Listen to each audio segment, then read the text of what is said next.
I forgot to like do any tweets or anything, so now I gotta do that real quick. Fucking A. That just means the people that show up are the truly dedicated fans. Exactly.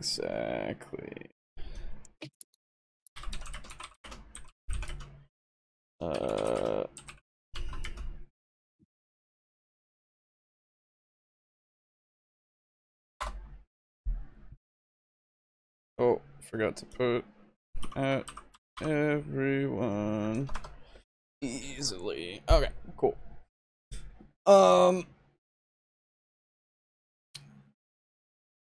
Alright. Well, let me go this whole thing up. Go over here and go.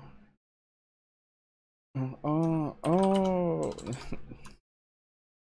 I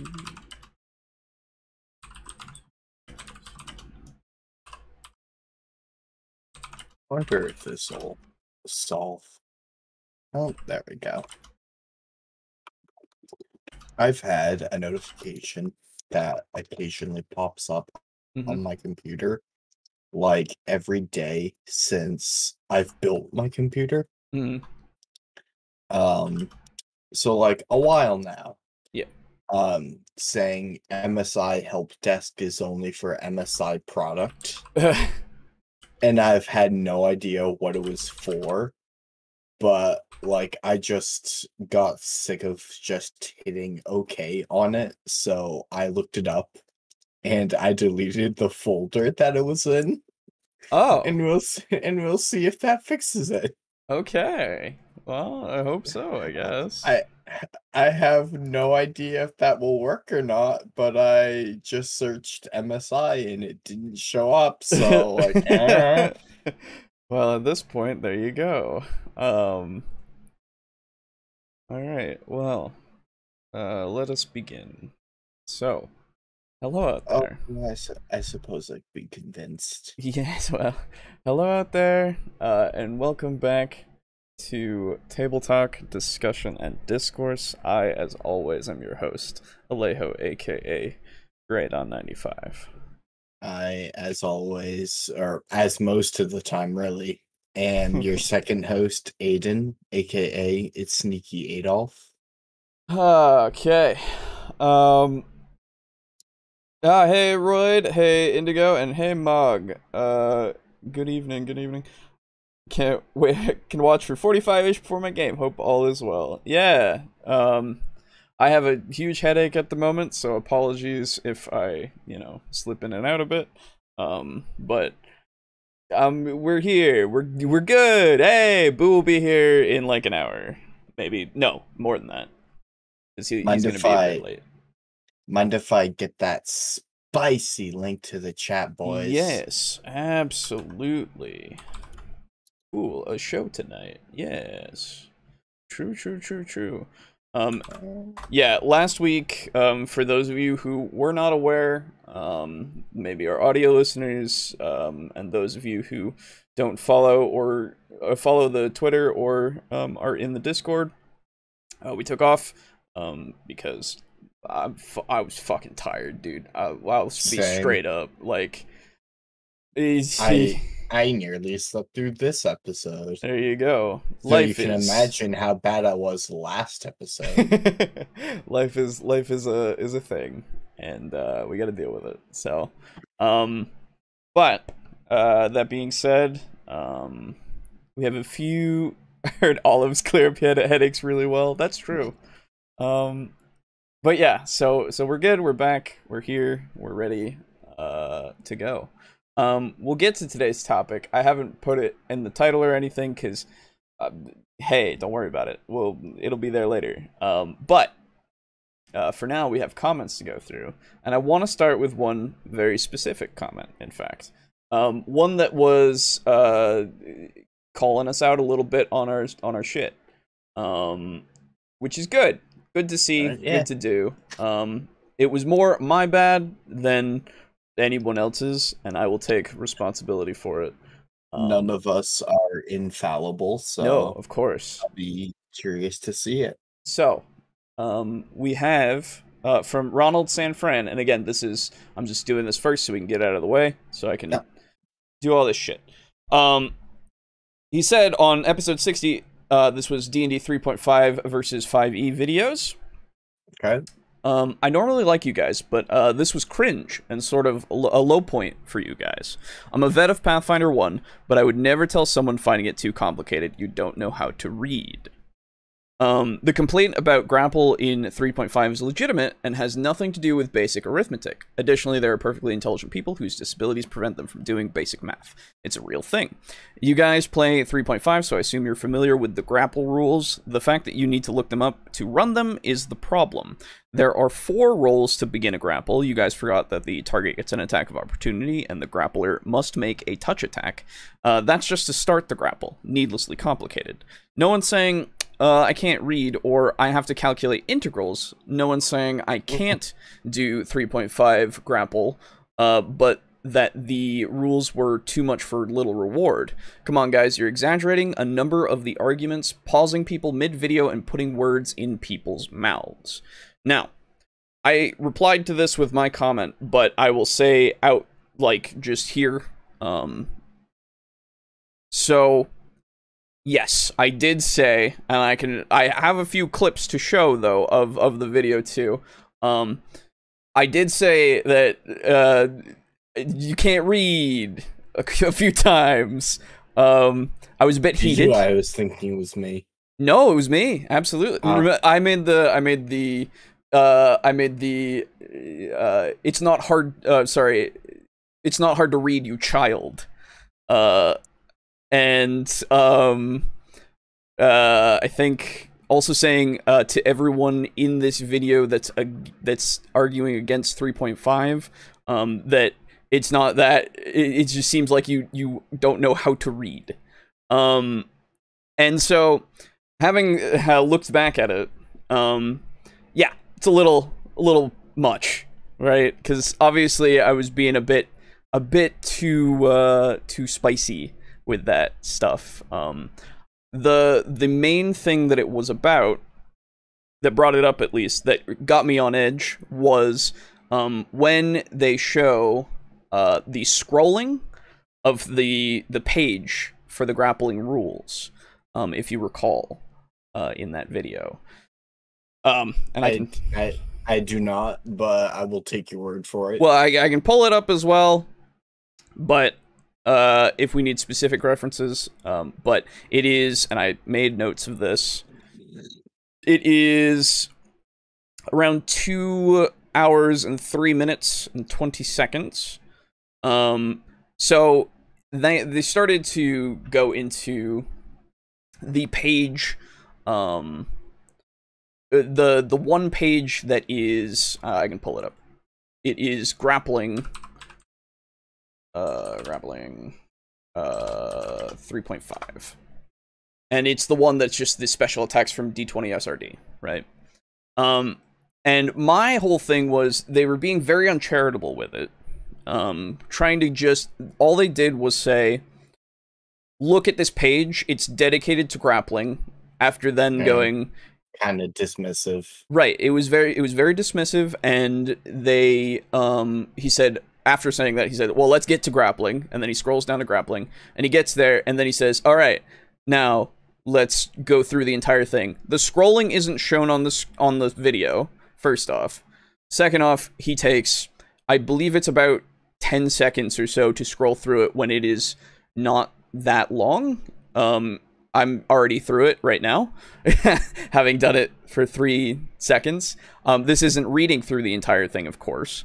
But he just started to then scroll even more, and it really just made me go, did you even read the page? Right? Have you read the rules themselves? And then I started going off on the whole, well, you can't read. So that was where I was going with it. It's not entirely the best thing to go off, but again, I was trying to take the piss out of it a lot, but also getting kind of angry. So I will say, as my response to that, if you don't want to use grapple rules in 3.5 Sure. at your table, Yeah. like run things how the hell you want. Oh, absolutely. Um, there is no rule in D&D 5e or 3.5 for that matter that is hard and fast and set in stone and cannot be swapped out for another rule set or doing things a little different, a little homebrewy. Sure. Yeah. Um, Even in the I video, we were would, talking about taking things from other systems and just putting it into your game if you want to. oh, okay. Yeah. Um, I would I would look up the rule for D&D 5e's grapple system before I used it because it's a nice little refresher Sure. and honestly I don't have it memorized. Sure. Yeah. Um So the what I would say is that just because something isn't just because you don't memorize something, that doesn't mean that it's a problem. yeah, You can I memorize don't it, but I don't have a lot of rules off the top of my head for, oh, this works this way, this works this Mhm. way. I do that for spells, Sure. but not so much for general stuff in the system. I double check Mhm. myself, just to be sure. Mhm. Um, I would say that D&D 3.5's rules are definitely more complicated than 5e's. Yes, absolutely. Um, I have. Oh my god, fucking hell. Uh, sorry. People go by really fast and loud on this road for some reason. So Same. yeah, well, I'm next to a window and I have to have it open so I don't die anymore.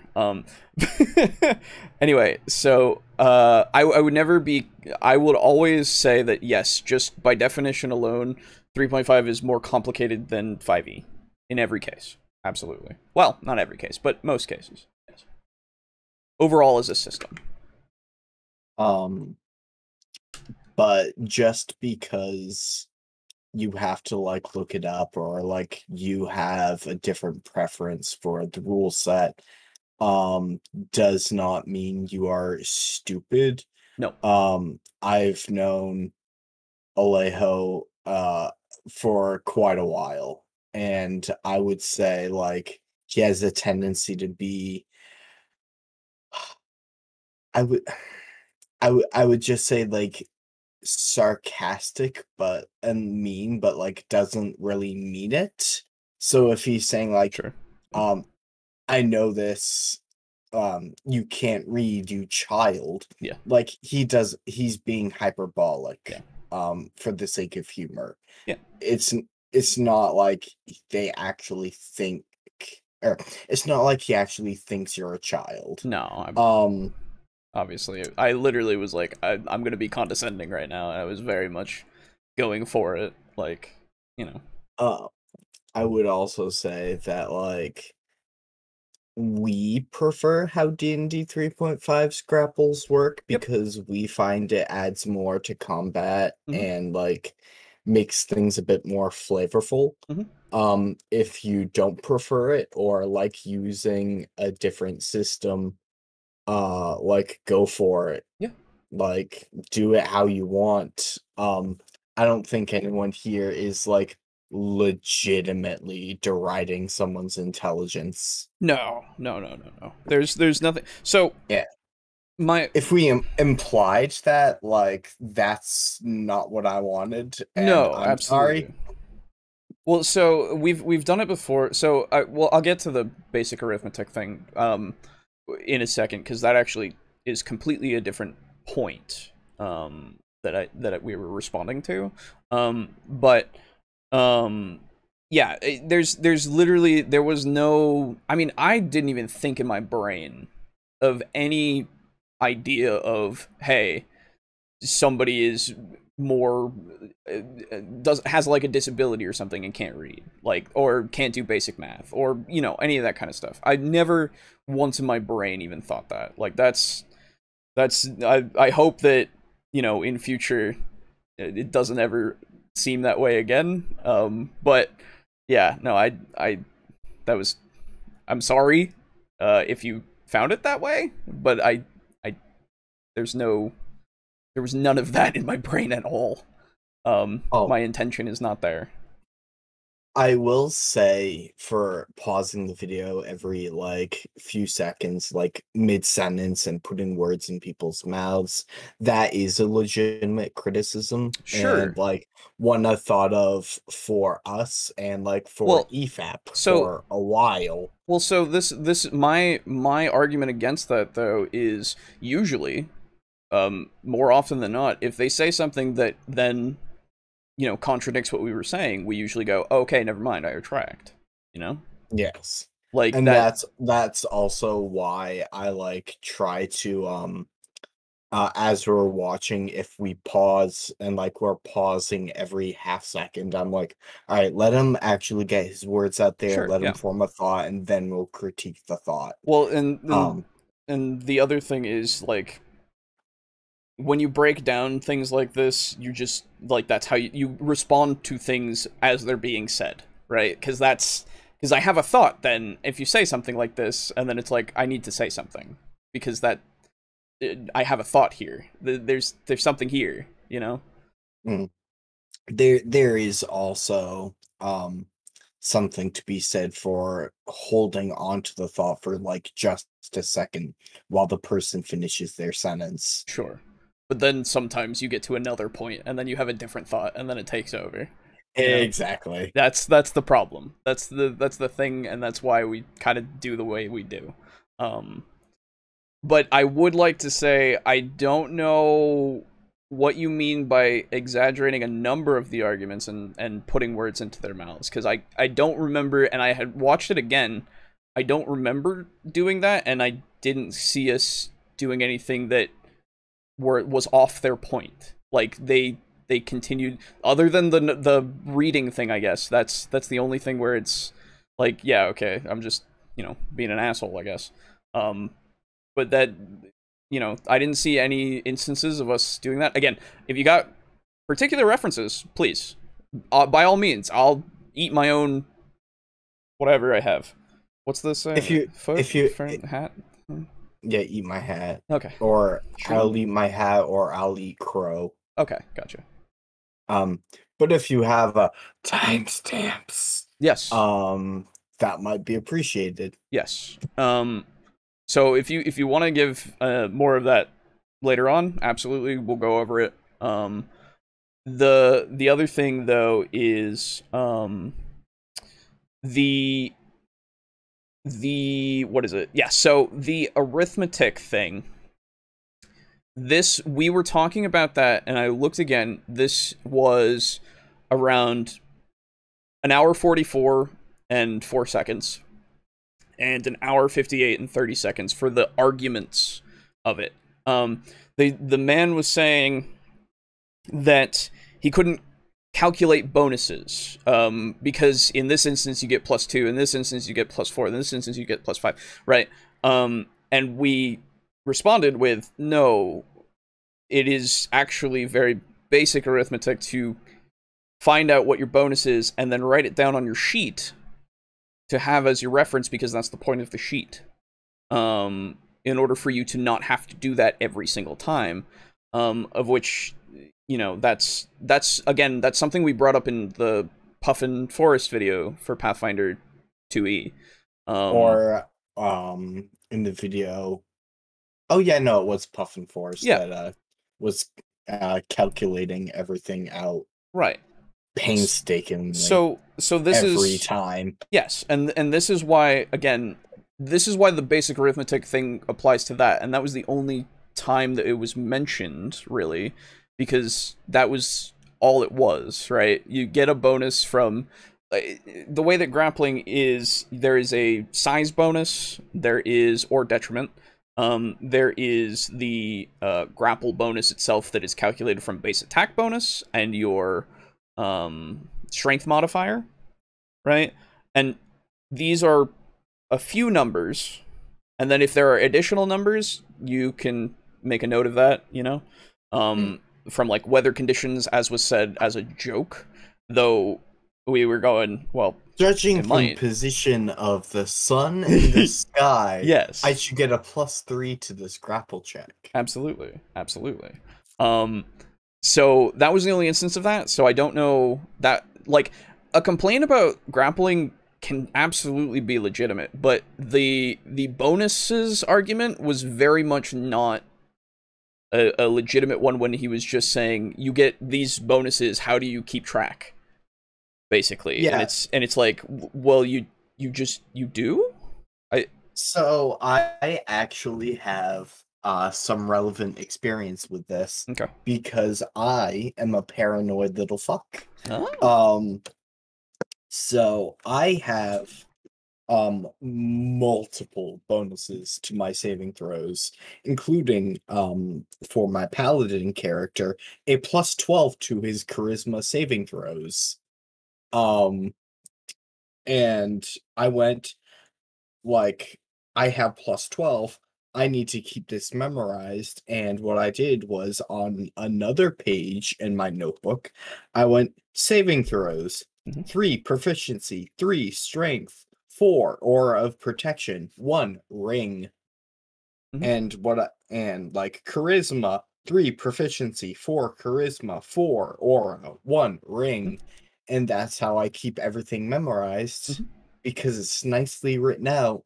And when someone just goes, Jesus, you have a fat bonus to your charisma saving throws. What do you roll? And I'm like, a 3, but I got a 15.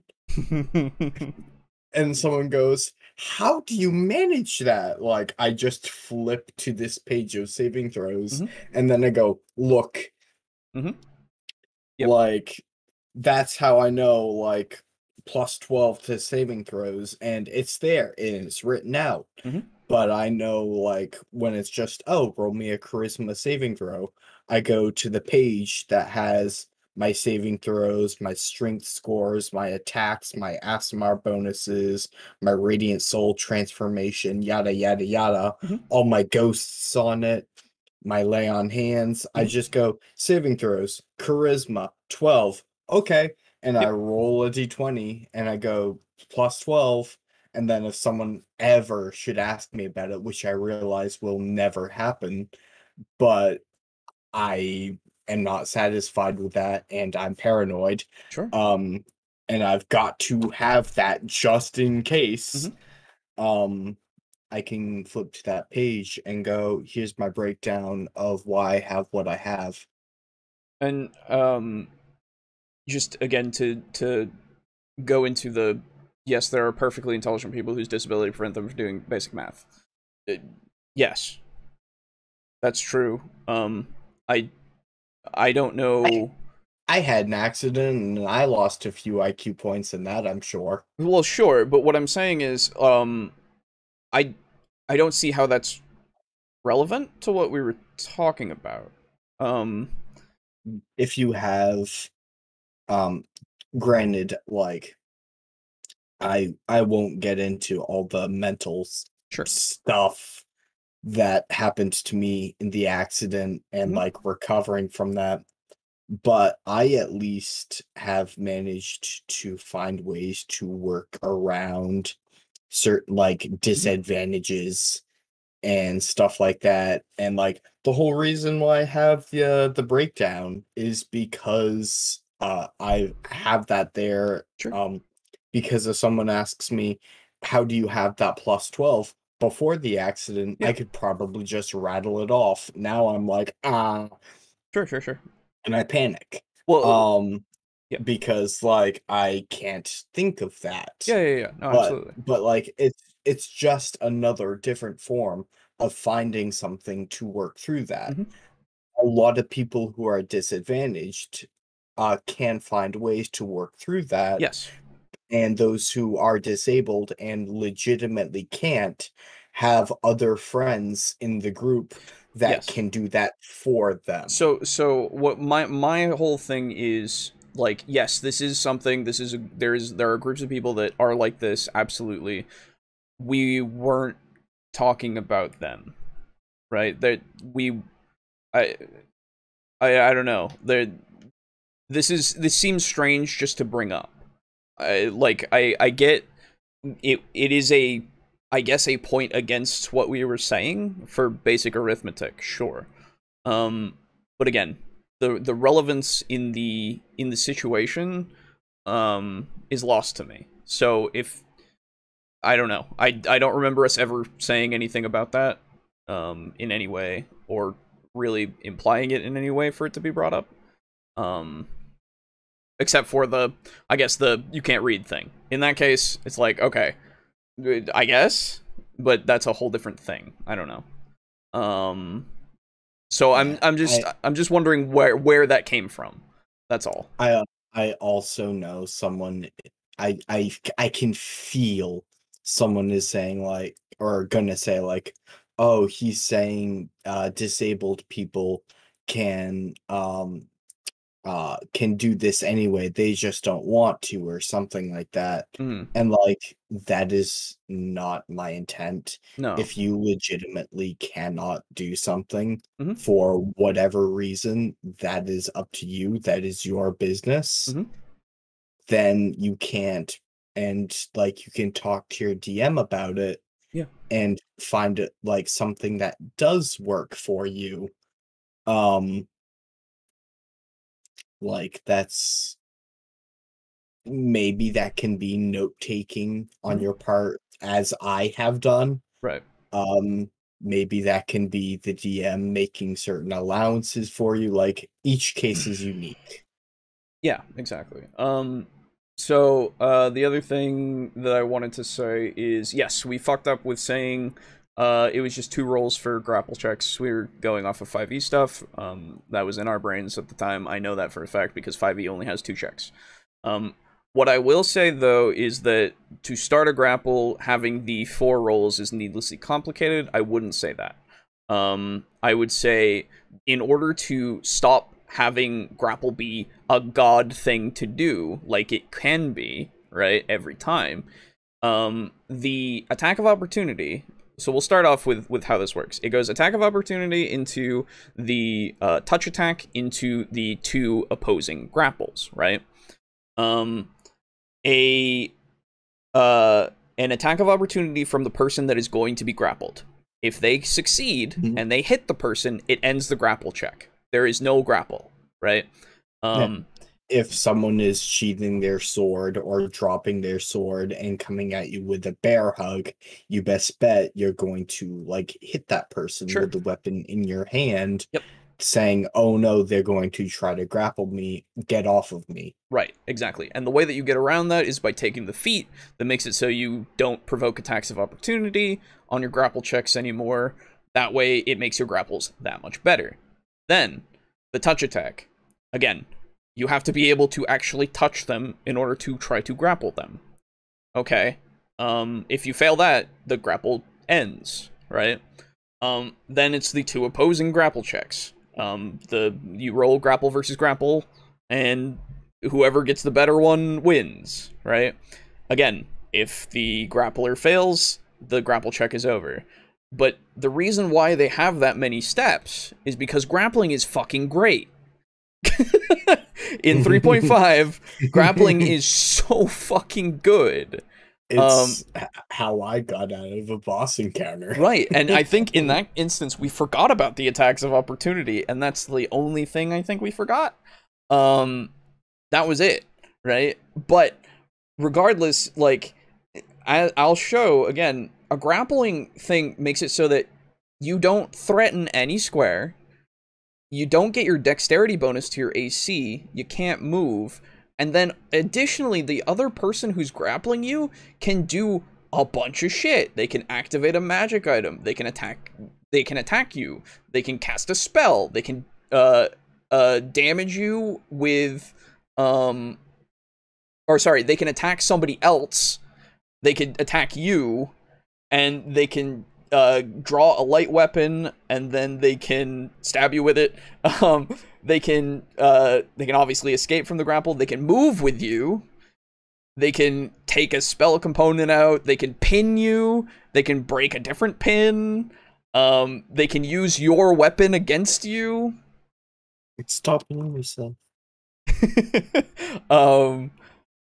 Like, there's a bunch of things that you can do, and then pinning itself is something else. Like, you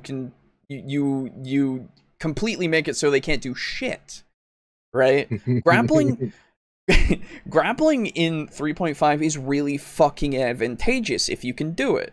So that's why there's so many steps to get to that point, because then after you've grappled somebody, you're in those two, you're just in a roll off of who's grappling. Like if you fail the grapple check, they get out of your grapple, and then you can't do this again, and you have to go through it all again, right? Yeah, sometimes it's a roll off between the two most conceivably weak characters Yeah. that you can possibly think of, i.e., a lich and skinny little Boris. Exactly. So again, I wouldn't say Sometimes like takes D20, starts rolling it in hand. Sometimes you just gotta gamble. So I wouldn't say it's needlessly complicated. I would say that it's just fine the way that it is. Again, the last thing here is, excuse me. No one's saying I can't read or I have to calculate integrals. No, they didn't say either of those. What they did say was you need a spreadsheet to do grappling. In the sense of looking at the page, they literally say verbatim, oh, look at him pulling up this spreadsheet.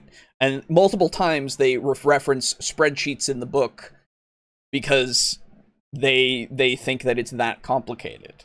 And we've gone over that as well before with the Pathfinder 2e stuff. You don't need a spreadsheet. You can use it if you want.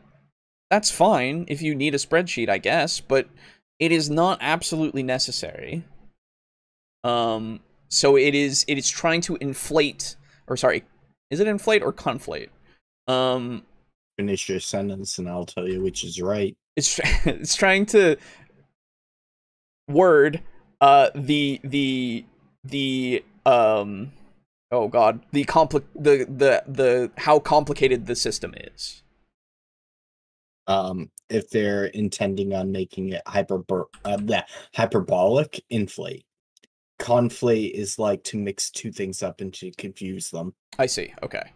So I think, well, this is the thing. I don't know. So this is the other thing is like the tone of the video is definitely something that I mean, it was definitely, and I see Mogzera said they were being dramatic in their video, but it wasn't being honest with being pretty dishonest with its exaggeration. I don't know where the with being goes in there, because you have two withs, but I think it's there. But obviously they made the video as a pure entertainment to make fun of the edition wars. So I don't know if it's that obvious. That's the thing.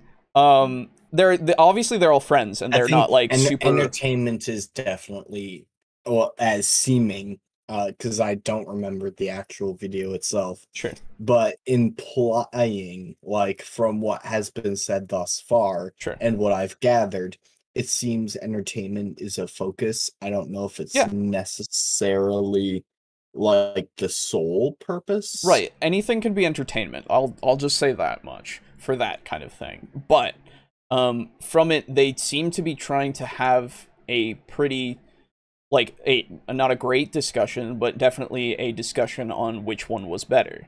They were bringing up points. They were arguing against each other's points.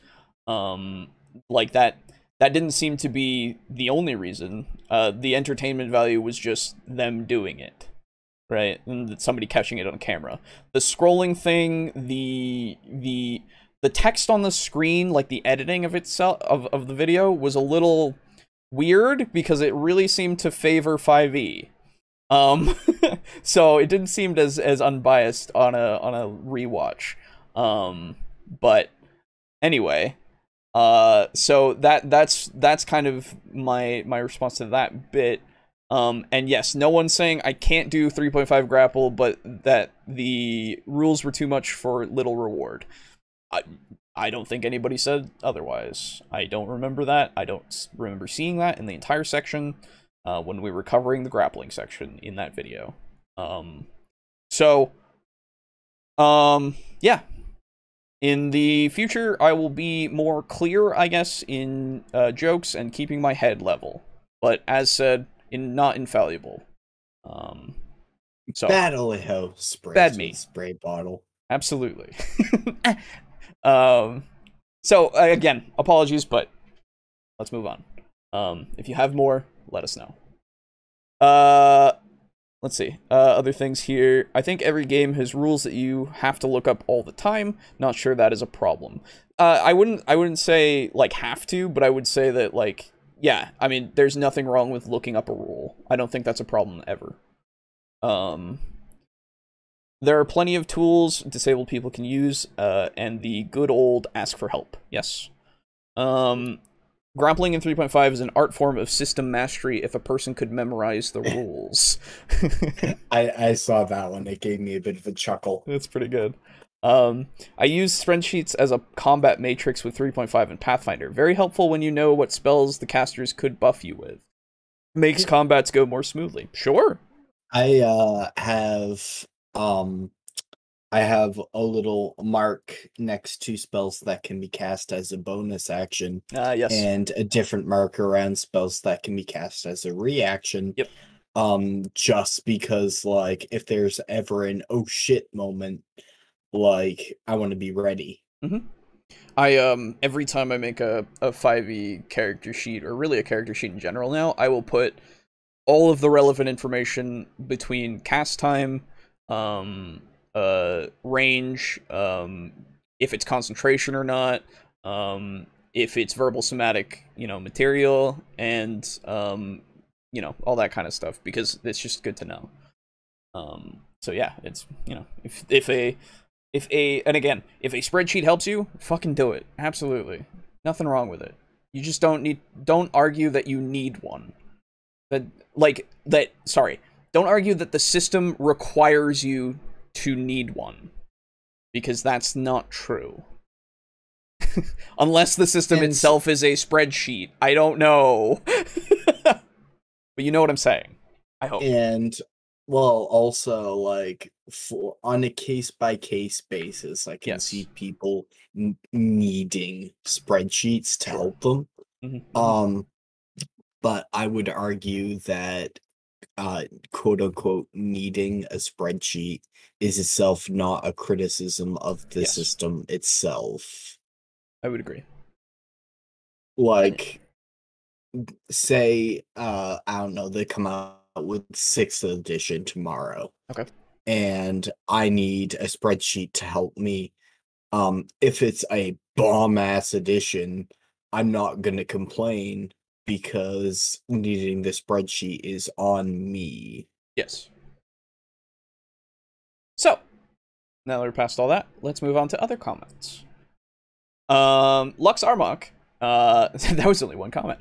Lux Armok, now our resident long boy commenter, commented on episode 27, Fate Core System, and how it's an RPG. With that, oh god, that guy who,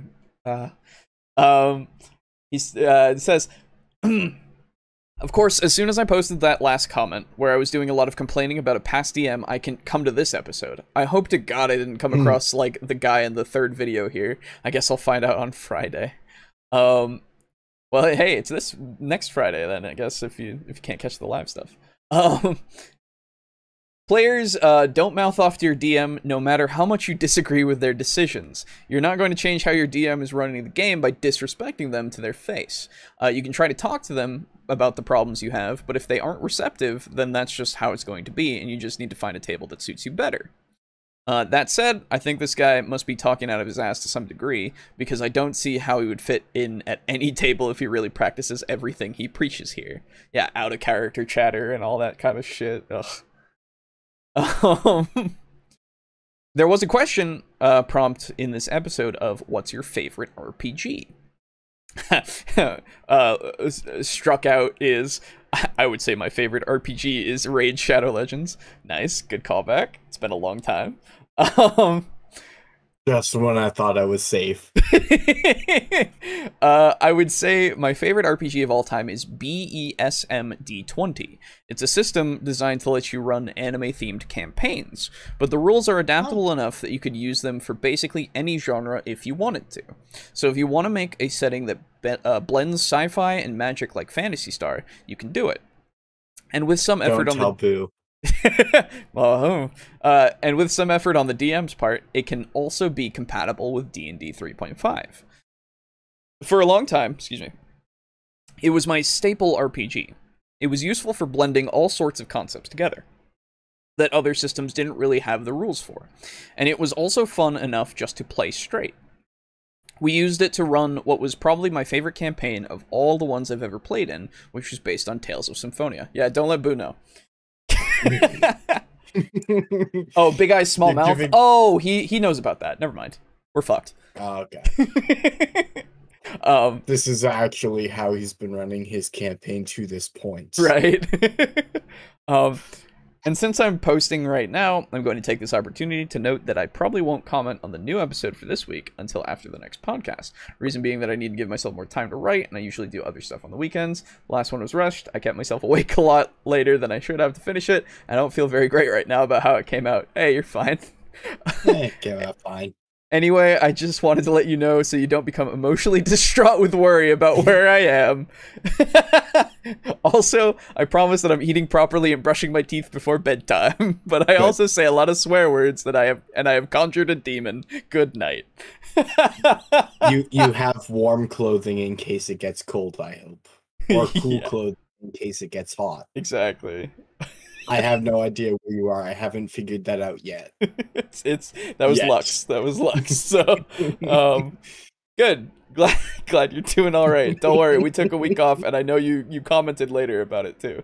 So, anyway, so Ronald also commented on a couple other episodes, but this one he commented on episode 49. Are we playing the wrong TTRPGs? And is D&D 5e too easy? You were not there for this one, unfortunately. So, he says, if they claim to be originalists about D&D, somebody should tell them that Gary Gygax wrote in the original D&D booklet, Men and Magic, there is no reason that players cannot be allowed to play as virtually anything, provided they begin relatively weak and work up to the top, i.e. a player wishing to be a dragon would have to begin as, let us say, a young one, and progress upwards in the usual manner, steps being predetermined by the campaign referee. Page 8. Here you go. Hey, Pizza Funk, how's it going? Don't tell them that Big Eye Small Mouth D20 is getting an update to 5e called Anime 5e. Oh, Jesus. Oh, no. Oh, God. Stop. Who's getting too much power? It's a good thing he's not here. Alright, everyone, this is a secret between us and you. Yes. Don't fuck us on this. He doesn't watch this, so he's fine. We're fine. Yeah, no, we're currently fine. The only way he's gonna find out is if you let us. One of you rats. Swear to God. If one of you, I don't know, donates $10 when Boo is here. Fuck you, donate. Ow. He also commented on last week's saying, sad my internet failed, I missed a live Garibay reaction, so entertaining. Don't worry, YouTube died for us, so we couldn't even finish the video. Sucked, but, you know.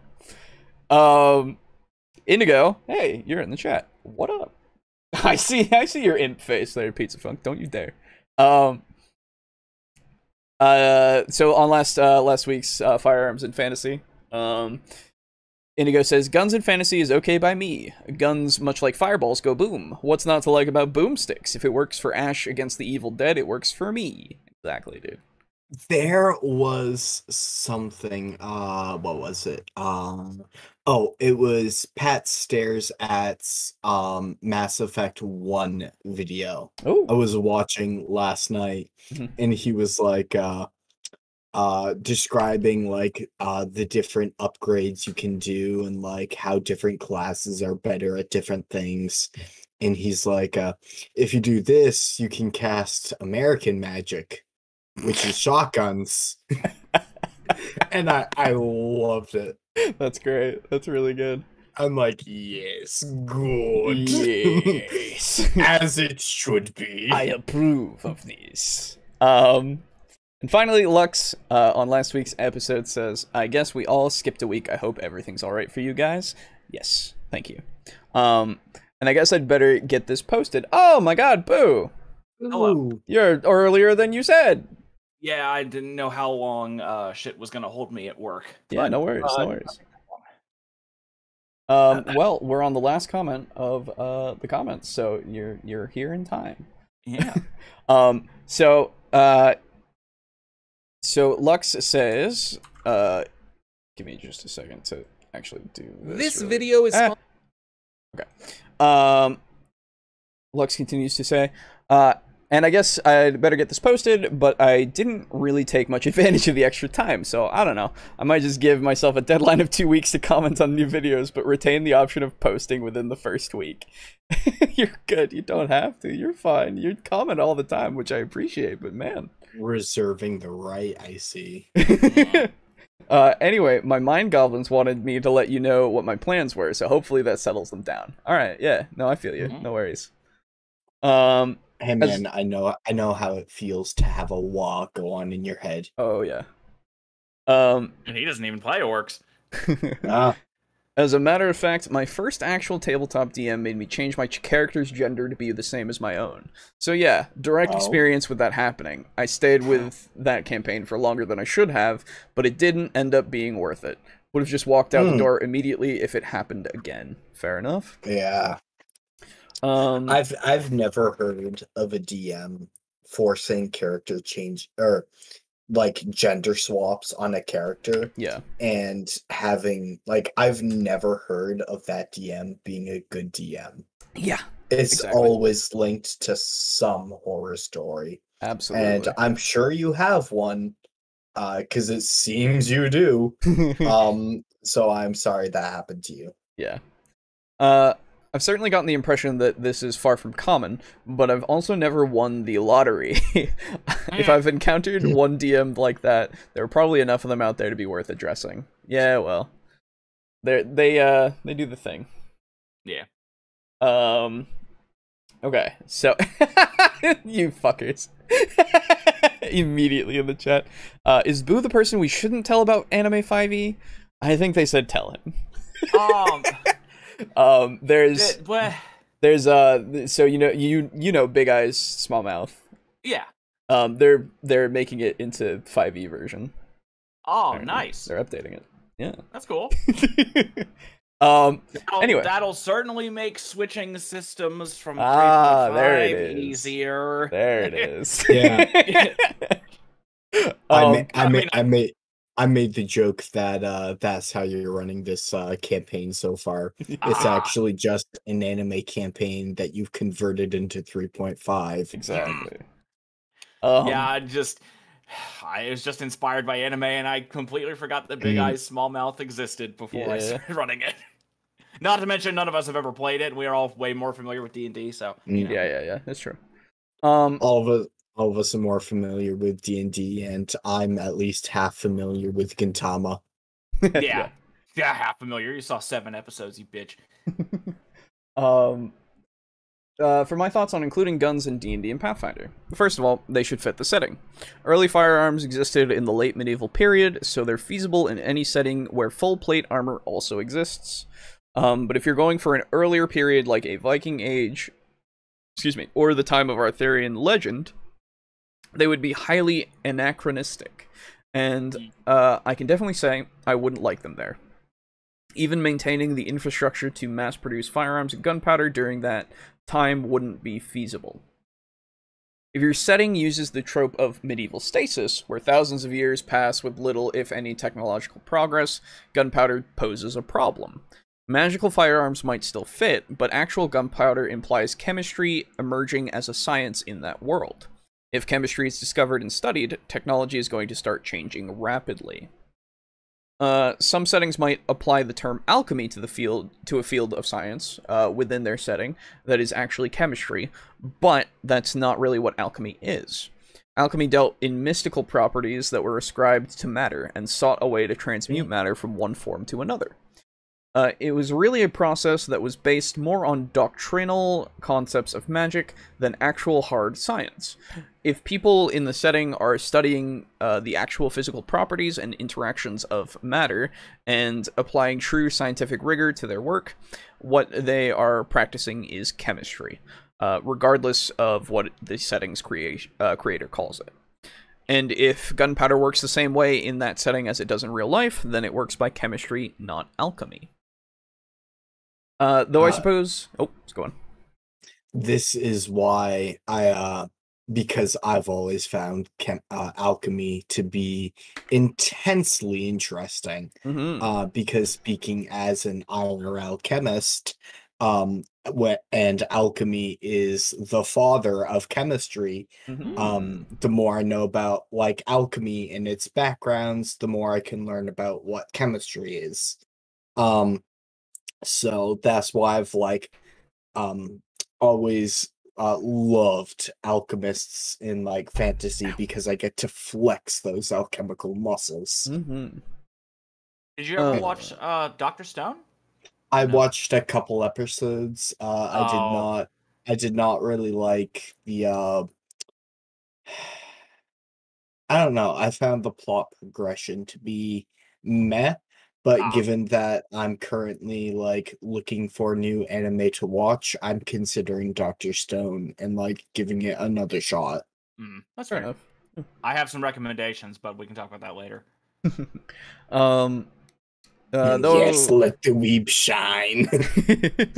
Though I suppose it's possible for the guards to have just told mortals how to make gunpowder. I suppose that's okay, although it does open up a lot of questions for you to answer, like who maintains this knowledge and why did the gods reveal it? And why didn't the gods tell them how to make laser guns? And it moves the world a step further into pure fantasy. So laser guns? I don't know about going that far with that. In the sense of, like, so I guess the way that I would justify that, and I know I'm stopping at this point because this is the only point that I have contention with, though. The laser guns might be too alien to them, I guess, in the sense of giving them too much. Regular guns would be alien too. Well, so what I'm saying is too much divinity in that way, right? Where with something like a regular gun, they would be able to understand that more so, I think. Because if you shoot a gun and you say, this gun makes a very small pebble go through a man, and then you shoot a laser gun, and then you say, this gun makes the light fucking destroy a man. They might go, the light? Right. And we already have that with clerics. We don't need this shit. Well, you know what I mean. We'll but, take the pebble, though. it's just, I don't know. It's so what I don't see is the it going, hey, the gods told you how to make gunpowder. Why didn't they tell you how to make laser guns? It's like, well, I don't know, man. That doesn't seem like a question that I would really ask, because gods work in mysterious ways, but also well, there was a setting that I was playing in once that was like, hey, smithing is something that the gods taught, and it's basically just another form of worship, right?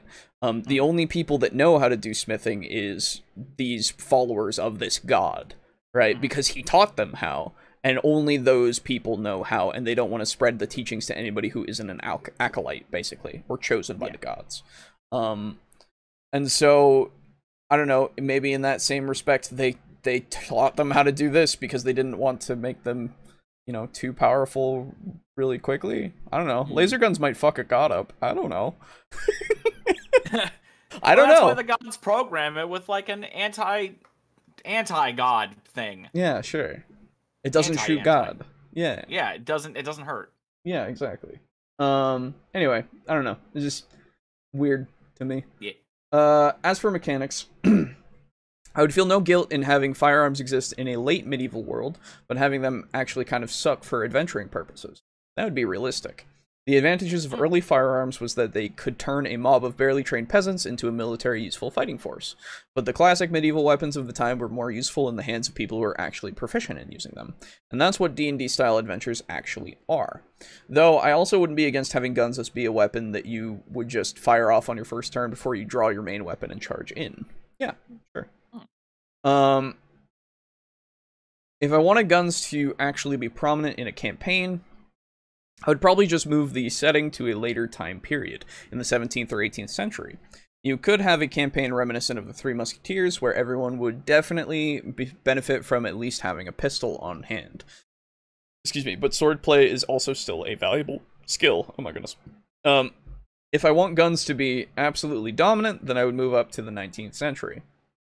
But if I'm being honest, most people's worlds that I've actually seen really function more like the 17th, 18th century Europe anyway, just without guns. Centralized states, standing national armies, and dedicated town guards are very much a post-Renaissance feature. Yeah. I will say that I don't hate firearms in fantasy, but they don't really create my favorite aesthetic. I actually prefer a setting based on a much earlier part of medieval history, closer to the Migration period, or at least the Viking Age.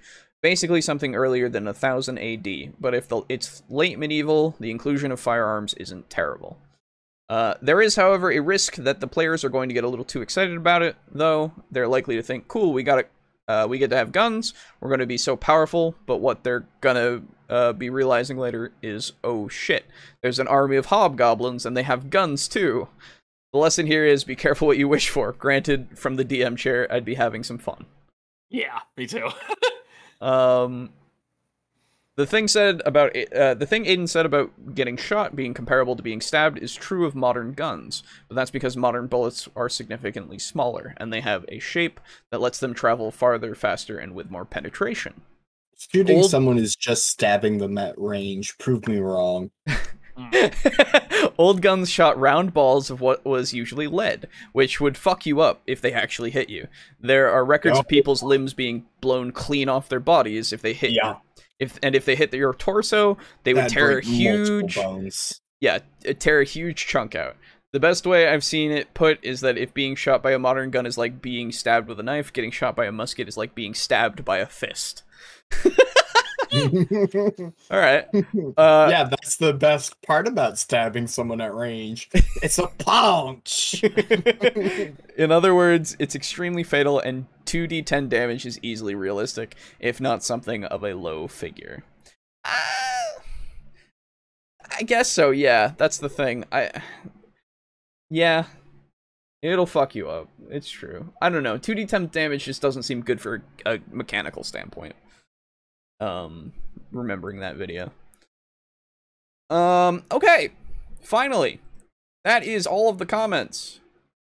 We are through. It is time now for... So, by the way, can I just share something that I find super cool that is fantasy, but it's not D&D? Yes. So... I just finally learned what a Mass Effect was. Oh, good. Okay. And that's because, like, how familiar are you two with this series? I've played all of the games. I have not finished Andromeda because I got really, really bored. Do you know how they shoot people? Like, the science behind the guns. Yeah, I know there's an extensive lore that you can read. I never read it. I really should. But I know that there's actual, like, science, quote-unquote, behind it, which is really cool. How about you, Boo? Never played any of the games. Okay, so, I'm watching a video of someone who's kind of passionate about the series. Very good. And he said that they discovered another element that was called Element Zero. And when you run an electric current across it, it has a number of strange effects, including limiting the mass or increasing the mass.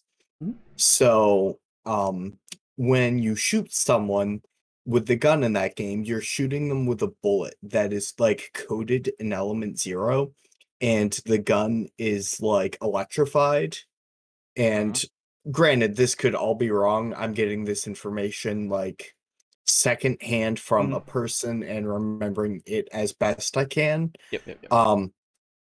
But they shoot out the bullet and it's like a grain of sand. When it's like going down the barrel, but as soon as it exits the barrel, it's no longer in the electric field. So its mass suddenly increases. So it's like a tiny, tiny little bullet, but it's like as soon as it leaves the gun, it's got like the mass of like say a cannonball, for instance. Yeah. And you just shoot someone with it and like blow off limbs. Yeah. That's cool. Because the mass and speed are such that when it hits, it has incredible impetus. There is, of course, the whole kinematics perspective, where as soon as it increases in mass, it would decrease in size. As soon as it increases in mass, it would decrease in speed, rather. So as soon as it leaves the gun barrel, it would slow down, but they apparently did not know this. So you have things like that have the mass of a semi-truck flying around at like 2 times the speed of sound.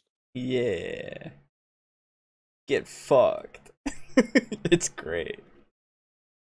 I like Mass Effect. Anyway, yeah, cool. So, tell them Big Eye Small Mouth D20. It's the 3.5 version of Big Eye Small Mouth. There you go. At least in 3.5, there are no rules for standing around and screaming for 6 sessions powering up. That's true. Are there rules for that? Well, that does exist in the Dragon Ball Z RPG, though. Oh my god. DBZ also has a really badly designed RPG. Well, I mean, yeah, if it's popular, it probably has some, something. Yeah. I love when RPGs have good alchemist/crafting systems that let you create new things. Yes. It's cool stuff. All right. Well, boys. It's time to talk about 4E. Oh boy. Oh boy. It's time. Boy. So, let us start talking about 4E with Yay. with what happened with 4th edition D&D. This is brought to us by Jorfdane. I don't know.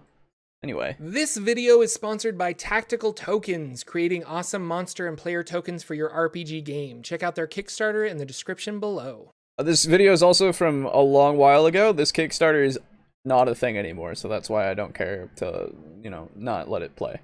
Anyway. Hello everybody, Jordan here. The PH is silent. Jordan.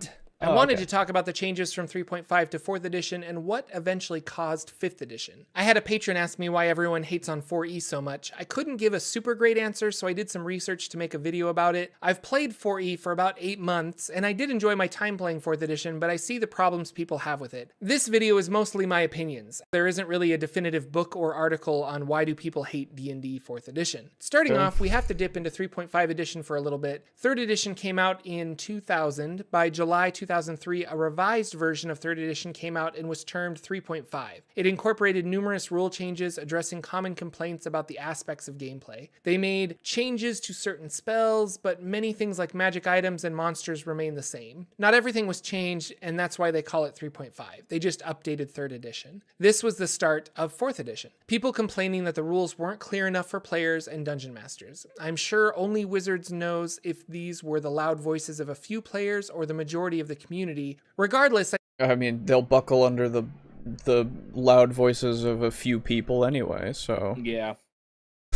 So I believe it was here that Wizards of the Coast started to see their game as more of a tactical combat game with light role-playing. By 2007, Wizards announced 4th edition, which was then released June 2008. This was early. 3rd edition was now the shortest supported D&D edition, and the rumor was that 4th edition was going to be super different. Another problem that upset players is traditionally Dungeons & Dragons was released in 3 books, a player's handbook, a monster manual, and a dungeon master's guide, but this wasn't the case for 4th edition. With numerous volumes of player handbooks, Wizards of the Coast was encouraging players to pick them all up. I'm sure from their standpoint, more books equals more money, and players wanted more, so it kind of made sense. The game was then... So the other players' handbooks just have more items, more background stuff, more classes. Just that's it. I mean, and I was gonna say 3.5 also had the DMG2, the DMG3, like the Monster Manual 4 and 5. You know. Oh, that's right. It did. Yeah. So 3.5 had a shit ton of additions or additional content. Yeah. So like that's to me that's a non-issue. Yeah, I was gonna say again. This is another thing where like.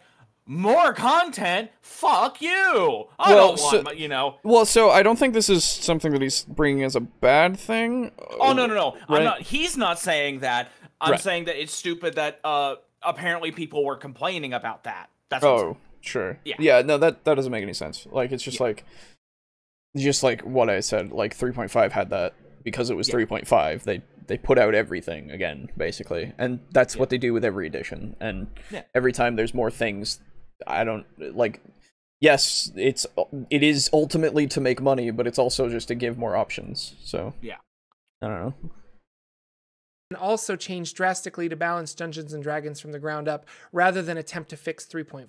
Dungeons & Dragons was completely overhauled to resemble a miniature combat game more than a traditional RPG. Were they trying to compete with World of Warcraft? Was the MMO going to destroy conventional tabletop RPGs? Wizards of the Coast wanted to get new players. They wanted to appeal to the MMO World of Warcraft player. Now, I couldn't find any Oh, okay, wait, he's gonna say. articles or anything that specifically states that Wizards of the Coast was targeting this MMO market, nor that they intended D&D to feel more like a video game. However, the consensus with a lot of the fans is that they did. For many tabletop role players, 4th edition felt like a tabletop MMO, focused on combat. So I see Indigo in the chat just roll eyes. Yeah, so I like when you bring up the thing that everybody parrots. Every time. And you say, I didn't find anything at all about this other than what everybody has been saying. Now, there is some value, sure, in that, but I don't know. Popular consensus isn't always a good metric.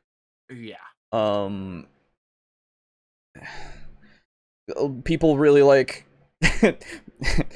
I could bring up so many things that people would not like that I say, but people really like a lot of things, and then when they're confronted with those things not being good, they hate you for it. You know, like that's people don't like a lot of things, but then when you find out how it's actually all right, they hate you for it. I don't know. It's how it is. From what I've seen from doing a cursory glance at 4E, I think I would have fun with it. Yeah, that's the thing. It is D&D again, but more tactical based, right? Yes. And so I'm like, okay, that sounds interesting. The only thing that my brain would have a hard time dealing with in the beginning is just the power layout, right? Because there are so many powers. Oh my god, my brain can't handle that. I don't because basically everybody has an equivalent of spells. Yes. Yeah, and having looked into it a little bit, I was just like, oh my god, there's so many powers. Everybody gets like all of these powers all the time. But it did make it so that everybody kind of played, and this is the thing, it made everybody kind of play the same in a way. Which was interesting to me because it's just like I don't know how much that would translate. It seemed that way again. What do you mean everybody played the same way? So with everybody having those powers, it seemed like the I guess it's more the classes. The classes all seem to play like if you played a class like a fighter. It was basically just another, like, everything was the same class, in a way. Obviously, not entirely so, because you could heal with your, clerics and stuff, and you had specific powers for that, I guess, that allowed you to pull from the healing pool, because there's a healing pool now, that you can't just heal if you... Anyway. So... Yeah, no, you have completely lost me. Having actually read the books, it's not really like that. Okay, okay. There is... I know what you're saying, because, like, since every class has powers, everybody starts to feel the same because we're all casting spells, quote-unquote. Yeah. But I mean, it's the same as if in 3.5, if you had a whole bunch of magic items that had activatable effects. So that's different, though, because you get those magic items. Like, that would be different because the classes themselves aren't ingrained with that. Okay, yeah, that's fair. That's fair. The thing with the healing thing is, like, everybody had this, like, hit pool, right? Hit die pool, basically. And then you healed with certain powers, and you could take that pool once without using a power. You could heal with it once, and then in order to actually heal, that pool was used by these powers. Like, you could roll additional die from them from these powers in order to heal. I don't actually remember that at all. Maybe my brain just deleted that. That's what I got, at least from the video that I watched. Oh, okay. Yeah, so I could be totally off base. I don't know. Yeah, I don't remember. I'd have to actually look at the books again. Right. Aiden, still awake? Yeah, I'm here. I'm just distracted by something. That's fine. They listen to Twitter too much now. That's true. This guy doesn't know anything. So what I will say is that he said this is all his opinions, which he didn't need to say, because yes, of course it is. That doesn't need to be said. He doesn't know anything about this section other than what people have told him, which is, you know, something. Hearsay, so. Well, yeah, it's just that thing, like, nobody knows and nobody's going to know in this specific case. What I will say is that there is something, again, to the fact that a lot of people feel this way, sure, but I don't know. 4E has a simpler version in board game form. Okay. Yeah. Oh. Have any of you played the D&D board games? No. I have not. I fucking hate them. God, I fucking hate them. Oh, Why God. did you play them?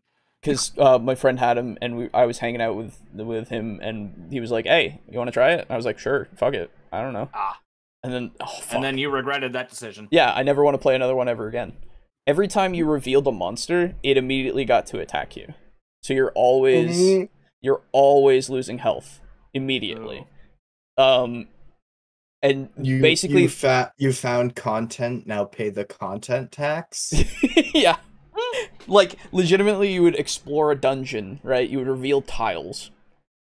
And you would walk onto a tile, it would reveal it, the monster immediately gets to attack you.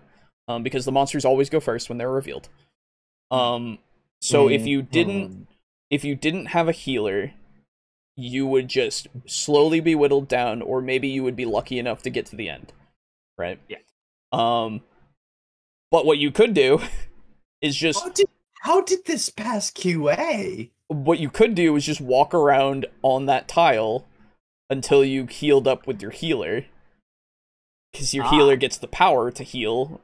And so you could just do that every turn and then get the next tile. So there was no reason to not have a healer. There was no reason to do anything but be a fighter and a healer, basically. Yeah, it sucked. That sounds like a pretty accurate representation of D&D. Yeah, exactly. It was 5 stars. It's really shit. 5 stars. Yeah. Anyway, that's a tangent.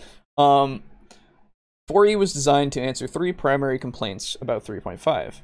Codzilla. COD? Like Godzilla with an M16? No, maybe? I don't know. No, I think they're talking about a giant fish. Yeah, that's true. That's true. Yeah. Godzilla. It's C and then lowercase o and then capital D. So I think it represents something. I don't know what that is. The linear fighter / quadratic wizard problem and the complaint that melee classes fell behind casters post 5th level, which has just always been the case. Yeah, that has always been the case. There's nothing wrong with that. No, that's how it should be. Well, I wouldn't say should. I would say there are ways to get around it easily. Magic items easily get you around that. There's also a lot of Star Wars Saga Edition in D&D 4E. Saga was used as a playtest game for 4E. Okay. Problem with 4E is presentation, and that Wizards of the Coast did kind of mislead the fan base. What they were claiming didn't match up with the physical presentation. And 4E's core design focus was different. Instead of focusing on the individual, the game focused on the team. Every class had a team role to fit into. And Slay was talking about the board games are really hard, and that's true. This did away with the paradigm of needing a fighter, cleric, wizard, thief. Instead of a cleric, you can have a warlord. Instead of a fighter, you could have a paladin. Well, it's true. You can still... I mean, warlords don't exist anymore, unfortunately. Right, but what I'm saying is, like, you can still do that in 3.5. There are no warlords in 3.5. Well, yeah, there are. It's a prestige class. Yeah. Oh, I didn't know that. Yep. Well, the warlord in 3.5 is a prestige class. Warlord in 4E is just I know it is a class. What I'm saying is you don't need to be in that paradigm of having fighter, cleric, wizard, thief in 3.5. There's so many fucking classes. Hell, we're playing 3.5 and we've never had that. Right. Like you can make it around that and you're fine. Yeah. Gasp, it's Final Fantasy, the board game. Yeah, it really was. It sucks. And 4E did require players to use some aspect of critical thinking and application of learning to actually learn the game system. I would say that for any system. Regardless. Well, less so for 5e. Yeah, I was going to say, not for 5e, but... less so. There is stuff that you need to still think about. No. Okay, alright, well. You need to learn nothing. You missed a rule. If you don't draw a tile, you need to draw an encounter card, which could be worse than a monster. That's true! Oh, so you couldn't even do that. Jesus. Yep. 5 out of 5. It's a really, really good game. Everybody should play a D&D board game. Codzilla. Good. Cleric or Druidzilla. Gotcha. Clerics and Druids are the most versatile and powerful classes in the core rules of 3.5. In D&D in general, I would say. Yes. Okay. Yeah. And yeah, what I will say is from looking at it, again, it seems like everything's on a more equal playing field, and yes, it is very much a team-based game, which is cool. I like that idea, right? Yeah. In the sense of, by team-based, of course, I mean combat-focused team-based, right? Mm-hmm. Where everything can combo off each other in a way. That's like pretty the thing that I noticed a lot of in 4E was auras. Yes. Auras and effects you mentioned that. And things on things on things on things, and it just gets a lot to track. Like, if you think tracking a lot of shit in 5e or 3.5 is hard, trust me, like, it's double as hard in 4e. Because everybody's got auras, everybody's got effects and buffs and debuffs and shit. Sure. It's just crazy. Sure. And so that just makes it a bit harder to keep track of everything, and so, yeah. Anyway. Tactics and gearing up, less on story. Traditional fans of 3rd edition and AD... okay, sorry, I didn't let him complete that. Let me run that back. Yeah. Players, 4th edition felt like a tabletop MMO, focused on combat, tactics, and gearing up, less on story. Depends on your DM. So yeah, I was gonna say depends on campaign. There is literally nothing in the system that says you do story less. Yeah, that is quite literally just going to be based on your DM, based on your campaign, based on all that stuff. It's like, come on. And so let's not forget that this is not him. This is this is what right. he has this is heard consensus. From people. Right. So don't. Yes. Yeah. You're right. Just wanted to make sure. System mastery is kind of required in 4E. Gotcha. Yes. It was really meant for the VTT. They sadly never finished. VTT. What's VTT? Virtual tabletop. Oh, the board games? I don't remember. But if that's what you're talking about, it's the one reason why 5e is way more popular. The game isn't designed to challenge or make players think. It's just hands players everything. Nah, okay, let's be fair. It doesn't, so it can do all of those things. Oh, and 4e was meant for the virtual tabletop. Gotcha. Okay. Let's be fair with 5e. That is definitely something that you can implement. Yes, they get all their stuff pretty quickly and stuff, but again, you can challenge them quite easily in 5e. It can become a challenge. I think it's designed the design is simplicity in order to play in any setting, quote unquote, or not setting, sorry, at any table of any age, right? Anybody can play 5e, but regardless of whether or not they can be challenged, that is more so something that an individual can make, I think. Plus experience, plus running the system and actually understanding it, seeing how the monsters work. That's something that can be for any system, I think. So I wouldn't say that 5e isn't as challenging, because it very much can be. What I will say is the healing system and stuff, yes, that if you use base healing stuff, that does make it like less challenging, sure. And the ease of use of it is why we use it for our 3.5 campaign. It's not to make it less challenging, because Boo could kill us in an instant if he fucking tried. Like, any fucking time. It's just to make it so that between those moments where we're just hanging out in the town, we're not hanging out in bed. Yeah, because that's less fun, you know. Well, so we can just have downtime, and then you have to spend your downtime fucking in a coma, right? Aiden. Like, that's true. We could obviously go time skip, right? Yeah, easily. Absolutely. But actually having that happens. Well, so we could time skip and we can say we do things during it, but if we're healing up, we can't do anything during a heal, right? You have to focus on resting. That's literally in the core rules for 3.5. If you don't focus on resting, you're not going to heal. When Wizards of the Coast was making 4e, they were wanting to make a virtual tabletop for it, but the virtual tabletop never materialized. It was part of their advertising. Oh, Roll20 came out a bit too late for it. Gotcha. Okay. Yeah, like, true mastery of a system isn't in making a complicated enough or difficult enough encounter to, like, kill your players or something. No. It's in knowing what your players can handle, and in making an encounter that's just difficult enough. Yep. Like, fine-tuning that. Yep. Yeah. It's a challenge, it's not a slog. I used one of Matt Koval's suggestions of using 4e monster manuals in 5e with good success. Nice.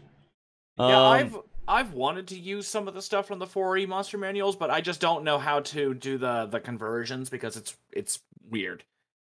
Oh, sure. Like with the stat blocks, I mean. Yeah. There's probably something that like is out there for you to like reference that might make it easier. Yeah, probably. But those who don't like 4e because it's like an MMO, that's just dumb. All video games can say thank you to D&D. D&D's influence in popular culture and fantasy video games is enormous. All MMOs can say thank you, D&D. That's true. I would say so. Final Fantasy was literally, they ripped off assets out of the original D&D monsters. Yeah. There is official conversion stuff. There you go. So, look into that. Oh, okay then. Traditional fans of 3rd edition and AD&D didn't really care to play a video game at a table. The game was changed from the ground up. Spells and abilities were replaced with powers. Every class had powers, so every class was essentially easier to balance with one another and appealed to more people. Characters were played essentially the same way to encourage players to try different classes. No longer would a fighter be left in the dust to an all-powerful wizard. A rogue would use their stealthy sneak stabby powers, and a sorcerer could use their produce fireball powers. But every character had essentially a few at-will powers, abilities they could use anytime, encounter powers, abilities they could use once per fight, and daily powers, which would be used only once a day or long rest. This put many of the characters on the same playing field, which wasn't necessarily a bad thing. I mean, fighters want to feel powerful at level 20 just like a wizard does. Combat was very tactical. As new books came out, more powers were released that would shape the battlefield, making miniatures and a battle map key to playing. However, many people played 3.5 and earlier editions using Theater of the Mind. They didn't want to invest in miniatures. A general description of the battlefield should have been enough for a few friends to roll some dice and play an RPG. Here's the thing, about miniatures. You can use anything as a miniature. Yeah. I, for the longest time, used other dice as my minis in order to represent where people were. Because I have a lot of dice. And so I was like, fucking, you're this one, you're number 1 on this D6, you're number 2 on this D6 that looks similar, you're number 3, you know? Yeah. And then did it with that. Like, I understand not wanting to buy a lot of miniatures. That's totally fair. That's fine. Yeah. Do whatever the fuck you want. It's very expensive, trust me, I know. Yes, they are. Yes, they are. I still have yet to do much with mine. But, like, that isn't against the system itself. That's an additional, like, thing, right? Yeah. Because, again, you can represent it with whatever the fuck. You can get an old army man from your grandpa that's from 1942 and, like, put it on the field, and that's now a mini. You did it. That's somebody, you know? Plus, D&D 4e is way more like Final Fantasy Tactics than an MMO. That's true. From looking at it, that's true. Final Fantasy Tactics is great, by the way. Get the right... Oh, sorry. So, I actually have a question. Okay. I have no experience with 4e, so feel free to disregard or ignore my opinion and question if necessary. Okay. But, just because people want a system that it could be considered quote-unquote crunchier in combat, sure, I don't think that's indicative of them aiming for MMO RPGs in particular. Absolutely. Yeah. Because D&D and how to put this, you would need to add so fucking much to D&D before it became WoW, and you would need to subtract so much from D&D. The two are ultimately very different, and it's possible 4e was more like WoW, what with like aura mechanics and stuff like that, and like passive buffs. But like I don't find that indicative of an MMO RPG in and of itself. We have a comparison, and I don't know why it wasn't brought up because it was around forever. Tactical war games. Yeah. Like, they have been around for fucking ever. Not just Warhammer. Yeah. I mean, war games started with the actual military. Exactly. Like, that's what it reminds me of. It doesn't remind me of, like, when you say in the chat there, it's like Final Fantasy Tactics. Final Fantasy Tactics reminds me of war games. That's what it is. You're on a grid, you're going around doing the thing, like, you're rolling to hit, quote unquote, but, you know, like, it is a war game. It is way more war games esque. And yes, D&D came out of tactical war games. That's true. So they went back to, like, kind of what they came from with 4e, it looks like. And I don't know why people keep calling it a video game when they, like, because not enough people apparently know about war games.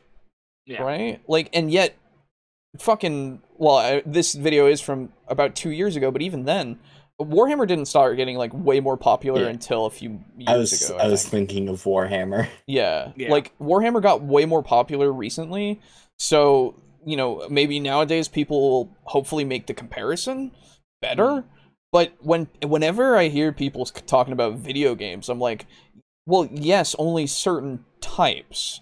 The tactical games that are like war games. You know? Right. But D&D with 4e still has way more than that you can do, because it I haven't looked at the rules for crafting or anything, but I assume there is. I assume there's stuff like that. There's stuff about NPCs and interacting with them. That shit isn't in a war game. Yeah, there's not. Right? Like, it's crazy. And, unfortunately, I wish I could like pull up a book and be like, you know, it's like, oh yes, I am the expert on 4e. Allow me to instantly know exactly, you know, what page. But yeah, no, it's been so long since I've read those books. I honestly couldn't tell you. That's fine. But I do believe that there were rules for crafting, and there are absolutely things, because I remember reading the DMG, because again, that was my first game, so I read the DMG. Yeah. And yeah, it did teach you how to, like, role play. It never had it never tried to push you away from role playing, ever. Yeah, so again, I think it's a lot of people looking back at it and going, just like I didn't like it for this reason, and then they start making up a few reasons or something, or conflating, possible. not conflating, maybe inflating or something. I don't know. Whatever they're doing with the reasons, they're looking back at them wrong. I think. I don't know. Somebody like Indigo's here, our resident 4E man. And everything Indigo says like sounds reasonable to me. I don't know. All right, Indigo, here's your best opportunity to lie. Just make it sound reasonable. It's true. Well, that's true. That's the thing. I have no reason to doubt this because you seem very, very much into the thing. If somebody else came in and started giving me like other things and more references, and like they gave me, I don't know, an official documentation or something, right? Then I would go, okay, now I have that, right? Because they would then have like more things in front of me that I would have to reference. But at this point, and I don't want to do that. I just want to take their word for it. So I would love to do that more if there was more of that discourse going around about 4E. Yeah. Right? But everybody just goes, oh, thank fuck it's not 4E. Remember 4E? It was bad. And again, I went with the meme for a long time. But these days, I'm like, well, is it really that bad, though? Is it just not something that you don't prefer? Yeah, that's pretty much all it is. Yeah, maybe you really don't like the tactical aspects as much. Maybe you'd rather it be less tactical. I don't know. And in that case, it's like, well, you can put the tactics into whatever, or take the tactics out of whatever. I don't know, man. Yeah. Anyway, let's see. What did I miss? Get the right video game analogy, at least when you want to compare it to a video game. Yes. 5-hour encounters. Can you also name an edition of D&D that doesn't have at-will actions, encounter/short rest actions, daily long rest once per day, class actions? Yeah, I know. That's in everything. It's just named different things. Had a 4E boss encounter that lasted 3 sessions of about 3 hours for each. Ooh. Your DM must have hated you. Yeah, holy shit. Either that or I had like or it was phases. Like, yeah, I was gonna say, or it was like the biggest thing ever. Oh my god. Yeah, like and even then, I would campaign finale. Yeah. Even I would like, even if it's a fucking campaign finale, I wouldn't make it last that fucking long. Maybe 2 sessions at most. Yeah. Oh yeah, we had a house rule for the first monster manual. Gotcha. Yes. When we first played it, we had that too. So Ode changes to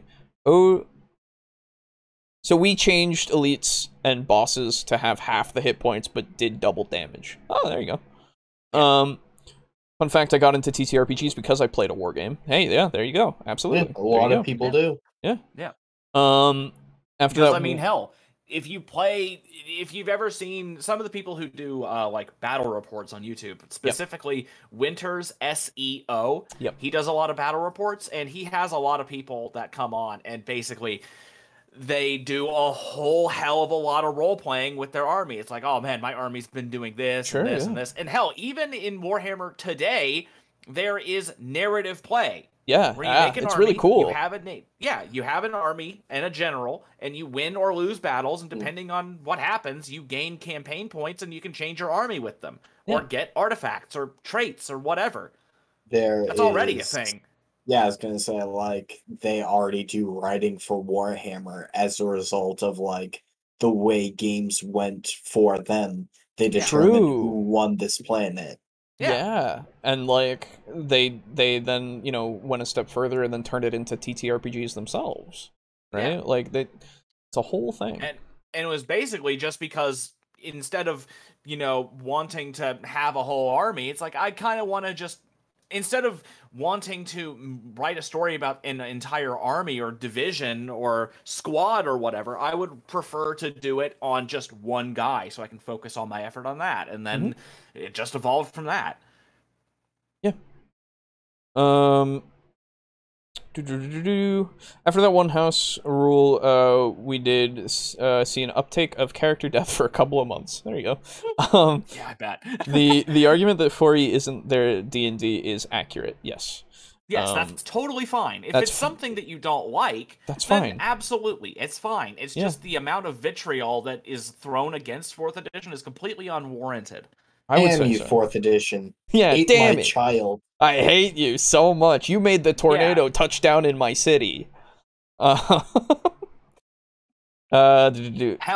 this is kind of making me want to run my future Material World campaign in 4E just for the hell of it. Yeah, I wouldn't be opposed. It would be weird because just for the fuck of it. Relearning a system. I legitimately would not mind getting practice with it. Yeah, absolutely. It could be fun. I mean, I have the books. Yeah, absolutely. So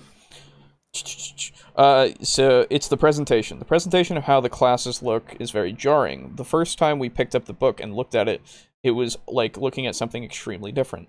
But if we think of D&D being a game of you pick a race, pick a class, go out, smash monsters, steal treasure, go back into town, gain levels, get more power, repeat, then 4E is just another D&D. Yeah, I mean, if you break anything down like that, or sorry, any of the editions down like that, yeah, they're all the same.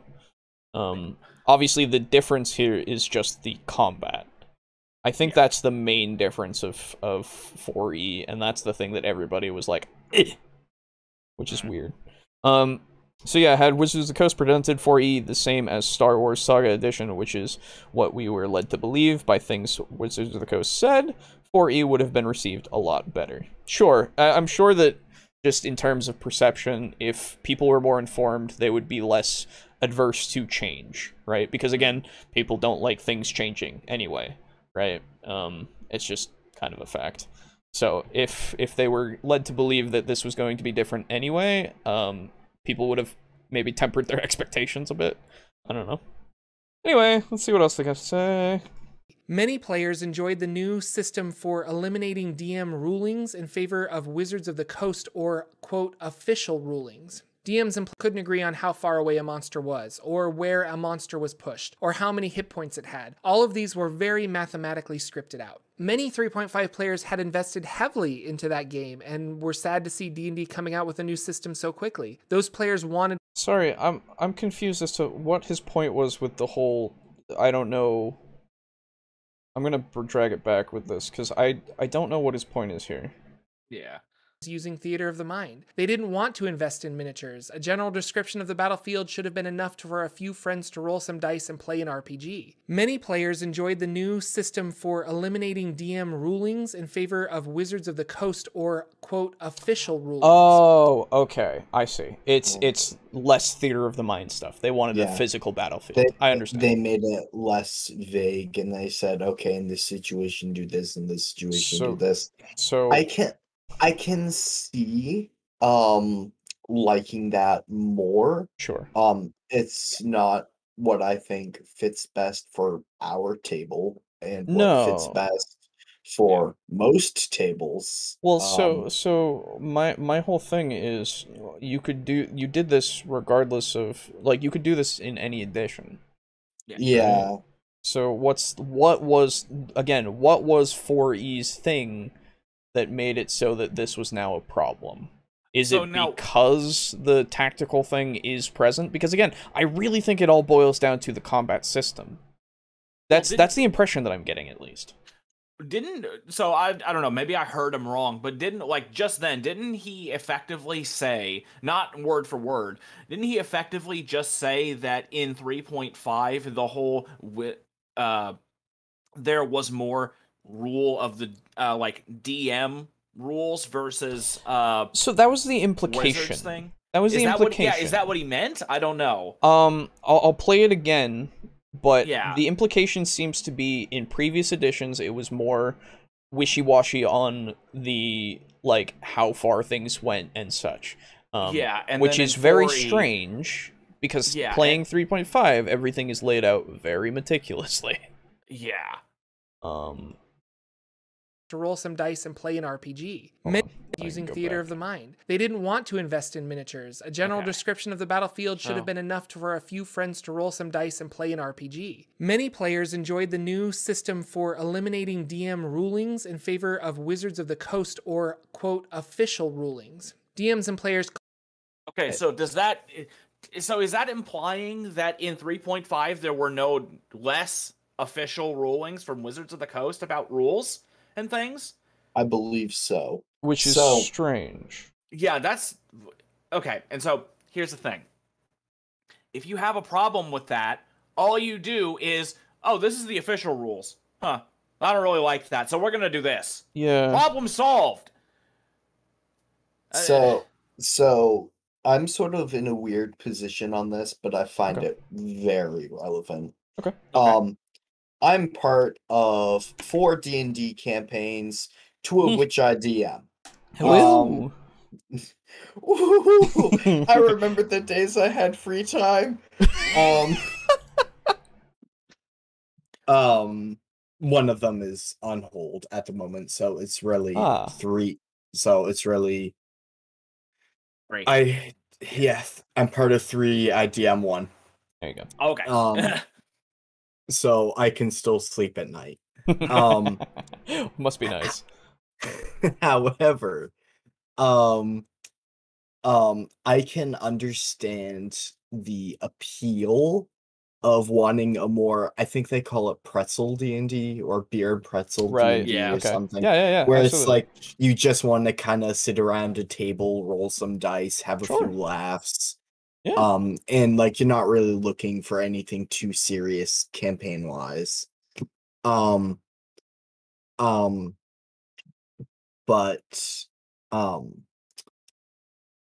I can understand that because recently one of the things that I've been looking forward to more in one of my campaigns is combat. Like when people are just sitting around and role playing, like my paladin doesn't talk much despite like how high his charisma is. Sure.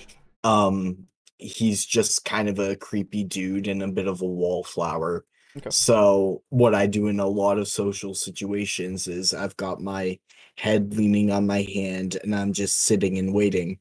However, when it comes to combat, boy, do paladins fuck. They fuck hard. Yeah, that's true. And when combat happens, I whip out my sword, I get a glint in my eye, and like I'm fucking ready to smite boys. Sure, yeah. So I can understand wanting a more like combat heavy, combat focused RPG with your buds. However, the other campaign I'm part of at the moment is Devils and Dice, where combat is not really a thing, like most ever. Yeah, most of the time you just fucking grapple people to the ground. And that's it. We need when's the and everybody else wails on them. Yeah. And then actually Aiden, when are you gonna run a luchador campaign for us? Because I'm about it. No. Given the whole 4 and 2 and 3 and 1 thing, not at the moment. and Devils and Dice, and then that way all of a sudden I now have a free evening and we'll consider it. Yeah, right. Anyway, continue. Combat is not really a thing. Yes.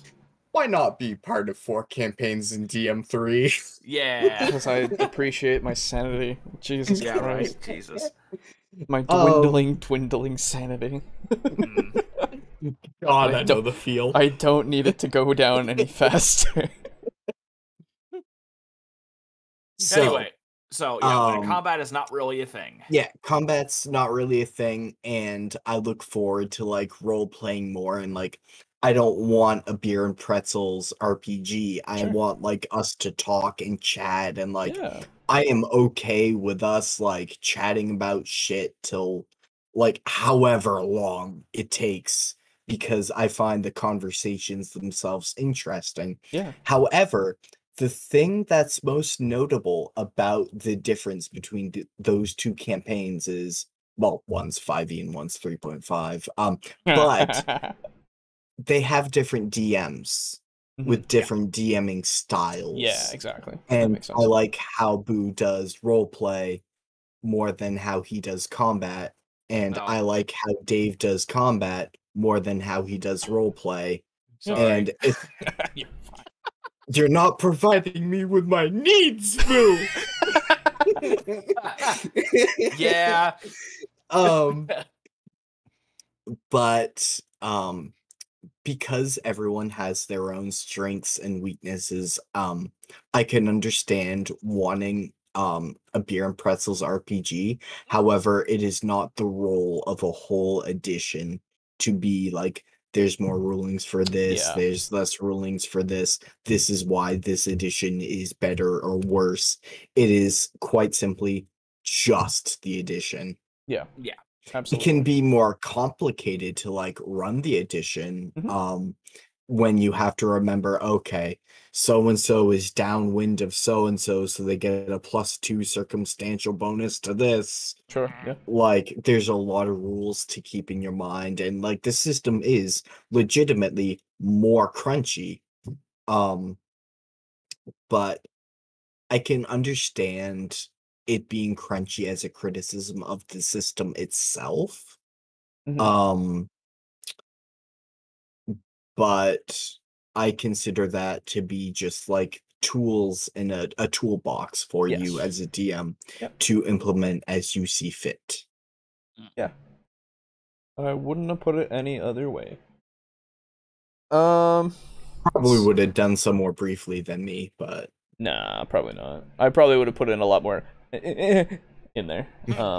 So hey man, there was a solid for me for like 30 seconds. Yeah, but see, I can excuse it from you because you were in an accident. My brain just works that way. all right, you know what? I'll shut up now. That's fair.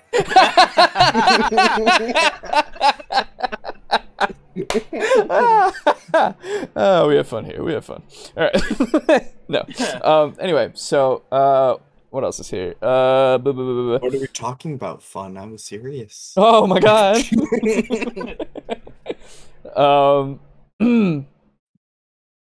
Let's see.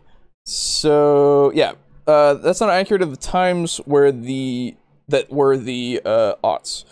That was the decade pre-painted plastic miniatures were being pushed for the first time in the hobby. I remember the official mini packs for 4E. That was when we got Mage Knight, Hero Clicks, and 2 official miniature games from Wizards of the Coast with D&D miniatures and Star Wars miniature games.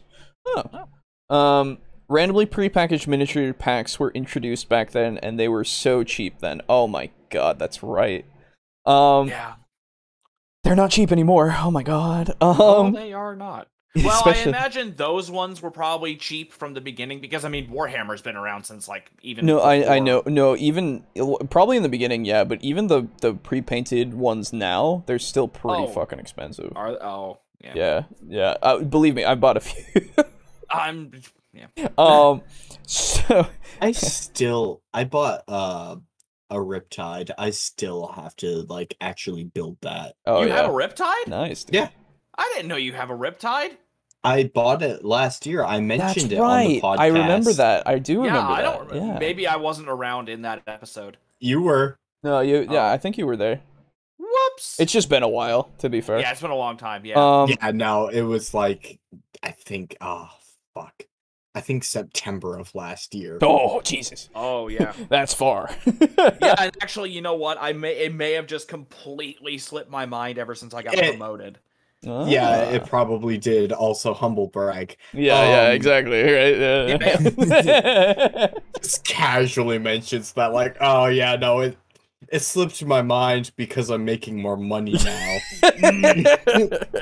Well, no, that's not actually what I meant. I meant because I had a whole new.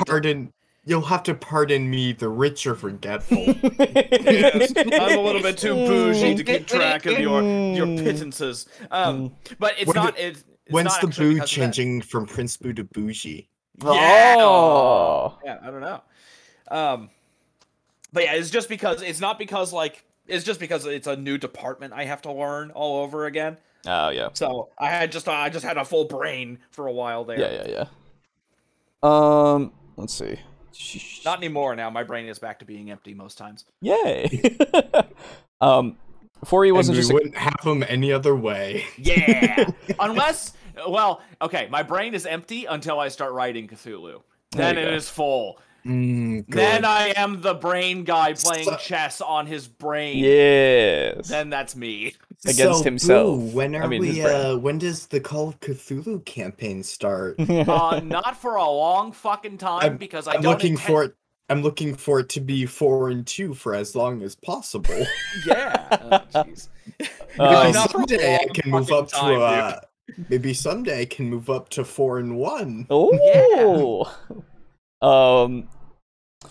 So yeah, 4E wasn't just a combat game though. It's the only edition that has non-combat skill challenge support, which worked great for downtime activities and social encounters. That's right. Skill challenges. I forgot about those. Yeah, that's true. I forgot about that too. That's true. That was in 4E, which was cool. And has been taken from 4E into many other people's games because it's a really good thing. I like skill challenges.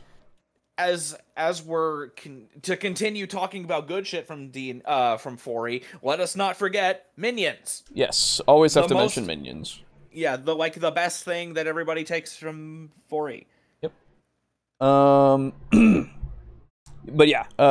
Anyway, this makes me want to play some 4E again. Personally, felt making a 4E character is way more fun than 5E. Dude, 5E making of a character is kind of formulaic at this point for me. But because it's really simple. It's really easy. Because it's meant to be simplistic. It's meant to be like. Yeah, I have more fun with my 3.5 characters because it's like, ooh, now I get to plan out like I'm gonna take this feat when I get here, and it's gonna let me do what I want to do.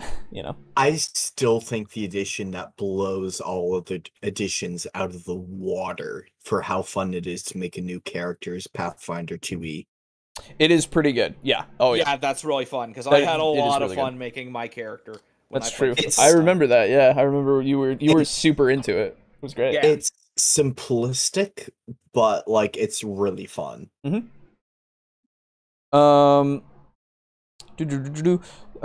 they didn't phrase the skill challenge system right. Blades in the Dark perfected the system with its circle system, but 4E did have the foundation for it. Blades in the Dark. Yes, that's the stealthy thing, I think. Like everybody's kind of roguey. It's been mentioned a few times. I know that much.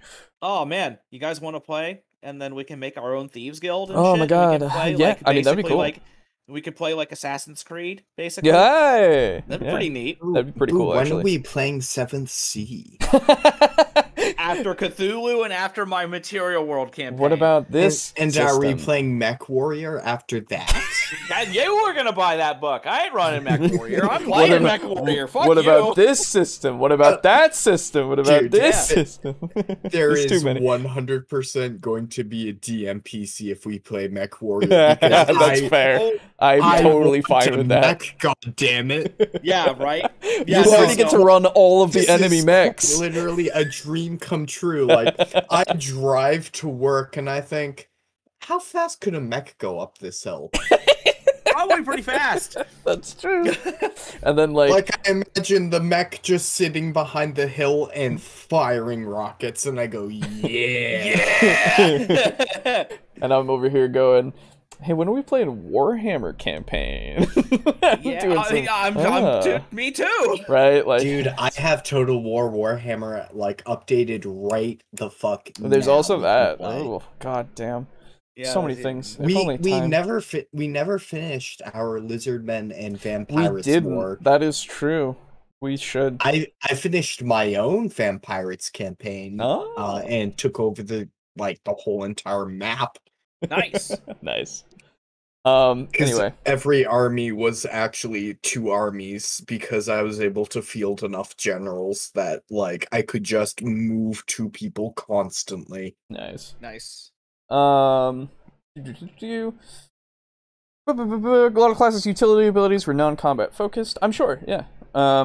Oh, I was told to lie about something earlier. 5e is the bestest, greatest, most awesomest thing ever. There we go. Yeah, that's a good lie. There you go.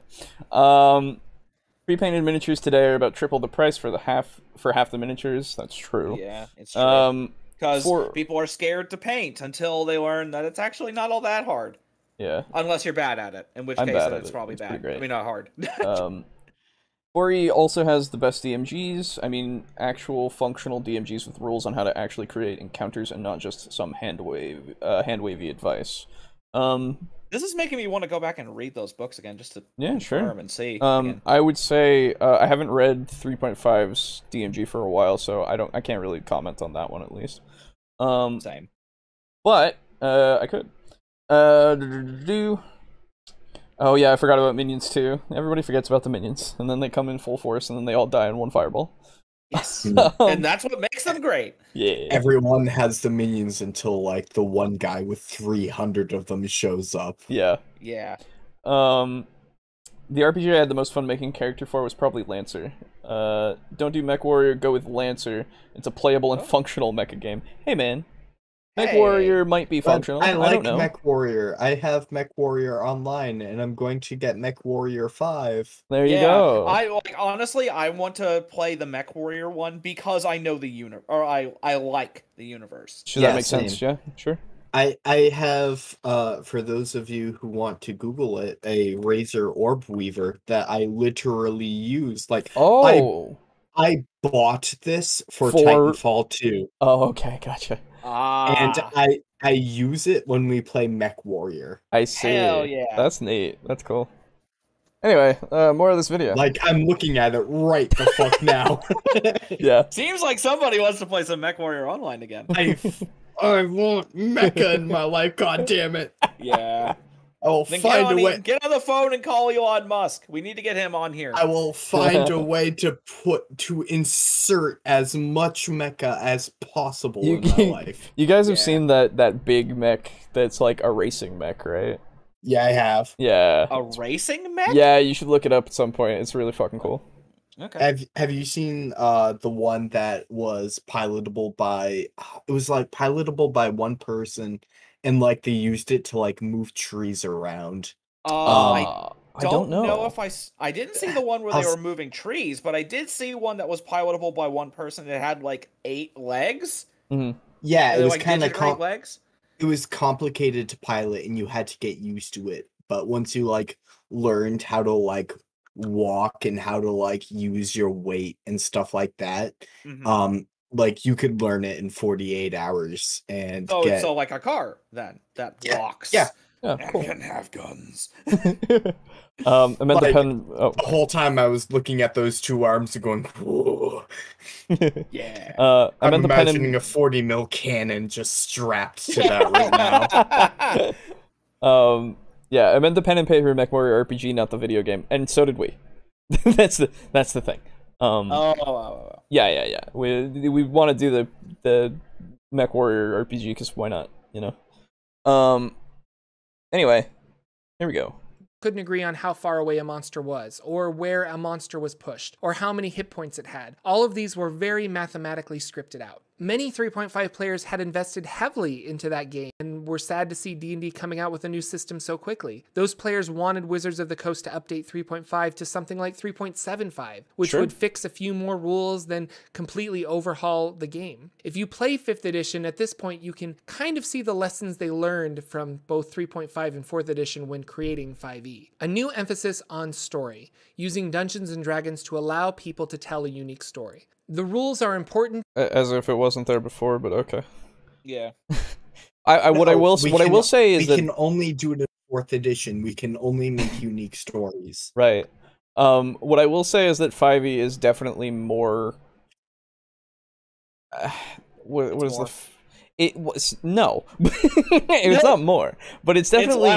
What I would say is that it has a focus that definitely does scream to me, don't worry about the rules. Yes. Like that's... Wait, which one? Sorry. 5th. 5th, yes. Yeah, 5th is that way, yeah. I will say, I have a stance very much of like, if you don't like this rule, throw it out and substitute your own. Yes. And I will say that is something that I learned from 5e. Sure. Because it was like it had so much of a focus on like do what your DM tells you. Your DM has final say, and like I know they had it in earlier editions, that stance of like your DM has final say, yada yada. Yeah. But I was also like less familiar back then, and that's a personal thing. Yeah. But I like have 5e to thank for my stance with TTRPGs right now. Oh, sure. Of like, just do whatever works for your table. Find something that's fun for you. It does help promote that mindset, I would say. Yeah, that is something that like I will like always like. D&D 5e will always have a soft spot in my heart because of that. Yeah, a soft sport of blood as well, sure. Yeah, I mean, that's kind of the also possible. That is the best thing that you can say about 5e, is that it is so user friendly. It can get you in the mindset of the game and start thinking about different things and learning other things. And if it's not enough for you, you have all the older editions to fall back upon. It's like, I want something that's a bit more crunchy. Let's play 3.5 like how we do, because we like the official rules for stuff, because coming up with rules is a pain in the ass. Can be. Because I mean, hell, we made some classes and took some time, but yeah, that's the best thing about 5e, is that it's so good at getting you into a lot of different RPG related mindsets. It's the best gateway drug, I would say. Yes. You know? Other than pot. That's the best. Yeah, exactly. That's the best. Because then, if you take pot, you're dead. Yep. The MechWarrior universe is very cool. BattleTech was my first tabletop like RPG game. Nice. And I like the world. I'm less knowledgeable about the world. I just love all the mechs because they're so cool. Sure, yeah. Because Aiden. Oh, sorry. No, you're good. Go on. Aiden, you're more into anime mechs that are like fast, right? And, I'm mostly into Titanfall-esque mechs, like mechs that are like at most maybe 2 stories tall and like can like sprint, but like 60 miles an hour is like about as fast as they go. Yeah, and I am a huge fan of like walking tanks and like ones that are like 100 tons and they're fucking.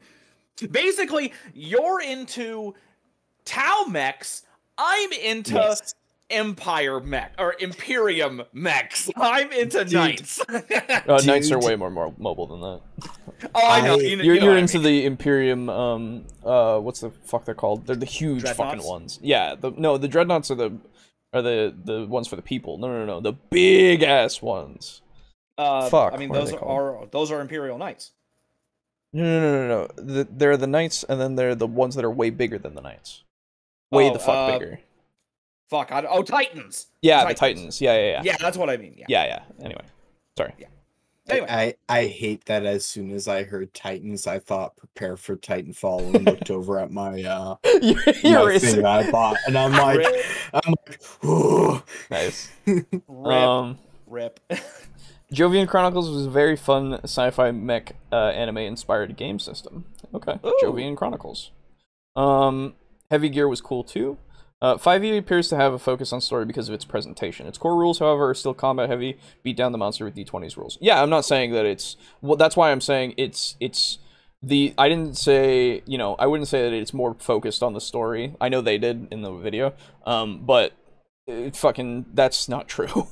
It's just not. It's never not had the focus be what it is. It just playing D&D. Like that's what I think the focus of D&D is. What I'm saying, like I said, is just it seems to give you more of the focus of don't pay attention to all these rules. Yeah, or at least don't worry about them so much. Yeah, exactly. Don't let them bog your game down in a negative. Like that's what I get from it, which I'm like, yeah, that's fine, but also like, hey, what if I want to craft something? Yeah, that'd be nice. And Anyway. Actually, question about the rules here. Do you have any rules about an economy? Oh. No.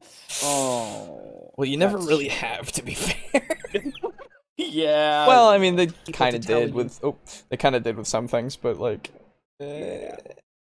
Anyway, Dude, Big story. I rules- can guarantee as soon as I play the Warhammer or whatever that other RPG was with the mech mechanics. Yeah. I don't know what the fuck. As soon as I play that, the artificers in my worlds are going to change. Because Yeah. I'm immediately going to come up with rules for, like, if you want to make a mech as your familiar, how do you do so? How much does it cost? Level requirements. Yeah. Like, weaponry you can take, yada yada. Yeah. Now, when you say it's a familiar, is it like a tiny mech? Or is it an actual mech that is like... Okay. Oh no. Like we're talking mechs, not battle suits. Yeah. Oh, yeah. no. I didn't mean a battle suit. I meant a mech that is like teeny tiny. Imagine a cat-sized mech for mech. ants. Those are already in there. Don't worry about it. Yeah. Okay. Makes sense. But like, I'm not talking Pacific Rim, but like, I am talking like Riptides. Yeah, that's fine. Just when you said familiar in my mind always suggests something very small. Yeah, that's true. Makes 5e super wishy-washy. Want crafting rules? Let's make an alchemist class without crafting rules. There you go. Watsy loves you. I mean, artificer class. Yeah, well, you just infused the item now. My most memorable TTRPG scene was a chase/gunfight on a train. Using Jovian Chronicle cinematic rules. That sounds cool. Ooh. Story. The rules are important but flexible. I myself play with miniatures, but there have been times, narratively, it just works out better to have a theater of the mind and see where the dice take us. I'm thinking back to every underwater combat I've ever ran. 4E ran a lot like a video game, and people often use the term it was codified. Lore-wise, 4E shunned a bunch of their player base too. 4th edition came up with a new creation myth, a war with the primordials and the gods existing up in the astral sea and the primordials existing down in the elemental chaos. Primordials created the Shadowfell and the Feywild from the prime material plane. Certain iconic monsters or locations were now tied to this new mythology. The elves came from the Feywild, and Barovia was just part of the Shadowfell. The plane of shadow was now kind of the Shadowfell all along, and it just confused players. But that was just general D&D lore. Now we get into some of the Forgotten Realms specific stuff. world lore. Wizards of the Coast wanted to combine older BRB. Oh, okay. Yeah. lore with their new creation story. They wanted to explain new races and a new magic system put in place in the core mechanics of D&D. They did this with the previous mentioned creation story and the Spell Plague. You can learn more about the Spell Plague in the link above, but in short, Mystra, the goddess of magic, was murdered in 1385 DR at the hands of Cyric, which was engineered by Shar. With her, the weave was torn apart and magic ceased to exist how we know it. It was 10 years of blue magical fire that tore across Faerun, reshaping it, bringing with it parts of Abir, a lost world, and thus the Dragonborn. The Feywild, which was new to 4th edition, was explained as always being there, but now very accessible via the prime material plane. It was called the Realm of Fairy back in the day. Savras died, Azuth was devoured, Lathander turned into a Maunator, Cyric was in prison for his crime. The World Tree... Maunator? A Maunator? I think that might be a miss... how do you even spell that? Maunator? Good fucking question. Maun as in mountain? I don't know. Yeah. Anyway, I think it's just a misspeak. Yeah. Anyway, Maunator. Lathander turned into a Maunator. Cyric was in prison for his crime. The World Tree was destroyed, and whole sections of Faerun were changed geographically. The Sea of Fallen Stars shrunk, being dumped into the Underdark. Mulhorand was completely destroyed, and the Mulhorandi pantheon disappeared. As I go over again, I'm not sure why Wizards of the Coast wanted such dramatic, sudden, and intense changes to the Forgotten Realms. Maybe they felt it would shake things up. But with deities changing or dying, geography rearranging, spells not working like they used to, and parts of Faerun burning under blue fire, nobody felt like it was the realms they grew up with. The past books, the stories people loved, were now changed forever, and while people don't usually like change, rather than trying to remember what happened in the realms, it was now easier just to play it during the 3.5 era. By 1395 DR, most of the devastating effects of the spell plague ended, but Faerun was changed. And by 1480 DR, Wizards of the Coast with 5th edition invented the Second Sundering, returning most of what happened back to its 3.5 era. Oh, is that rewinding what the clock that in a way. is? The events had occurred, they still took place, but the fallout was no more. Deities were resurrected, the Sea of Fallen Stars refilled, magic went back to the way it was before, the Weave restored along with Mystra. If you plan on playing 4th edition or any RPG really, you might need some miniatures or better yet, tactical tokens. Tactical tokens has a Kickstarter. Nice. That was, that was a good sponsorship thing. Yeah, that was a good plug. Good, well good, done. Good go. Good segue. Okay, so I've heard the term Second Sundering so often, but I had no idea what the fuck it was and didn't care enough to look into it, but now I know. Yeah, I had never heard it before, but that's mostly just because I don't really care about established lore. That's fair. In D&D. That's absolutely because fair. we just make our own. Yeah. Well, even with some of the stuff that's been made up, I've the place that I heard it from was Critical Role, actually. And okay. He has his own fucking world, right? He has his own fucking campaign set in his own continent and shit. And they reference in his own book now. And they reference the Second Sundering all the time, so I guess it's even an official D&D book, so I guess it's in the same world. But yeah. Okay, well, so interesting. It's interesting, but I understand people not liking things changing, but I'm also kind of over here going, oh well, that sounds like it could be neat. Yeah, I'm okay with that. Yeah, sounds like it could be fun.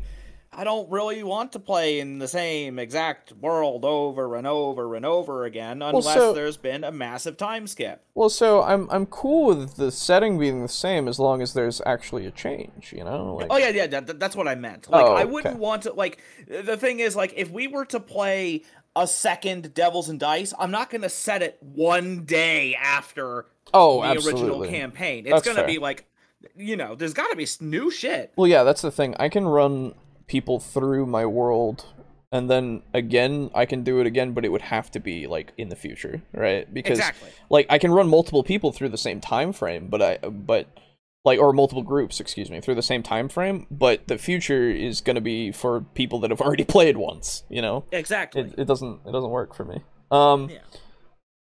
Yeah, they made the realms cool for once. Wow. The spell plague was creative world building, upset Salvatore though, since he wrote Realms novels. Well, boo-hoo. I don't know. A writer doesn't like it. Obviously, it being cool for once, quote unquote. That's a preference thing. Because I thought the world was pretty cool beforehand. I don't know much about it, to be fair. That's why. Yeah, it's neat. Honestly, I kind of get that just from looking at maps. It's oh man, the plane of spiders? Yeah. What the fuck is that? Looks neat. I want to go there. Yeah. Steely, hey, what's going on? He said he wasn't going to be able to make it tonight, and he made it anyway. Well, there you go. His is a mishmash of Pathfinder 1e and D&D 5e stuff. Mercers? Okay, that makes sense. Question. Which system do you guys most like to include established lore when GMing? Which the least? So, by established lore, you mean official lore, I assume? Yeah, most likely. So, it's been, it's been a long time since I've done anything with official lore. Yeah. So, or at least a thing, if you were to run, say, Star Wars. Right. Would you I would set it way the fuck after or way the fuck before, nowhere near that fucking shit. Okay, so effectively you would not like to have the not with Star Wars. God no. No. I don't need people to tell me I want to go see Luke. Yeah, exactly. Okay. I don't need that. Yeah. So in Star Wars that would probably be your most disliked one to have established lore in. That's what it sounds like. I suppose cuz it's Star Wars is just one of those things that I just don't want to play either. Like, well, no, that's not true. I do want to play it. It's just I don't care about the lore much. Yeah. Even though I know so much about it, it's in my fucking brain. Worse. For better or for worse, I don't care, you know? By the way, actually, real quick, have you seen the Gus Johnson video about Star Wars or no? Which one? Was that recent? My life as a non-Star Wars fan. Oh, I haven't seen it. No, I should. Oh, it's really good. Okay, sick. But I what I will say is that every time I try a system out, I will use the established kind of stuff, right? Because like for your first rodeo? Absolutely, yeah. Because one, and sometimes, I mean, at this point, at the moment, what I'm doing with my vampire campaign, part of me is just like, maybe I just want to take bits out of the Chicago by Night book and just go, this is what you're gonna do at some point. We're just gonna run through this like adventure, quote unquote, right? Yeah. So I think with vampire I'll do it to that extent, but that's because I'm just like, my brain can't fucking think of things right now, and I haven't written for like forever. Yeah, because for your first rodeo, it's a good idea to use the established world. Yeah, at least. exactly. You don't have to use the lore, but the world, yes. Yeah. So, like, for example, whenever we get around to playing 7th Sea, I'm absolutely going to use the world laid out in 7th Sea. Absolutely. But in Call of Cthulhu, I mean, I'm going to be using, obviously, the world, but I'm not going to be using any of, like, the actual Lovecraft stories. You're not going to hear a lot about, like, Innsmouth and shit like that. Okay. Because this is an unrelated thing. Yeah, there's no reason why we would hear about it anyway, right? Yeah. Like, I will say, when I started DMing, when I played through Ravenloft, when I ran Castle Ravenloft, Expedition to Castle Ravenloft in 3.5, I used the entire book. I changed some things, but that whole established like setting and like everything about it, I used it all. Like, because I mean that's kind of half of why you're playing Ravenloft is to go to Barovia or Baravia. That's one it is. Barovia. You got it. Barovia. Okay. Yeah, that is definitely part of it, and it was also my first time, and so I had something to rely on, and all that kind of stuff. Yeah. But yeah, just for something that I would want to run with established lore, I'm not sure, right? Because like I like lore. Lore is really cool. Probably Warhammer would be the most like actually lore accurate one, just because everything that's happened in it, right? Yeah. It would be kind of doing a disservice to the world to not include all the shit that has happened in the world. At least the stuff that you're actually, hearing. The stuff that matters. If you're like, for example, if you're playing a Warhammer campaign and you're playing as dwarves, you're probably not going to hear much about the stuff that the Lizardmen have done, but they have done it. Sure. Yeah. Warhammer in either fantasy or in 40k, both of those, I think the lore would be pretty important to me. Because I like the lore a lot, and two, because it would help with just establishing everything. It helps, because the thing with, at least for me, the thing with lore is that it helps inform me of potential motivations. Yeah. You know what I mean? Yeah. Like, why are the humans invading Sylvania? Well, you see the dwarves there, they found some gold and the humans want it. And it's like, wait, what? No, I thought it was vampires. You know what I mean? Right, yeah. So it just helps making motivations much more easy to fabricate, I guess. Yeah. Not in terms of law. I know what you mean. I know what you mean. Yeah, create. Yes. Any RPG says, they can help Luke milk space walruses. Oh god, no, please. Hell yeah! No. So many RPGs have good lore, but don't have the game systems to match the lore. Interesting. That's an interesting take. It is. I wouldn't. Well, okay. I wouldn't say certainly, that. certainly not D&D. Because like, well, I mean, okay. What Can you think of something in D&D that has been like directly like a system or a rule that is directly influenced by lore and not, you know? So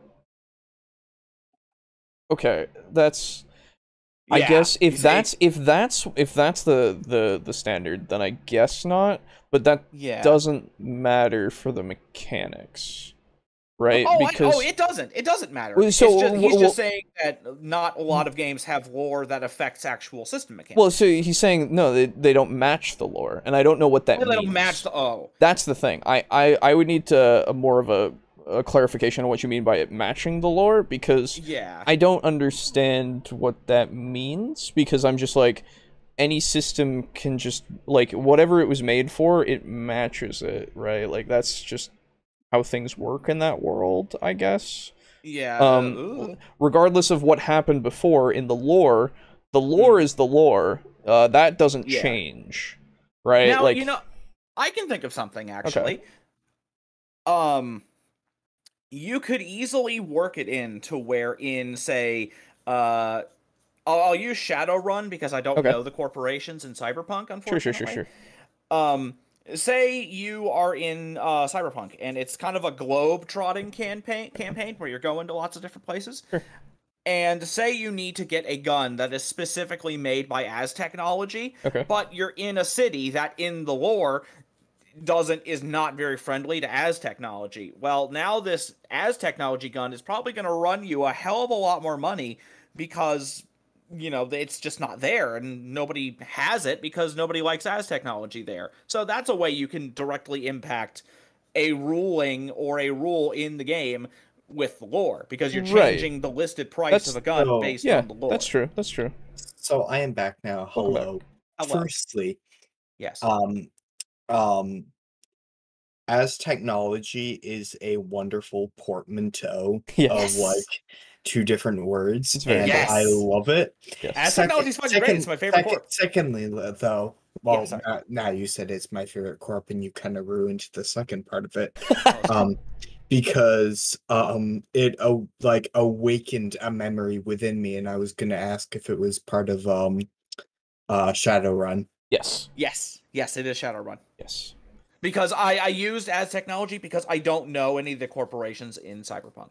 Yes. I would have said Cyberpunk, but I'm slightly more familiar with Shadowrun. Oh, okay. Matches in terms of level of quality. Oh. Good lore from bad systems and bad lore from good systems. I see. I don't know. I would have to see some examples of that, because I don't know. Yeah. Aiden, Steely asked a question. Which system do you most like to include established lore when GMing, and which is the least? And by established, I mean official. Yeah, and so obviously Alejo's answer was Star Wars. Yeah, I would never. Most hated. I would never want to include Star Wars lore in my game. Yeah. God. I wouldn't really say as there's a preferred choice, as most of my lore is kind of original, and I'm looking up stuff in the Ingradel campaign, and there is fucking no similarities. Yeah, fair. For systems, at least, I've borrowed stuff from Norse mythology and stuff like that. But most writers do that. Yeah, sure. As for least favorite, again, since my stuff is original, I can't really say as I have a most or least favorite. However, I can say a system that I would hate the most to implement, which would probably be Fate of Cthulhu. Yes. Fair. Okay. Fair. Okay. Although technically, what's funny is that technically in Fate of Cthulhu, the lore is that Cthulhu won. So I mean, it's pretty good, but yeah, it's also the lore that you were sent forward in time. Yeah. So by the way, Boo, because you were talking about corpse, you reminded me of the Arasaka corp from Cyberpunk, the game. Oh. Okay. They released a few ads before like the game like actually came out. Nice. And here is a sick the fuck ass ad of like some poachers getting orbital That's lasers. right. I remember seeing that. It was super love cool. It was So super the poachers are getting orbital lasers? Yes. Yeah. Okay. Because they're for a second there, I was like, please tell me the poachers don't have orbital lasers. Nah, so dude. fucking good. Arasaka is protecting that elephant from Fuck poachers. yeah, dude. Yeah, it's super fucking cool. Yeah, anyway, there's more. Let me get back to Shit, this. this thing is so fucking big. It takes so much paint. Yeah, that's what keeps me from painting the Tamex I got. I'm That's like, fair. I look at how much it'll need and I go, Yeah. I'm just painting a rock. I'm super lucky because this is all one fucking color for right now. Nice. 7th Sea First Edition, says Indigo Dragon. I think it's actually second. It's the one There you that's go. currently available on Chaosium. Yeah.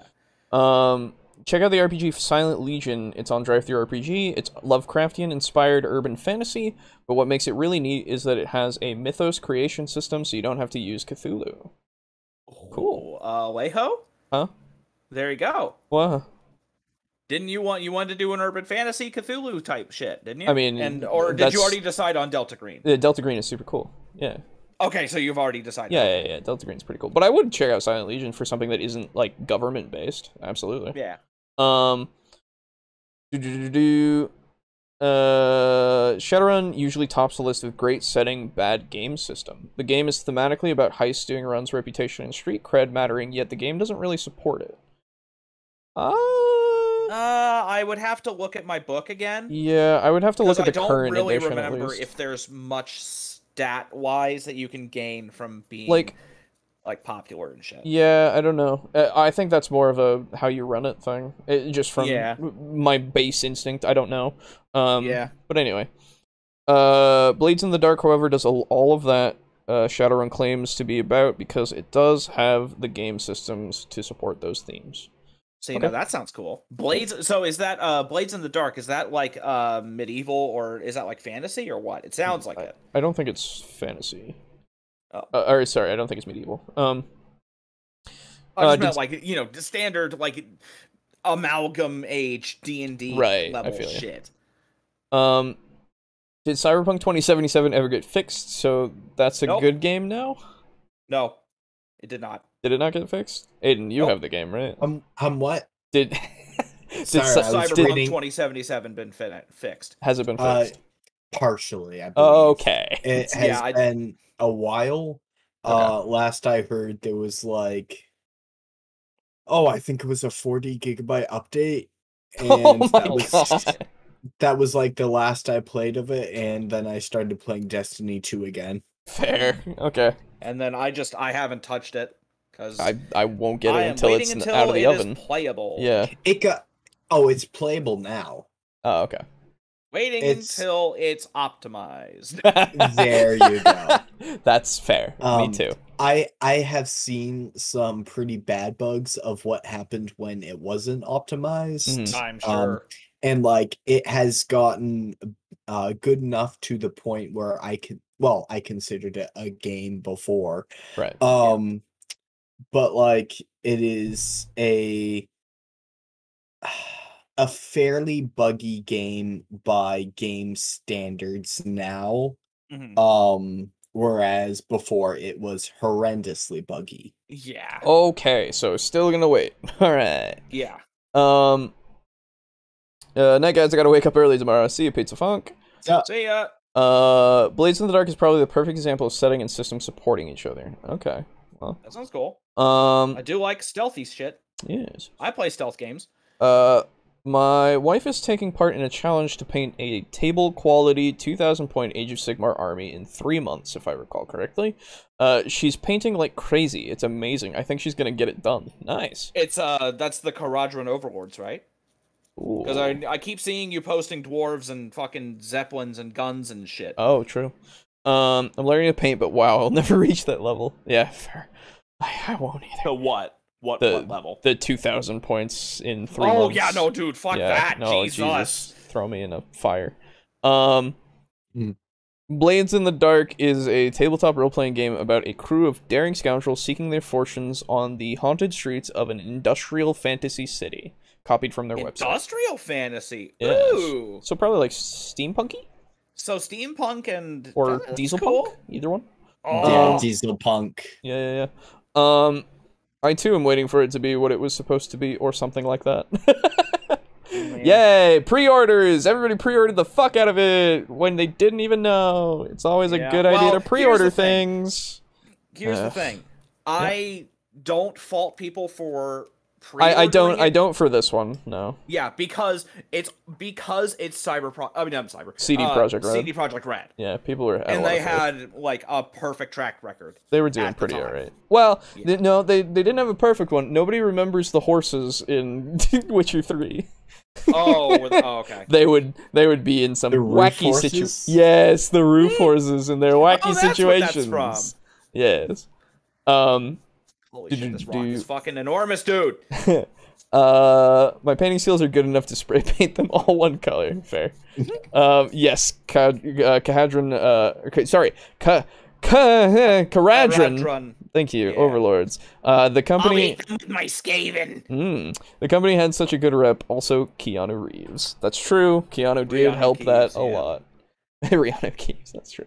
Anyway, I think that's past there's so little left in the video. Let's finish it. You can tell a good story if you have the right people, if you custom tokens for your game. I believe that any RPG you can tell a good story if you have the right people. If you have role players who want to play, even 4th edition wouldn't stop you.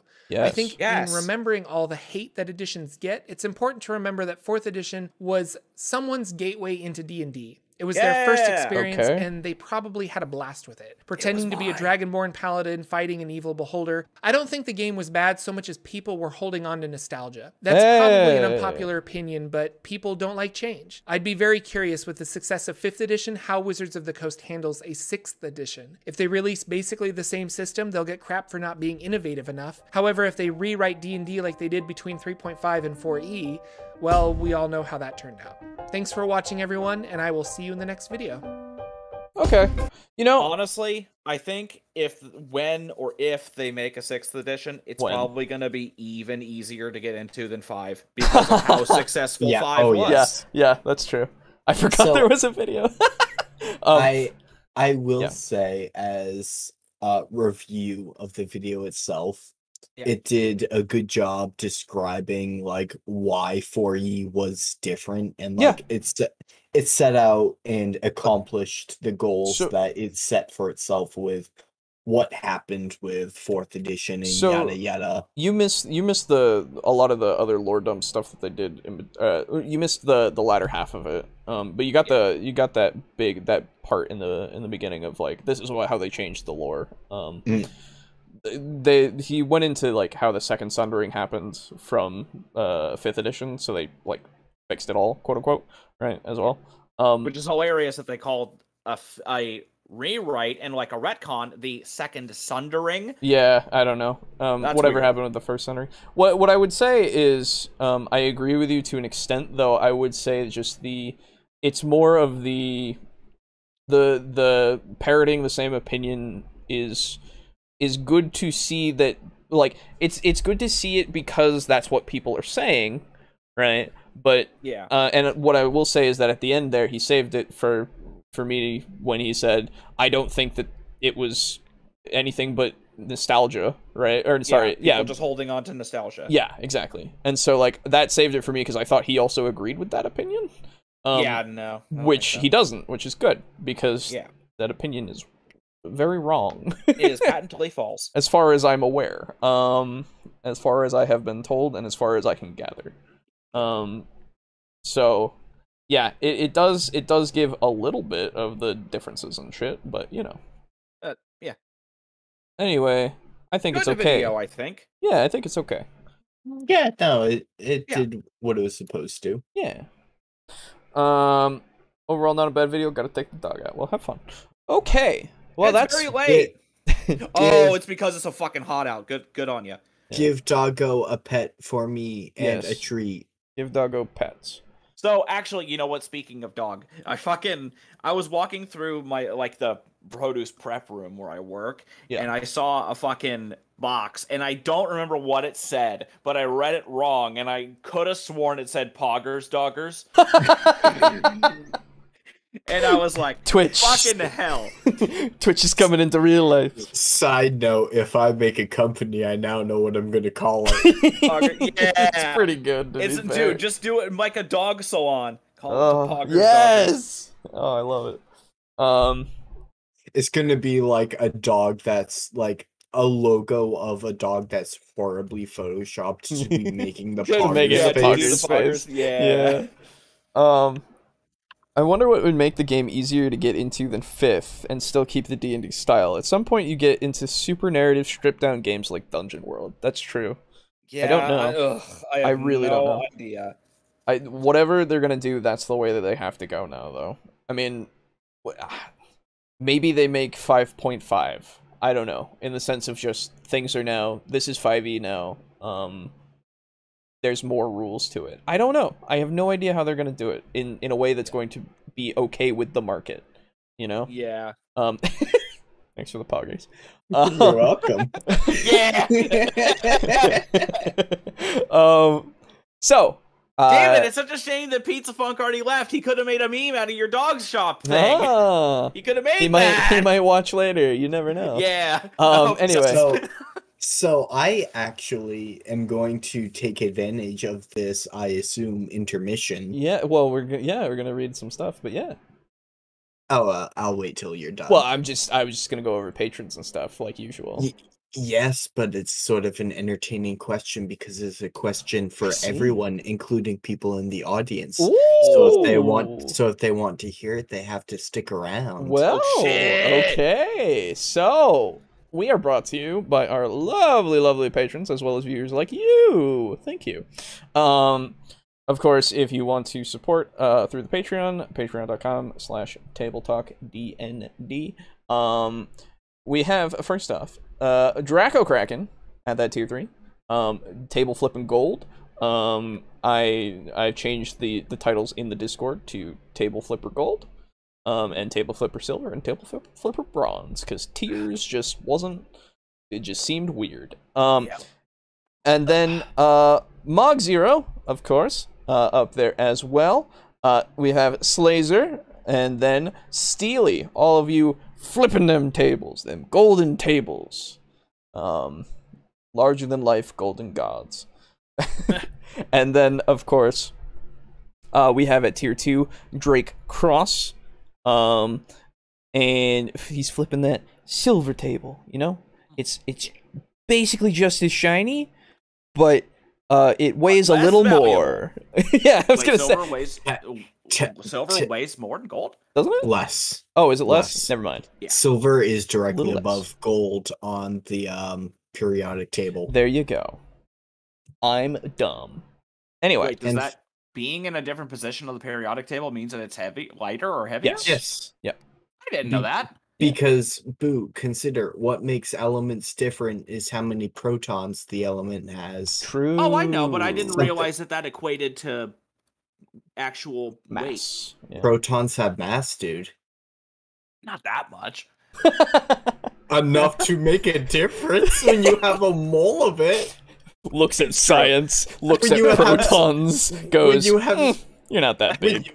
When you have 6 times 10 to the 23, like a billionth of a gram makes a difference. Anyway. Walks up to a scientist, crosses my arms, shakes my head. Protons aren't that heavy. No, they're not that big. I love it. I would be inclined to agree with you. Yes, they any aren't scientist, that heavy. Any scientist literally goes, well, but if you have a lot, that's true. It's like, nah, I don't think. Look at this chunk of gold here. Fits in my hand. There's not that many protons in it. Yeah, you can't even see them. I don't see any protons. It's like, all right. nah, I don't think light's that heavy. It's like, well, no, but it hits things with a certain impetus. Anyway, moving away from being smart, shut up. So then we have, of course, Chris, Frozen Spaghetti, and Kill Chrono in tier 1. That's their bronze table flipping. They get that good old bronze table. Good for you. Thank you so much as well. Of course, again, as we say every time, don't donate unless you can, and think of your financial situation first before you think of this. Haha. Anyway, there's also, of course, the TableTalk logo on tees. I have yet to get back to my artist friend, which I should get my phone because he sent me a message. My artist friend about the new design that will be coming, but there will be a new design, hopefully soon. He had some issues that he needed to take care of, so yeah, it took a little longer than I thought, but hopefully it's soon. So look out for that. Anyway, that is all of that. Aiden. Oh, you know what? I will say, at this point, in the midpoint, I will also do this. Hey, if you're new, you should subscribe to the channel. Oh, God. Hey. It's only been 2 hours. I know. Only 2 hours. I know.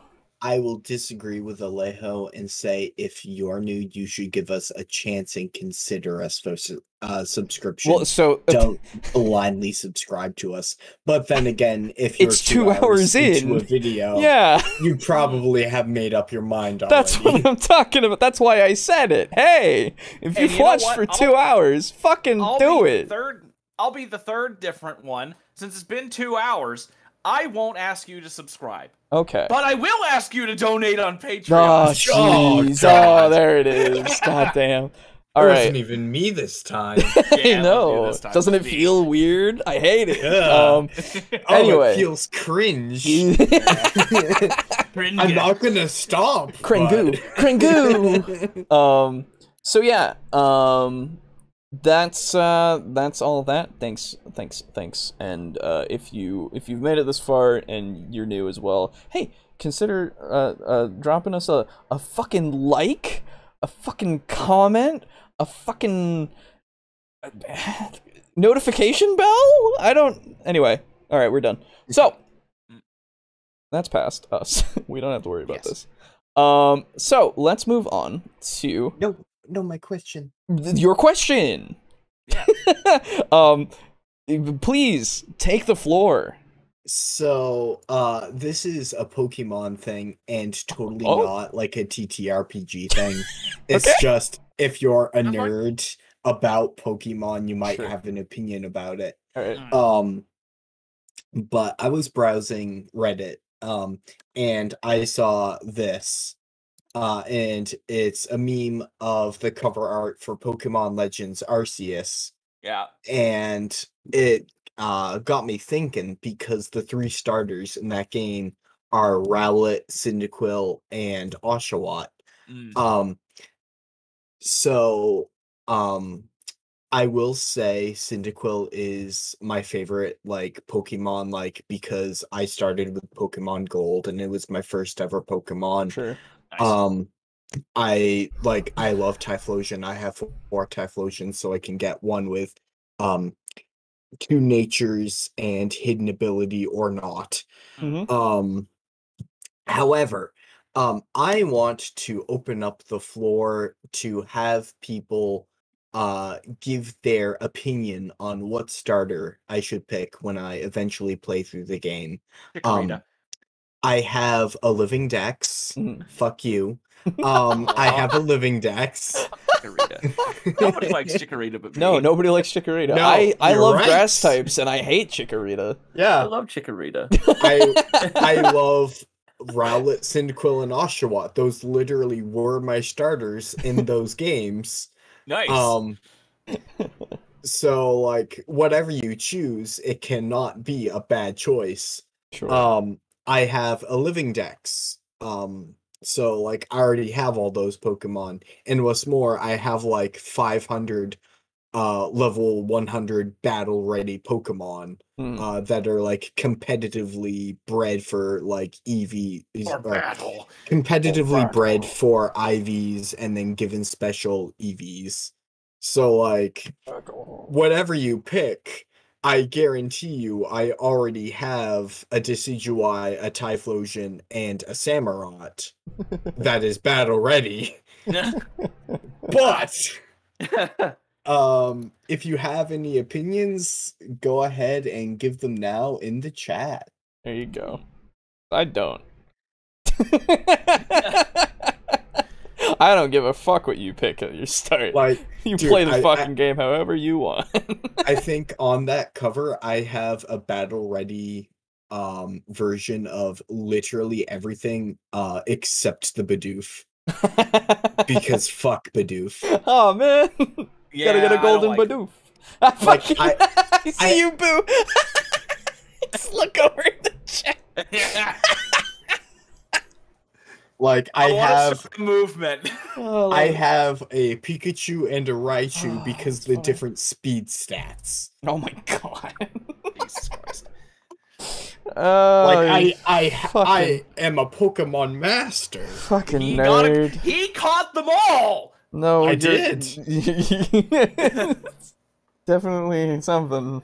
Definitely something. All right. Well, people. No. Okay. So there was some stuff in the chat that I didn't get to. Table flipping for life. Nice. Table talk discussion and science facts. True. Periodic table talk. God damn it. Dude, I see now the second podcast I'm going to start. Periodic table talk. I'm part of 4 D&D campaigns. I'm going to make a second podcast. Woo! That's only 6 of 7 nights. I need another. Okay. I need to be doing something literally every night, apparently. Sleeping is not one of them. Fucking Mech Warrior, you bastard. Oh, no. Late to the party, what was the first for you video? Hey, Ronald. It was one that was just going over some stuff in 4E. It was what happened with 4th edition D&D. Jordan or Jorfden. No. The P was. But the PH is silent. I know, but that's how somebody might know the channel. I don't know. Yeah. And yeah. It's hard to quickly put into words, but I guess the mechanic-oriented style with a lot of roles with defined actions as compared to narrative games, which are more free-formed. Oh, for the style for D&D? Yeah. Yeah. Maybe? Yeah. I don't know. Yeah. That is something we will have to see when Wizards releases 6th edition. Right. Yeah. There are a lot of D&D like games in the OSR. That's true. I've never actually played Pokemon. I think you should go with whatever can beat up a lot of dudes. That's true. OSR is Old School Renaissance. Yeah, Quilava. Yeah, right. It stands for Old School Renaissance, a bunch of RPGs that have come out over the last 16 years to mimic the original D&D games. Yeah, there you go. That is not what I had heard. Well, there you go. One of us is wrong. Also can mean what you said. So, no, both of you are correct. Damn. I wanted him to be wrong and me correct. I assume you have a playlist, but I like Matt Colville video borrowing 4E monster abilities, and Puffin Forest is a fun animated rant video. Sure. We'll get to more 4E things in the future, of course, since we're now broaching the topic. I don't know. I saw Puffin rant about Pathfinder 2E, and that was a headache. So yeah, that's true. But yes, Matt Colville's thing is just like a good video, and really we don't have too much to add to it because he literally says, "Hey, use things from 4E in 5E." So yeah, like there's not much to go over. Those ones where we're just sitting there saying yes. Yeah, it's unfortunate we won't go over it because I remember that whole video. It's really good. But yeah.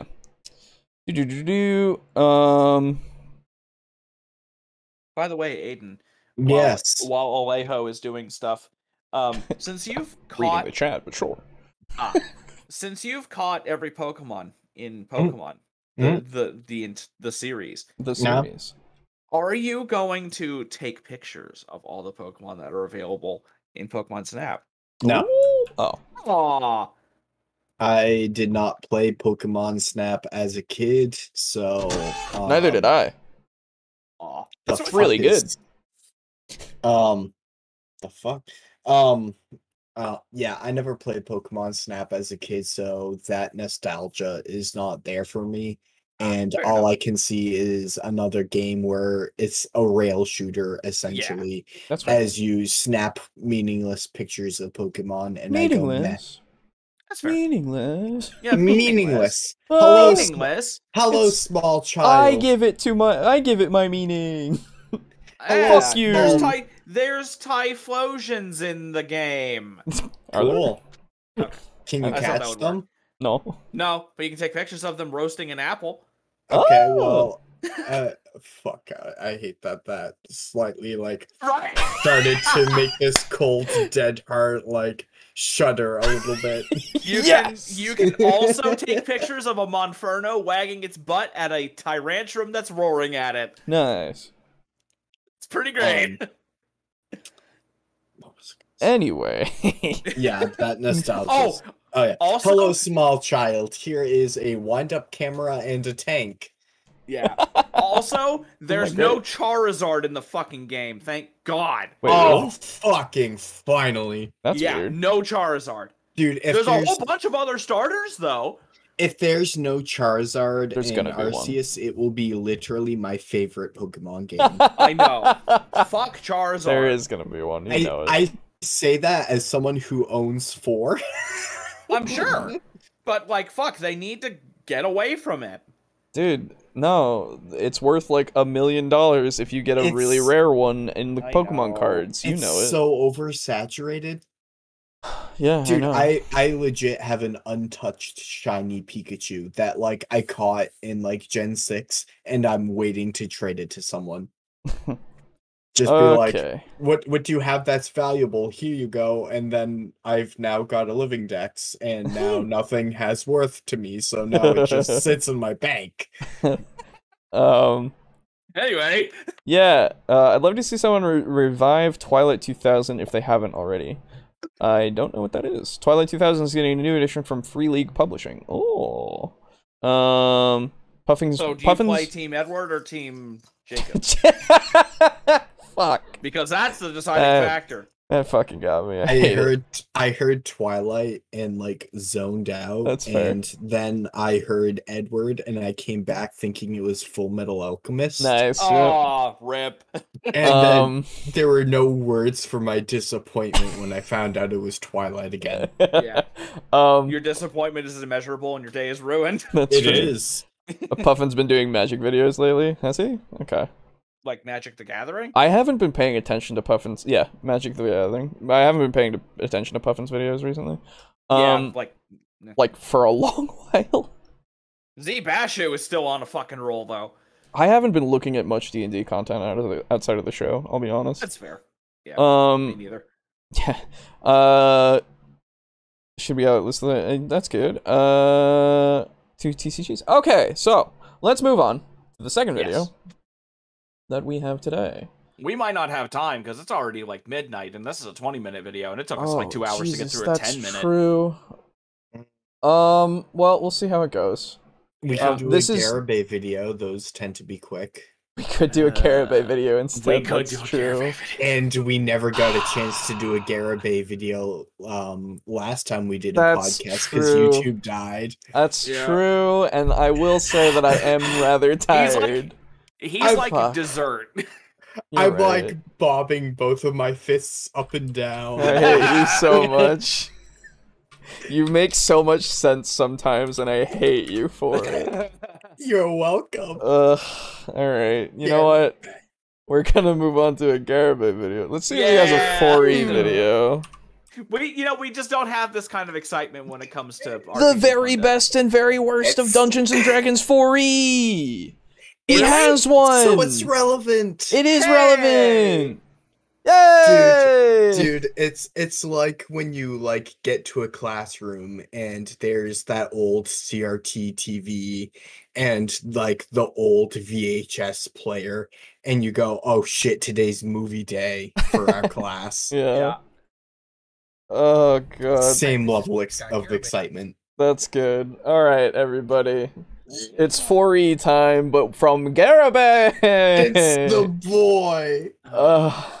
My fucking head already. Like, I've had a headache this whole time, and I'm about to have more of one. Unironically, this makes the podcast so much better for me. Oh, I see. All right. Well, here we go. Twilight 2000 is a World War III that was never was RPG. That sounds awesome. Damn glittery vampires. Yeah. It's 4E night. How often do we get a 4E topic? Well, we'll get more in the future. This was just to get on the surface a bit. Anyway, here we go, everybody. Hi, this is Scott Garabay, and today we're going to talk about the very best thing about Dungeons & Dragons 4th edition, and the very best thing and the very worst thing about Dungeons & Dragons 4th edition. Okay, place your bets. What do you think? I think that the worst thing is that it promotes cooperative play, and the best thing is that it's so rules heavy. Okay.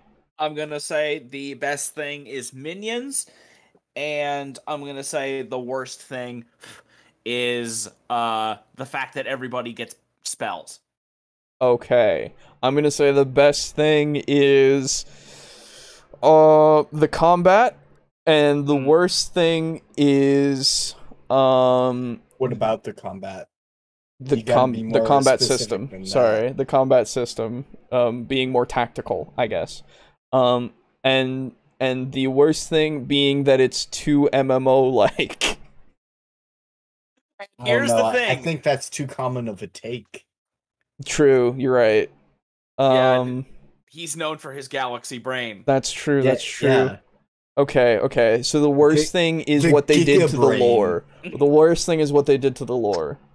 Ooh. Okay. Yeah. And so now here's the thing. I am also going to throw in a second bet that none of the shit that we just said is what he's gonna. Oh, well, that's just, you know. Oh, can I join that bet? I was gonna say, that's the winning one. Yeah. He's gonna say the best is the art, and the worst is how MMO-like it is. Well, all right. It's like a mini game. Yeah! Alright, here we go. Jump right into it. So Dungeons & Dragons 4th edition, of course, is one of the most unusual editions of Dungeons & Dragons. Editions? It's the best way to describe it is the ill-fated edition. Without a doubt, there's. So, just throwing this out there, this is the first time we have let him talk for 30 seconds. Because he's not said shit. No, I paused him at 11 seconds in. Come on. But that wasn't. No, I know. Yeah, that's true. That's true. You're right, and I'm actually kind of excited, honestly. Not for long. No debate. Dungeons & Dragons 4th edition is the worst edition of all the editions. Oh. But tell me why. Really good about it. Let's talk about that. So, what was the best thing about 4th edition? Yeah. Here you go. I think that Dungeons & Dragons 4th edition was the most innovative rule system of all the editions, as far as innovative rules. Using the rules in a way that made the game, I would say, tactically and strategically more complex and more intriguing than any other edition. I would say that's fair. There was a ton of really brilliant ideas in Dungeons & Dragons 4th edition, okay? So, let's... I'm sure there are a lot of really good ideas, yeah. Yeah, again, I have zero experience, so I can't say whether the ideas were good or bad, but I know that they just came out and they developed, like, a lot of rules on basically nothing, and we're just like, here you go, here's 4th edition. So it is itself, and the rule set within it is very inspired, and like had nothing really similar to go off of. So it's very original. Yes. So because of that, like, there's a ton of hard work that was put into it, and like those poor playtesters. God. And like, oh, I just thought of the playtesters. Oh my god. And I think I'm kind of there when he's saying like it's a bit more tactical. Yeah, I mean, wait, didn't one of you say that was tactical? me? That's me. Hey, he won. I might. And thus we all lost the other bet, so it doesn't mean anything. Let's talk about what they were, okay?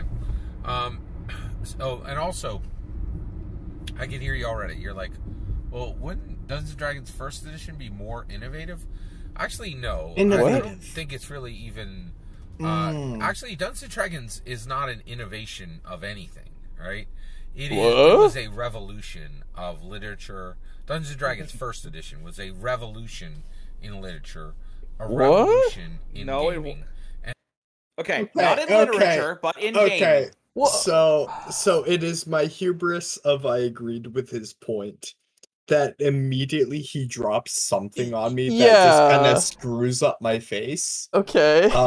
So when you say it is an innovation of nothing, that itself makes it more innovative because it's baseless. You have created something out of nothing. I was gonna say, hence it is innovative. Quite literally, of a product idea, etc., featuring new methods, advanced and original. Yeah. So like 1E is by, well, not because there was basic beforehand. What? No. What? Or there was both basic and advanced, and I forget which one came later. Advanced. No, so they all. If he's talking about 1st edition, he's talking about the first, like, D&D came out, and then advanced came out after, and basic also came out after. Basic was after 1st edition. Oh. Yeah. Okay. I don't, dude. The old editions are so confusing to me. That's true. Yeah. 1977 was the basic set, whereas D&D 1st edition release 74.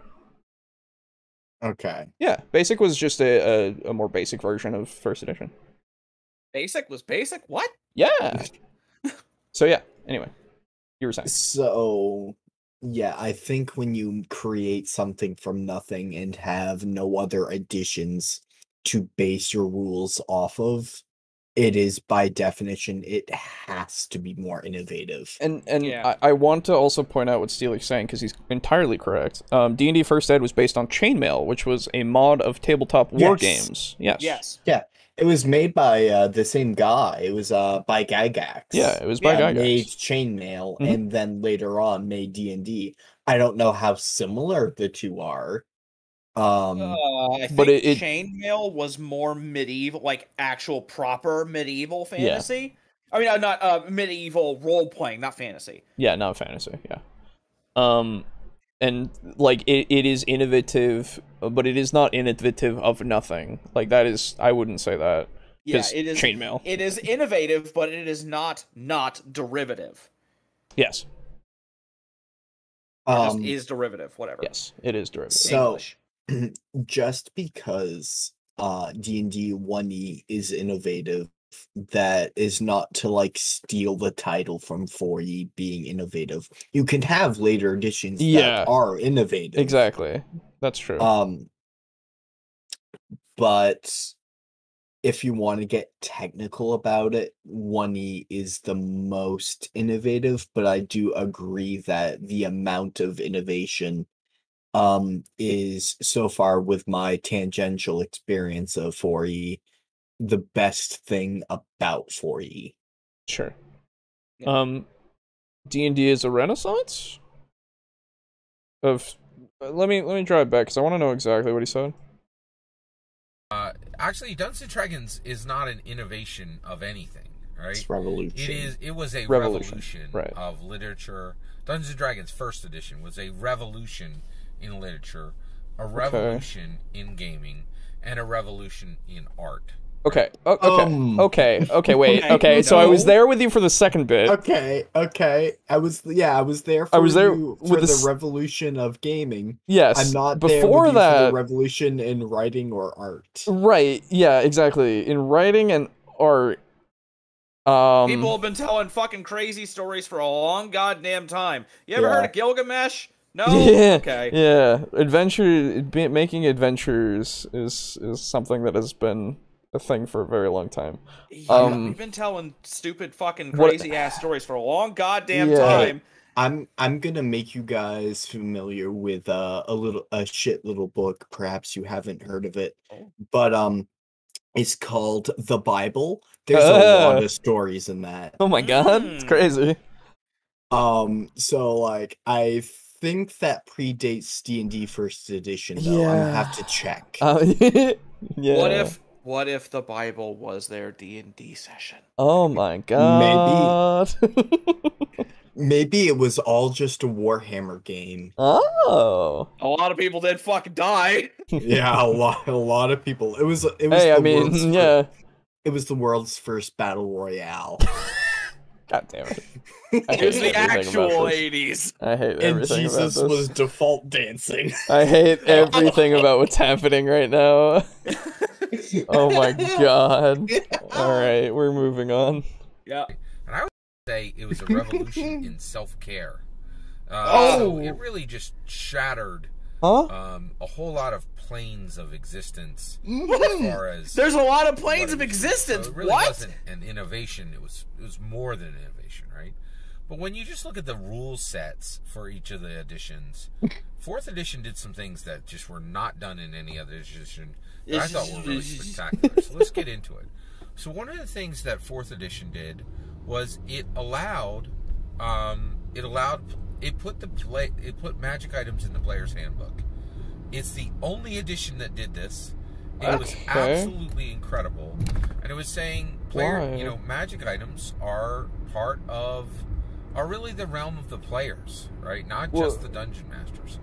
And I love this from the perspective of it acknowledging that adventurers earn gold, and just like they can buy mundane equipment, they should be able to buy magic items. But they can still, Garibay. In every other edition, even though it's not right there in the player's handbook, they still can. No, you can only get magic items that are listed in the DMG. No other magic items can exist. Right, exactly. Okay, I'm just gonna let him... So when he said it revolutionized self-care... Yeah... Like, okay, I've said it before. So what, like mental health? Well, so that's the thing. What I've said it before, and I'll say it again. You can use D&D and TTRPGs to work through shit. That is that is absolutely something that is absolutely possible. It's not the purpose of it. It's not. Yes. That is not the primary purpose of it. I will say, it has helped. Having that ability to kind of step out of yourself for the moment can be incredibly therapeutic. Yeah. Just if you are going to use D&D as like a self-care thing, sure. Hopefully like you're on like in a table with friends who can know about that shit and know that D&D is kind of therapy for you, because that's kind of like dickish to like throw in a random adventurers game with a bunch of total strangers who aren't expecting it. So the other option, of course, is just it is your escape. Right, it is helping you in that sense, right? So that you don't have to worry about telling everybody that I'm using this for therapy. It's just if it's just quite literally as simple as you want to step out of your own skin, then it's no different from acting. Yeah, it's no different from literally anything else. Absolutely. And I would also say like it hasn't done anything to so I would say it has done something to such a degree in the sense of role-playing games in general that let you be another person and live in that kind of life, right? That's something that's totally like changed that kind of thing. And again, if people are using that for self-care, then hell yeah, fucking do it. Yeah, then go for it. Like that's the thing. But that's not just D&D though. Yeah. Yeah. You can do that with a lot of different stuff. You can do that with cooking. You can do that with watching movies or reading books. My thing is not just that. It's just like D&D isn't the only TTRPG that you can do that with. Oh, if we want to make this kind of comparison, because I would say there is no other medium that is very much like TTRPGs to this extent where you can do this, right? But again, I wouldn't say that it's just D&D. I will say, like, I'll agree with your point that yes, there are other like games out there that can be played that are a bit more disassociative.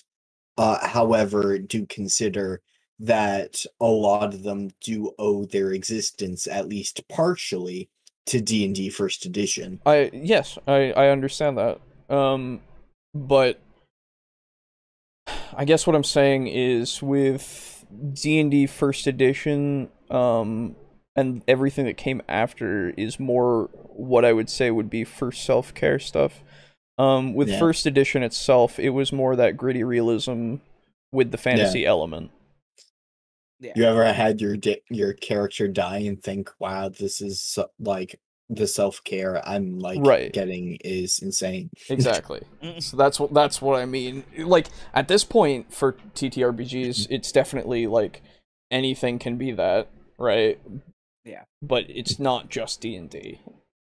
But your fifth level fighter dies to a spike trap. Yes. Fun fact, when he said it revolutionized self-care, I don't know why, but I thought of like self-care and like put it in the D&D universe. And the way it manifested initially was the elemental self-care. and now I'm like giggling at the thought of like falling into like essentially the plane of air, but everyone in it is Oh, sorry. Everybody in it is what? Cut out, yeah. Oh, his internet died, didn't it? Damn it! Oh, he does it every time! God. It's like, it's that fucking joke. Hey, how do you keep a doctor in suspense? Mm-hmm. And then that's when you go under? Yep. Every goddamn time. While we wait for him to come back, let's see. And he can hear us, I'm sure. Well, I'm glad I didn't bet shots on this one. I'd be drunk. Yeah, well. Because no one ever homebrews anything, right? 4E made magic items as key part of the game's balance. You can play 3.5 and 5E, and you could get magic items, but they were usually mundane in the early levels, and it wasn't game-breaking if you didn't get magic items. 4E made magic items mandatory. See, that makes me question it, though. Yeah, that's just going too far in the other direction. Yeah, that's what I would say, absolutely. Because, like, I don't think magic item, like, I feel like having the ability to have magic items is good. Like, that's fine. But making them absolutely mandatory, I don't know about that. Yeah, because at that point, they're not, I don't know. When you make a magic item mandatory, it takes away from the mystique, I guess. Yeah, or the I would say so. And the feeling of like accomplishment of getting a magic item. Right. Because it's like, oh, hey, well, we've gotten puzzle piece number 4. Right. Like this is something that I absolutely require instead of this is something that I want. Yeah, this is something that I found. It's like totally awesome.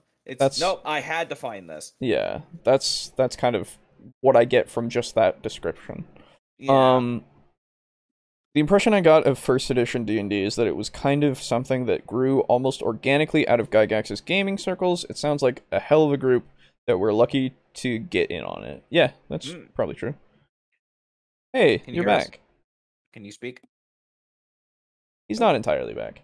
I have to admit that there is some appeal to the old school idea of a +1 sword being a huge deal. Oh yeah, no, I'm fine with that. Yeah. Like, so this is the thing. I think, again, like, the ability to have these things as essentials is... Well, not essentials, sorry. The ability to have them is good, right? And making them more of a... More more pronounced, I guess. Yeah. More pronounced is good. Because, like, again, we've talked about it. 5e has it doesn't care about magic items. You don't need them. Yeah, no. 3.5, you technically don't need them, but they are more like there's a lot of them, and you could do a lot. Yeah.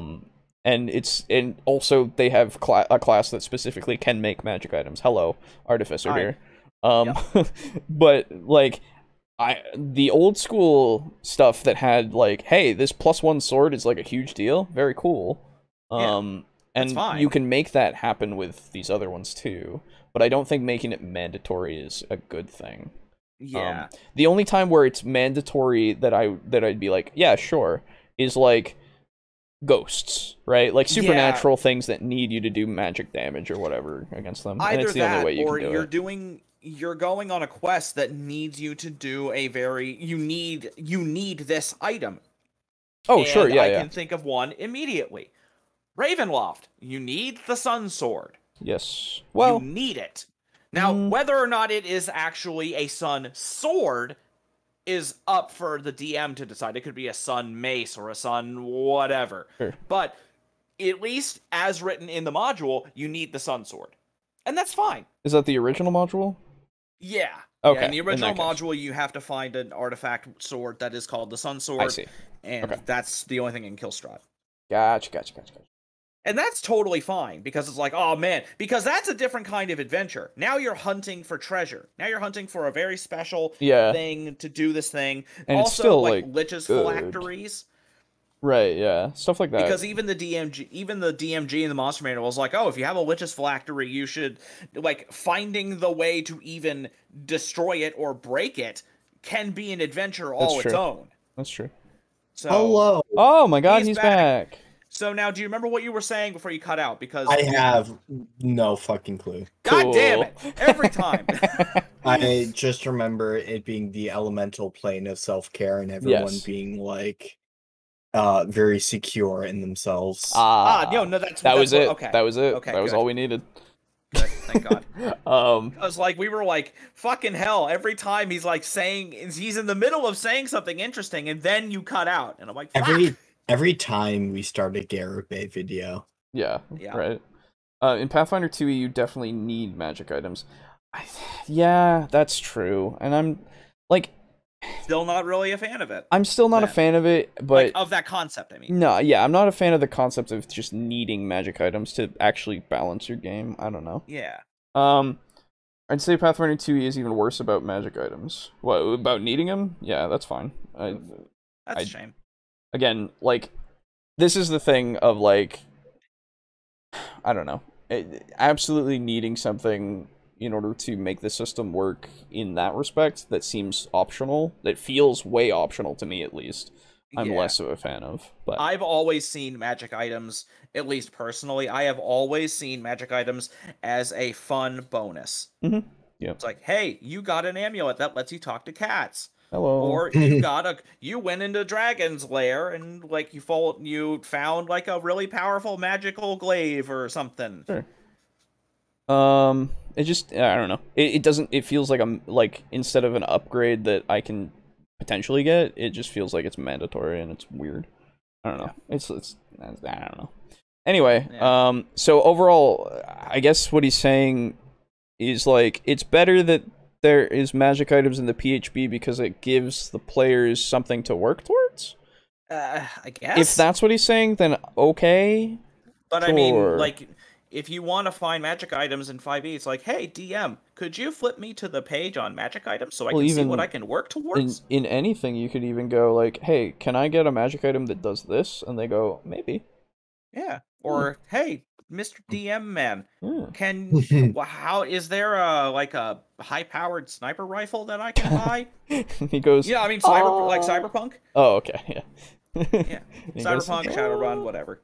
Can I just buy Xenophage? Yeah, can I like buy like the fucking? Can I get a virus bomb, sword? Please?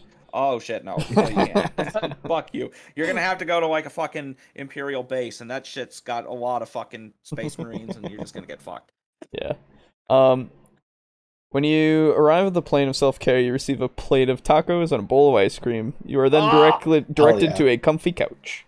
Yes. Now, okay, do they have options for people who are dieting? It's a low-fat ice cream. I was gonna say there's just clouds that are made of chocolate. Oh my god. Either that, or as soon as you get there, your diet just you just lose weight and shit. They put the magic items in the player's handbooks in 4E. Yes, that's what he said. Yes. Which is fine. I don't see that as a bad thing. I also don't see it as like revolutionary. I don't know. Yeah, it's not like. But because you've said that it's mandatory for them to have them, then it makes sense that it's there, I guess. But at the same time, again, I go back to my point of I'd rather not have magic items be mandatory. But okay. It was really brilliant. I don't know. There's so many ways to balance a game. You don't need magic items to do it. Exactly. You're absolutely free to do as Boo did and just have them be a fun little thing. Like you can talk to cats now. Yeah. Or now you have a book that every time you open it, it fucking explodes in your face. Yeah, it's a firework. Yeah. Yeah. We had a spell book in our campaign where I'm a paladin that was incredibly old, but upon being translated, it contained high-level spells. Like a few earlier level ones and a few later level ones. And the thing that we found out very quickly was that none of the spells were as they are in the DMG, but they were similar. So there's a spell like Talk with Dead. And I laughed so hard because it's not Talk with Dead, it's Talk with Dad. And so Talk with my dad. When you cast it, does it just be like you just mentally connect with your dad? It acts as a message, but to your father. That's amazing. I like that a lot. That's really fun. I really hate that a lot. There's I forget what spell it was, but it like scratched all over your body and like every itch you had like just gets satisfied. Ooh. Nice. Oh. That's the self-care dimension. Yeah, I can see that. There's a variant rule to Pathfinder 2e in which weapons auto-leveled with the player. That, I think, does kind of patch the magic item issue. It's not a perfect solution, but I think it helps. Okay. See, that is something that I really like, is instead of getting a ton of magic items, is having a item that progresses. Like, I remember when we tried to... Remember a long time ago when Brogan wanted to run us through an Underdark campaign? Yes. And I wanted to play as an Illithid. Myconid. Oh, I thought it was Myconid. Right. Yeah. That was Alejo. You wanted to be the Myconid. No, I wanted to be a fire newt.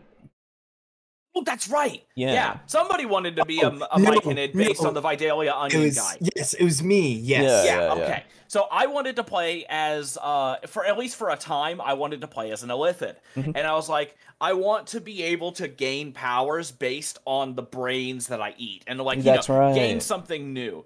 Like, if I eat a human brain or a dwarf brain, stuff like that. Yeah. But we changed it to the point where I had, like, a mind sword. And so if I decapitated somebody and bathed the blade in the brain, it would gain power.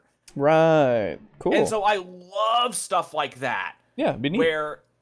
Where your weapon, you don't really have to change weapons, but it can grow with your efforts. I really like that. That'd be cool. Does your dad ask if you're winning? Well, he could. We did that in the 4E campaign. Nice. I'm trying to look up this spell that was Scratch. All right. Well, let's keep going because I'm starting to fade personally. Okay. You can buy mundane equipment. They should be able to buy magic items. It was really brilliant. I absolutely loved it. I thought it was one of the coolest things I'd ever seen. That the magic items were going into the player's handbook. Very easily absolutely impressed. Brilliant idea. Yeah. And I to this day I'm just absolutely thrilled by it. and I think it's one of the greatest things that's in there. The other thing that fourth edition did was it made it so that so basically every single edition of Dungeons and Dragons except one has a massive problem when it comes to spells. So basically, how many pages are dedicated to the wizard in the player's handbook? Well, because of spells, well over 100. It's not just the wizard that uses spells, but okay. To the wizard. How many pages in every single edition of Dungeons and Dragons except 4th edition is dedicated to a fighter? 10, 20 max, right? I would argue anything that has to do with combat is dedicated to a fighter, but okay. Fair enough. It's almost like spells or more sorry, not spells. Hitting things with a sword is more simplistic and what we're used to, so needs less explanation. Whereas something that functions very specifically and a spell that has a very specific purpose needs more description to get people to know what it does. Now, admittedly, you can solve this by having fighters have a set of battle techniques, like I don't know, the Battle Master does. Sure. That do very specific things, but like you run into the same problem as you do in 5e. Don't battle masters take up an inordinately large amount of content for regular fighters? 2 pages, I think. And they make stuff for them, and like Tasha's, for instance. They got a ton of pages in Tasha's. I forgot about Tasha's. I always forget about Tasha's. Everyone does. Yeah, and I know where he's going with this. He's gonna go into, I assume at least, he's gonna go into, hey, everybody has powers, and now there are powers all throughout, and you get to look through all of them, and they're not just wizard stuff. In which case I go, okay, so instead of doing just the wizard thing, they now made every class have the exact same amount of, like, stuff. Okay. Yeah, yay, who cares? Sure. I mean, like, it's fine. Is there nothing wrong with having a fucking simplistic class? Well, so, like, what I'm saying is, like, it's fine if that's what you prefer, you know? Like, there's nothing wrong with it. It's just... Yeah, there's nothing wrong with either side. No, exactly, right? Yeah. It's almost like some people like beer and pretzels RPGs. Yeah. Boo would probably really like Earth Dawn. If you like the idea of magic items growing with your character, the setting is good too. Oh, okay. There you go. I won't be able to run it for like years, so How do I use that for my material world? Made it so that if you were a class, you got between 15 and 20 pages, and that's it, right? It didn't give you just spells upon spells upon spells, right? And it didn't give you 50 times more options than all the other player characters. And it really made the playing field level.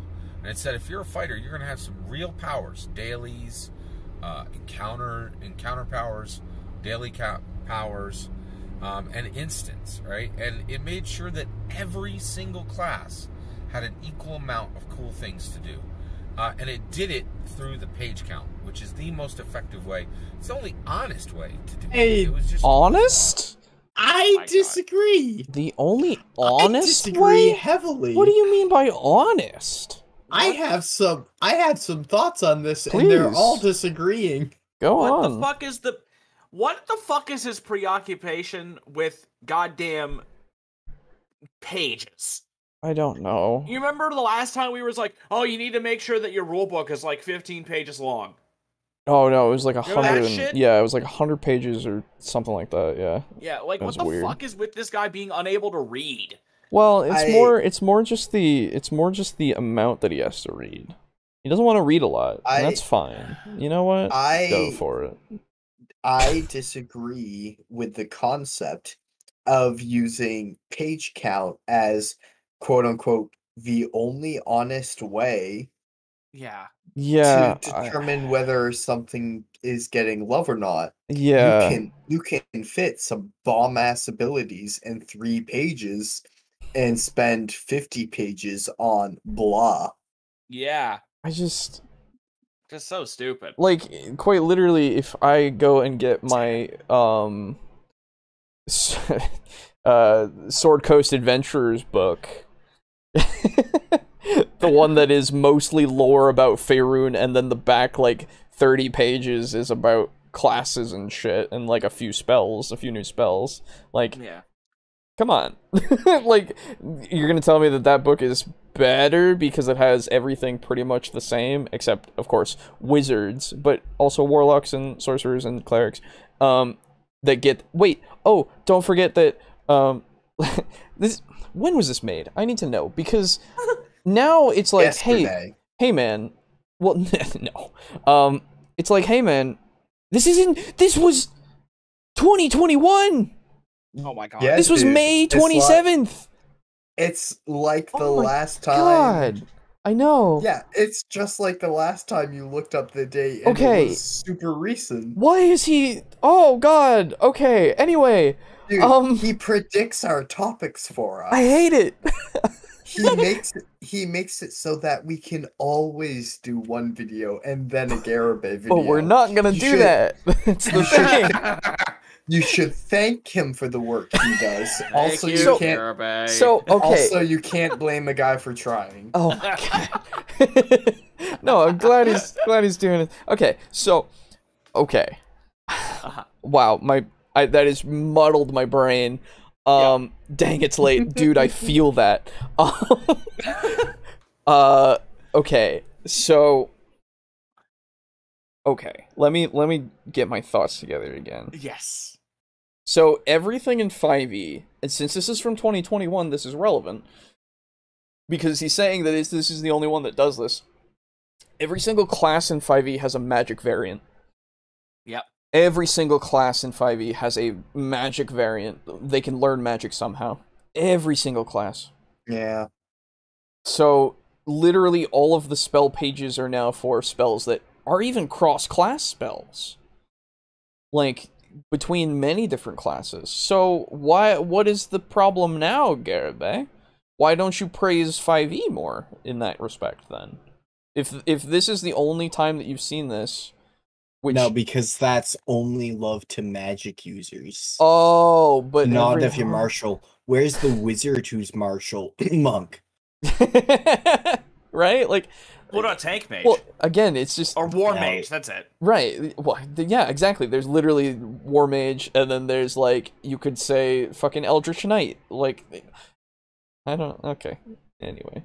We're going purely martial stuff. Yes, there's less martial things because, again, yes, it's easier to go, hey, how do you swing this sword differently? And then there's, like, 6 different ways. Or, I don't know how many, but you know what I mean. There's less different ways for a sword to be swung than for magic to be performed. Yeah.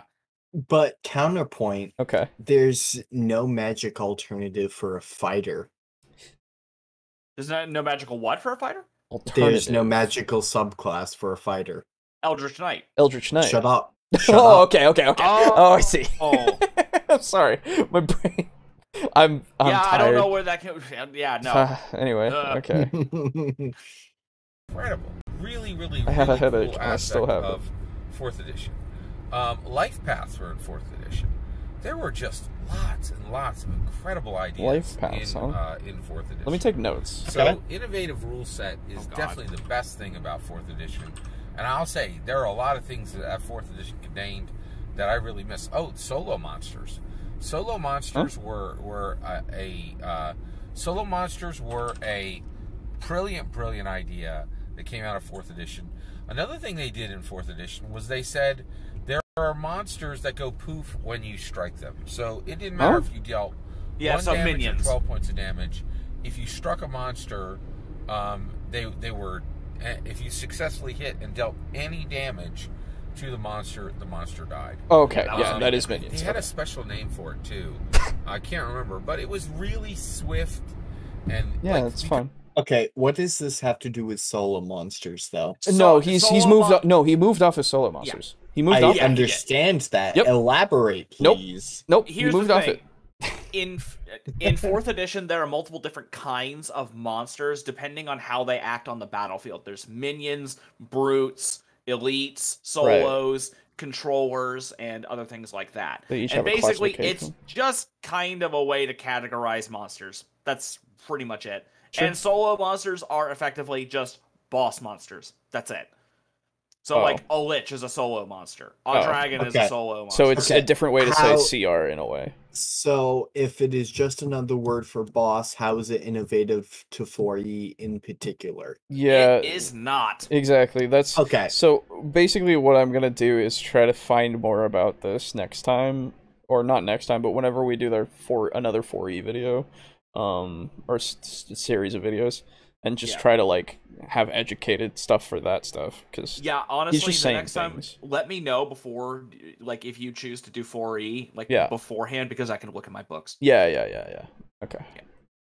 Because even if you monster has 1d4 damage, that could be 4 separate attacks that a player has to take that monster down. Whereas, like, this kind of, like, really, like, granular, once and done monster was in 4th edition, as well as super powerful solo monsters.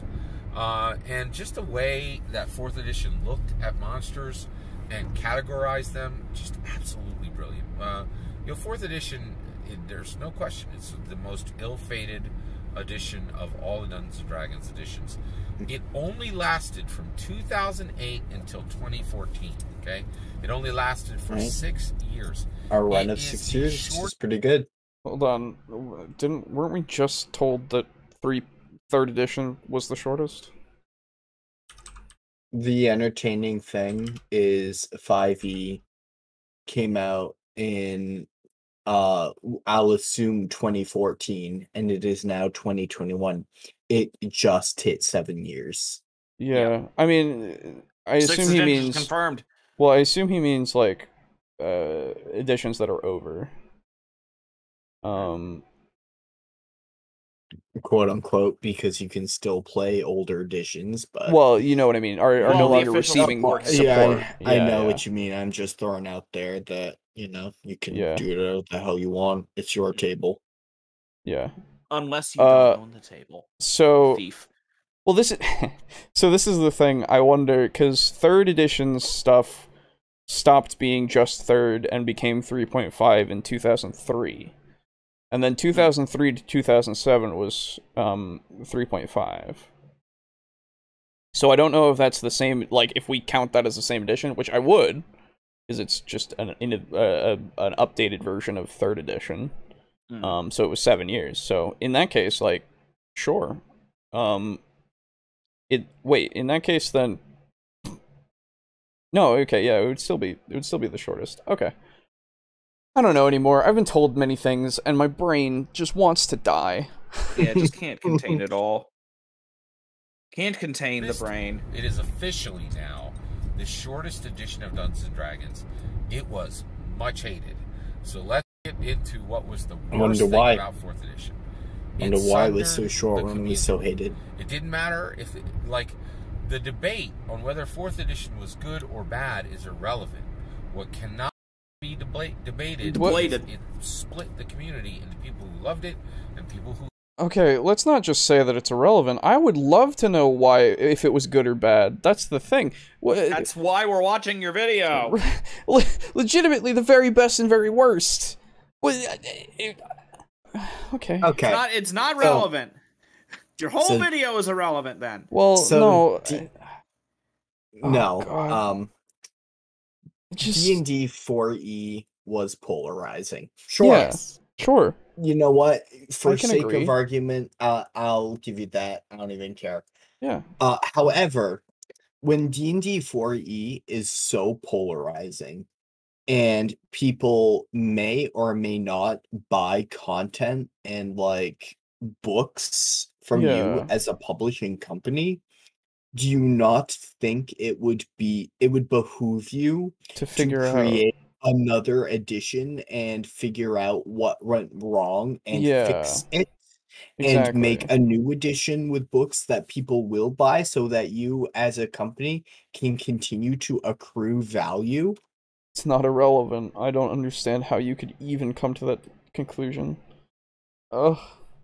So, I'll actually agree with him. and say it is quote unquote irrelevant because it has already happened and is not being like argued over now.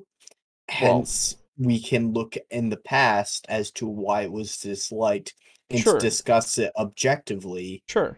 But it is itself not really quote unquote relevant unless like future editions make the same mistakes as 4th edition. Well, so yeah, I agree in that respect, but I would disagree that it's just irrelevant for the sake of it, just because it's always going to be relevant because you learned something from this edition. Like, they go back to this and they look at it, right? Like, every time. I would, well, not every time, but you know what I mean. They go back and look at it and see what didn't work, and then they don't do that. That's the hope, at least. Hey, why this war happened is irrelevant because the war already happened. All we can do now is learn from it. Right, exactly. That's very strange. And like the other thing that I would say is, it would be irrelevant in terms of if you like it or not, if it's good or bad. Regardless of, like, you could like it if it's bad, you could like it if it's good. If you don't care, then it's irrelevant to you. Like, that's personal, but in the overall grand scheme, it's not irrelevant whether it's good or bad. I don't understand. I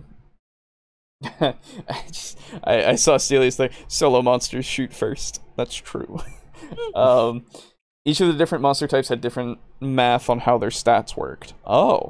Solo, that's right. Solo, boss, and elites had more HP and different attack and defense ratios, plus different attack special ability options. That is true. I do remember that. If you look at the monster manual for 4th edition, yeah, you can build a monster stat block using that category, and they will wind up having different stats. Very but cool. Here's the thing. At the end of the day, it doesn't really matter. Just make the monster how you want. Do you want to have a boss? Do you want to have a boss boar, double its HP, and make it do more damage? Bam. Sure, Done. sure.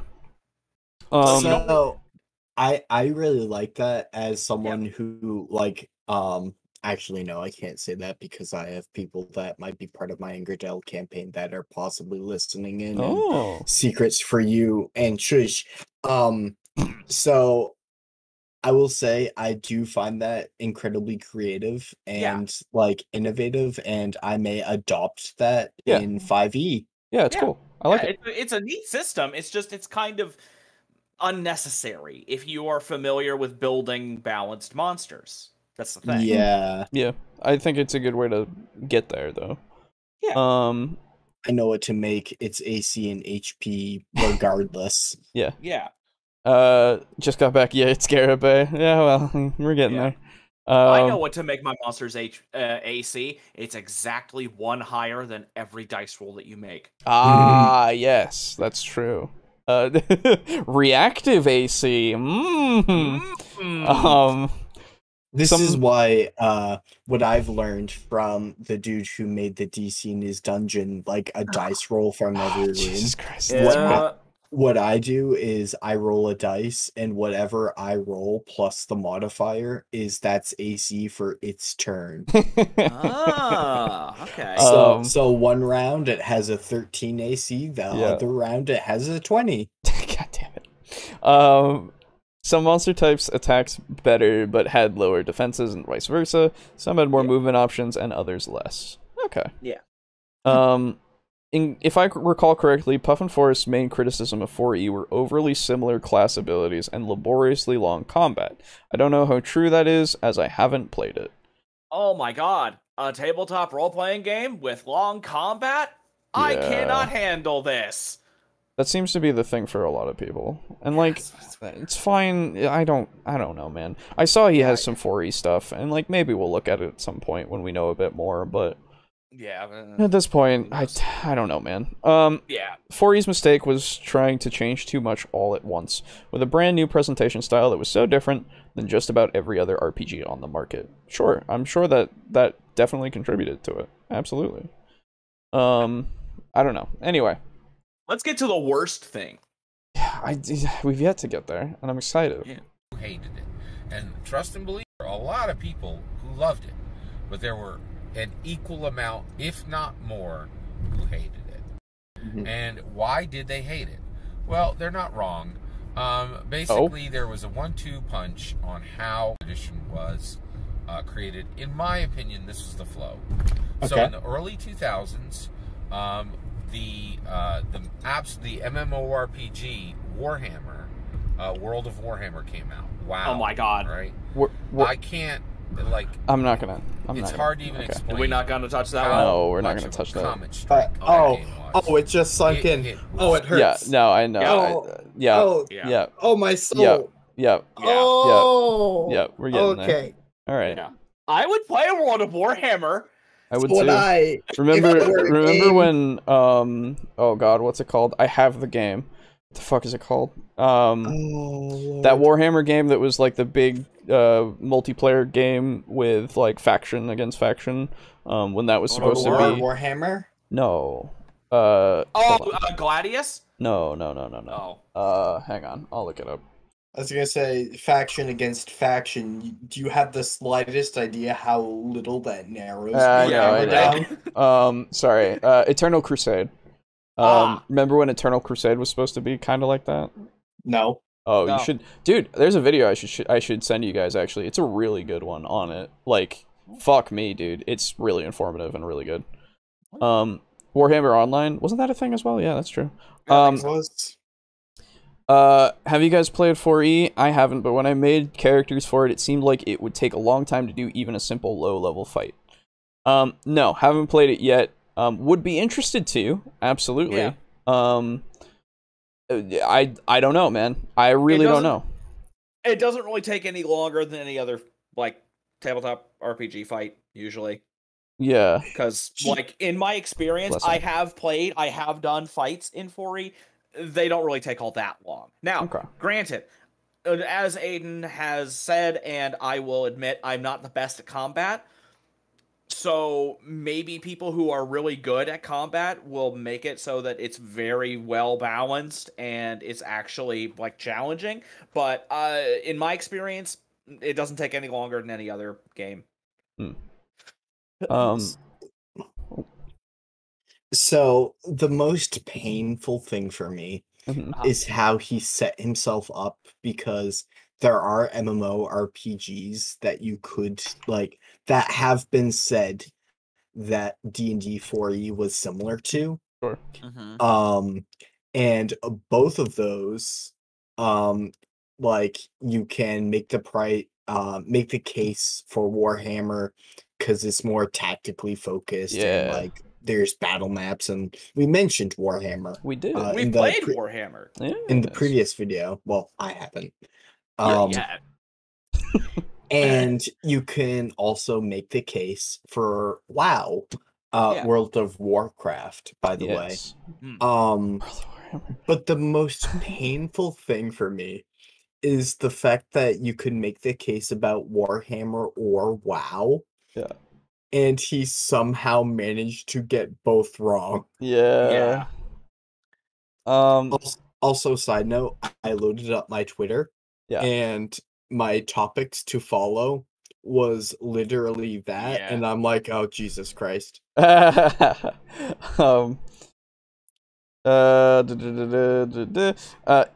a hint about 4E combat. It's no shorter or longer than 3.5 combat or 5E combat. Oh. Yeah. I would figure that things that tend to be more crunchy can be consolidated down by people who are used to them into a time frame that is fairly efficient and makes sense. Yeah. Every RPG has combat in it that has combat in it tends to have long combats at some point. Complaining about combat being long is a non-argument since it's a universal in the hobby. I agree. And it'd be easier to play 4E today with all the virtual tabletops and other gameplay aids that exist now that didn't 12 years ago. Sure. Yeah. No kidding. All right. Such incredible force that I saw marriages ended over that game. I'm not kidding. What? People would vow to be together forever, and it's like, you know what? I'd rather than I saw this at least 3 times. At least 3 times. Where a guy was like, you know, I have a beautiful woman who loves me, but I'd really like to have a third 80th level character. So I'm going to do that instead. Right? It was incredible. Oh, okay. So sorry to WoW and no. Yeah. So okay. No. So what I would say is this is certainly possible. Yeah. Absolutely possible. It has happened. And it has happened. But I okay. I guarantee you've not seen 3. You've not been involved with I don't 3. know, man. I guarantee all 3 that you may have seen, because I won't disagree with you on your personal experiences and your personal opinion. However, well, you're free to. I'm just saying that is a line I draw for myself. Okay, fair enough. However, I guarantee you all 3 of those marriages had underlying issues. Yeah. There was shit going on behind the scenes where, you as an outside observer never saw. Yeah. Like, you can't just blame that solely on the edition. No. Yeah. Or on the game. WoW. Or WoW. I don't give a fuck. Yeah, I know. And just to go off of what you said before with the personal opinion thing, I will disagree with it if it's wrong. Like, if it's based off of something that isn't true. Like, that's when I will disagree with a personal opinion. But that's the only time where it's like, you are basing this off of a fact that is not a fact. Right? I definitely know people who are very unhealthy about their MMO playing. However, I got the sense that they would have been unhealthy about something else without it. Yeah. It's addictive personality. I know though. Yeah. It can be fucking gambling just as easily as it can be WoW. Yeah, exactly. Yeah. Like, I'd love to tell you that, genders are equal and all. Of course, genders are equal. I never saw. I know it happened. I know. Oh, it you happened, caught yourself there, but I can name 3 dudes who lost their wife over. I don't care. WoW. I never met any men who were like, my wife is too dedicated to the game. I guess maybe it's I guess it kind of makes sense. Oh my God! Can we get back to 4th edition? That's probably the issue, right? So I think. Ignoring gender issues aside and discussing game topics. Yeah. This is your personal experience, Garibay. You realize there are more men and women out there than you have met, right? Yeah. there exist more people in the world who may or may not have addictive personalities who you may not have met. My fucking head. This is not helping my headache. That's probably the issue. I'm convinced that an equal amount of women left their husbands. Oh my God! If I'm wrong on that, please let me know. If you know, like, just a bunch of women who left actually, men. If you know just a bunch of men who left their wives. I know no one. I'm not We're sure. still on this, really. How I know long the genders are equal and the same, but this is the rest of the video. In the evidence, Can't be, because he so hasn't we're even never gotten to gonna the worst get the thing. worst. Let me know if you saw that on your side.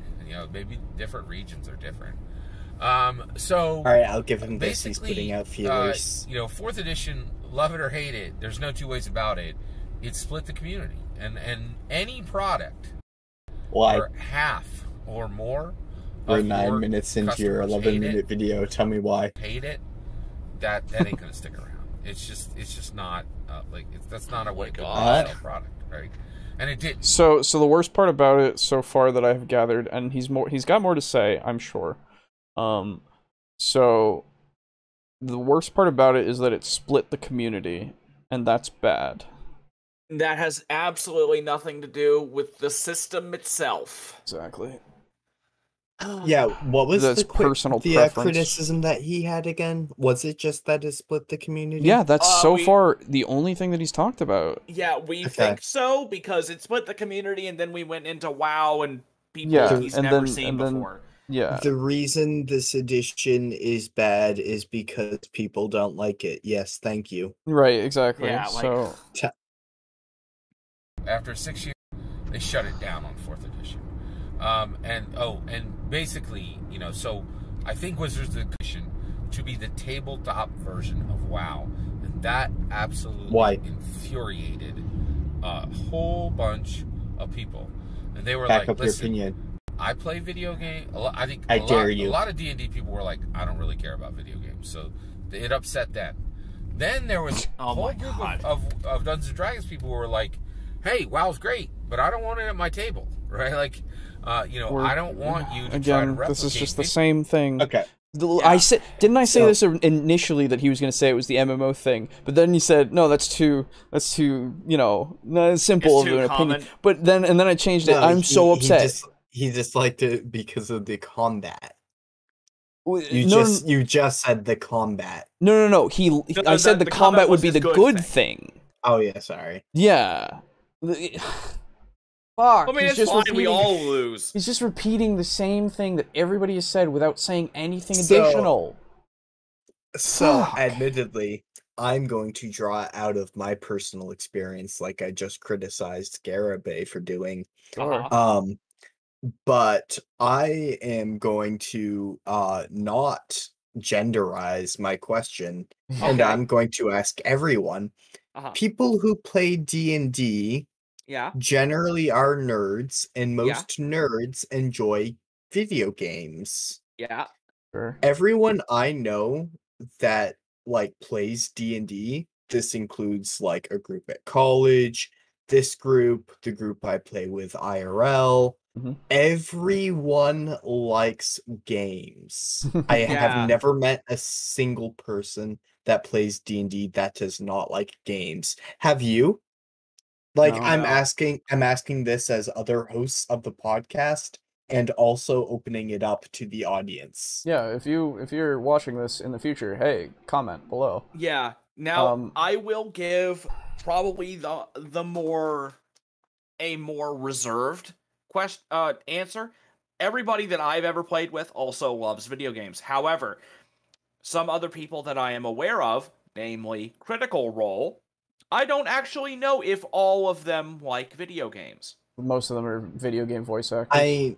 I know. I mean, they're voice actors, but I don't know if they play the game. I don't know if they play games. Yeah, I know Matt likes Overwatch. Yes, I have seen him play Overwatch. Taliesin likes video games. Liam likes video games. Sam likes video games. Okay then. Laura, don't know about Laura or the other. Laura does. Travis absolutely does.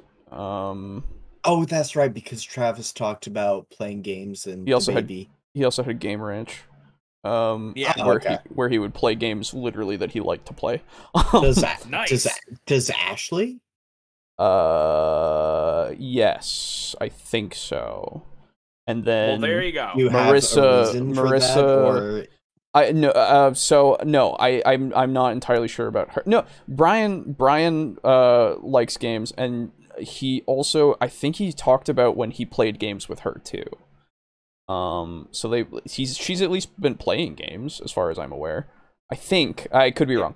And then Marisha. Yeah, Marisha. Absolutely she does. Okay then. And so they do. What I would say is very much, very likely yes to all of them, though Ashley Johnson is the only one that I'm not entirely sure about. Yeah. Yeah, I'm not sure about Ashley. I listened to Liam and Sam's podcast for a while, and they talked about it a couple of times. I will say, however, that I've met enough people in my 3 D&D groups, and now counting Critical Role as part of our group. Yeah, I get. They're our friends. We talked. We mentioned them by first name. Matt is my friend. Yeah. I've discussed this. Yeah. He's also Joe Cat's friend because he was in his video. That's true. So we're tangential friends. Yeah. Counting Critical Role as part of our sample size. Mm-hmm. I would say that the sample size has now accrued enough people where we can now statistically have outliers. Sure. Yeah. Absolutely. And by outliers, you mean the entire population of people who plays D&D? Well, no, I just Damn it, mean... you're supposed to say yes. No. I mean people who don't like video games, who like D&D. So long as that number stays relatively low compared to the number of people that like D&D and video games both, I don't see that as an issue. No, I was gonna say, like, if you want to add to your sample size, literally every single group that I've played with, like that's 1, 2 from down here, same one for up in college, yeah, and literally everyone that I talk to. So long as it's like 95% of people that like do and 5 or 10% of people that don't, like I would consider that to be telling. Actually, there might be one person in one of my groups that doesn't, now that I think about it, but I don't know. I haven't talked to her much, so now maybe. I will add one final thing to this point because I know that Alejo's getting tired and we've got just a minute left on this video. Yeah, no. Yeah. Here's the thing. So now, remind me really quick, what exactly was it that he said that, like, most people who play, the people who play D&D that don't like video games said shit? So he said many different things. Which one specifically? Because he said, well, then he said I'm gonna there are ignore people. He said there are people that played MMOs that didn't want them at the table. He said that there are people who didn't like video games that didn't want them at the table, right? Yeah. He said that there are people that did want it at the table or something. I don't know. So, but here's the thing. Don't forget that in the last Garibay video that we watched, he did go on to say that the people who play video games are stupid and the people who read books are smart. I forgot about that. So, this might be coming from that. I don't know, man. I don't know. God. What have I missed in the chat? I'm so tired of this Garibay video. Play the video, let's go. Hold on, I just want to see. Tried playing MMOs, but they weren't my kind of game. That's totally fair. Yeah, that's fair. In 4E, each character has 2 different at-wills and 1 encounter power. They're each likely going to use and at least 2 unique powers into the fight, and lots of marks and temporary buffs and auras, etc. Yeah. Yes. I knew some WoW-addicted women. I'm sure everybody did. Lots of unique powers, not necessarily a bad thing, but I think it's lazy to say all editions are the same. Yeah, absolutely. Yeah. I don't know. Wait, did he say that? Did we say that? I don't know. I don't know anymore. I'm losing my brain. No, I'm gonna read more. Oh, damn it. I can't complain about WoW and marriage as I met my wife that way. Well, there you go. Nice. Married more than 10 years now. Hey, congrats. Yeah, that's true. Instead of talking about how many people left their wives because of WoW, yeah, how many true. people met their wives. That's a lot of people, actually, I think. Yeah, lots. I know a couple that met because of ESO. Hey. Like, nice. They met because of a guild I formed. Nice. Cool. Is he saying the worst thing about 4E is people left their spouses? I can't follow him, my head hurts. Yep. Yeah. That's why I don't like 5E. The community that's so rabid over it and pushes it like it's the most greatest thing ever made. Insert snark here. Well, he's not doing that. Yeah. And I don't think, I mean, there are some people that are like that, sure, but not everybody's like that. I'm still not sure why he only does videos while driving. Fair. Yeah, it's so weird. It's his aesthetic. Yeah, I mean, it's so that you pay attention to something. The car or the background? The background, yeah. Well, it's certainly not what he's saying. Right. Doesn't he know that D&D is a game? Yes. All right. Video games with my Dungeons & Dragons game. Frankly, and I don't understand how Wizards of the Coast didn't know that was going to fail, because that's the greatest thing about Dungeons & Dragons is while video games have to spend money for years chasing their customer base with algorithms that can be responsive. What? No, there's no algorithm in the world that can beat a human brain. Well, I agree with that. No, they're in a absolutely. way. Oh, fucking So hell. no, so I agree with that in the sentiment of there is no game that is like D&D. Yeah, that's fair. Right? That would be if he said understand. that, then I would be like, yeah, but I don't think that's what he's saying. I don't understand how his point is relevant to 4E. I don't know. He's gone completely Well, so off no, the the rails at point this is relevant to 4E because he's saying that because it was video game-ish that it was destined to fail.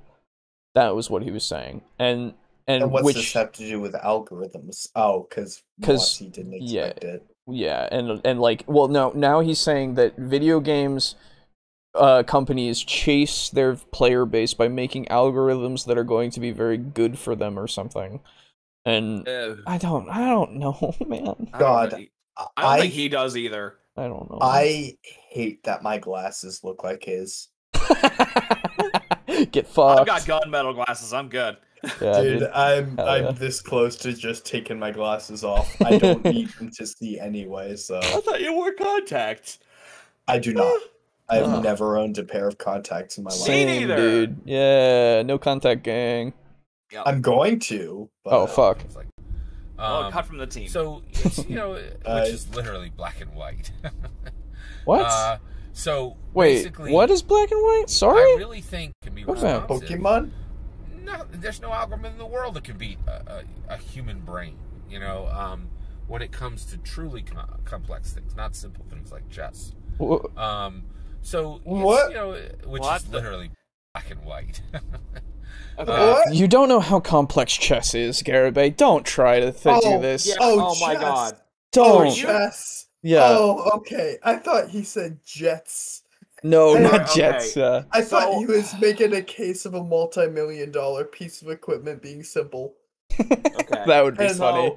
That would be really funny. My entire face was This like is screwed this up. is the thing as well. We're in 2021. I've seen fucking people make learning fucking neural net things. Yeah.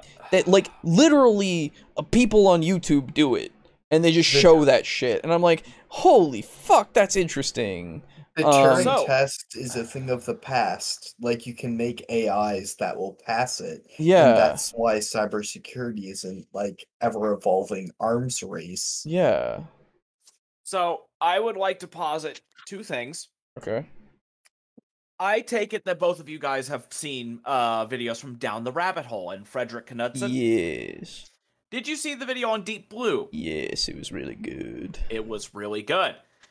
And Go how they figured out that in chess, after they have gone in and been like, the average competitive chess game takes about 40 turns. Yep. And so from turn 1, you have the option of this move, this move, this move. There's so many. God damn. And then it gets to the point where, okay, there is, and I have to kind of go off on a tiny bit of a tangent to get this out there.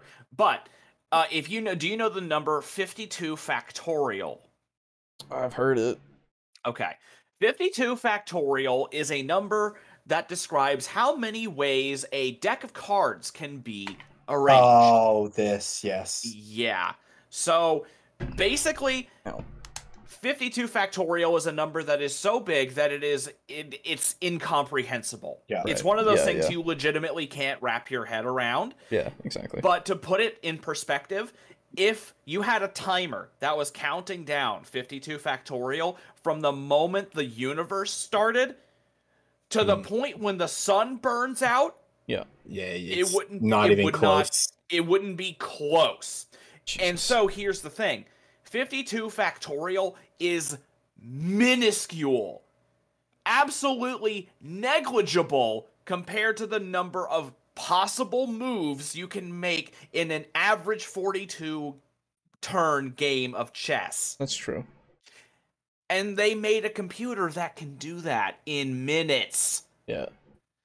It's fucked. So fuck off. Second, I forgot. I feel like that one was dude, fine. that's fine. Okay, You're good. I will actually disagree with you, Boo, because 52 factorial, which is 8.06 times e to the 67, by the way. Yes. 52 little flex there. Well, I just looked it up. I see. 52 factorial is a minuscule number compared to the amount of chess moves that can happen. Yes. I don't know enough about how many chess moves are possible, so I will just grant you that point. However, just because there are greater than e to the 67 amount of moves that are possible does not mean that there are greater than e to the 67 moves that are probable or beneficial. That's true. So the difficult part is in training an AI or a chess program that can do what is considered the most optimal path. That's true. Yes. For what has been done. Yes. There are that many, but then it's then just like and so people obviously people made like chess AI programs like in the fucking 90s. Yep. Yeah. 80s, I thought as well. Yeah, I think it was like early 80s, and then it peaked in like late 80s. I want to say. Yeah, something. Sure. Either way, I'm saying that these AIs are not that advanced. Well, if they can compete and beat the best chess players in the world, I think that they're pretty advanced. I'll agree because with that you was the that whole thing. That's the whole thing with Deep Blue. Yeah. I'll agree with you that they are pretty advanced, but I would say that they're not like more advanced than e to the 67 or something. Oh yeah, and that's the thing. In the 90s, we had stuff that could do that.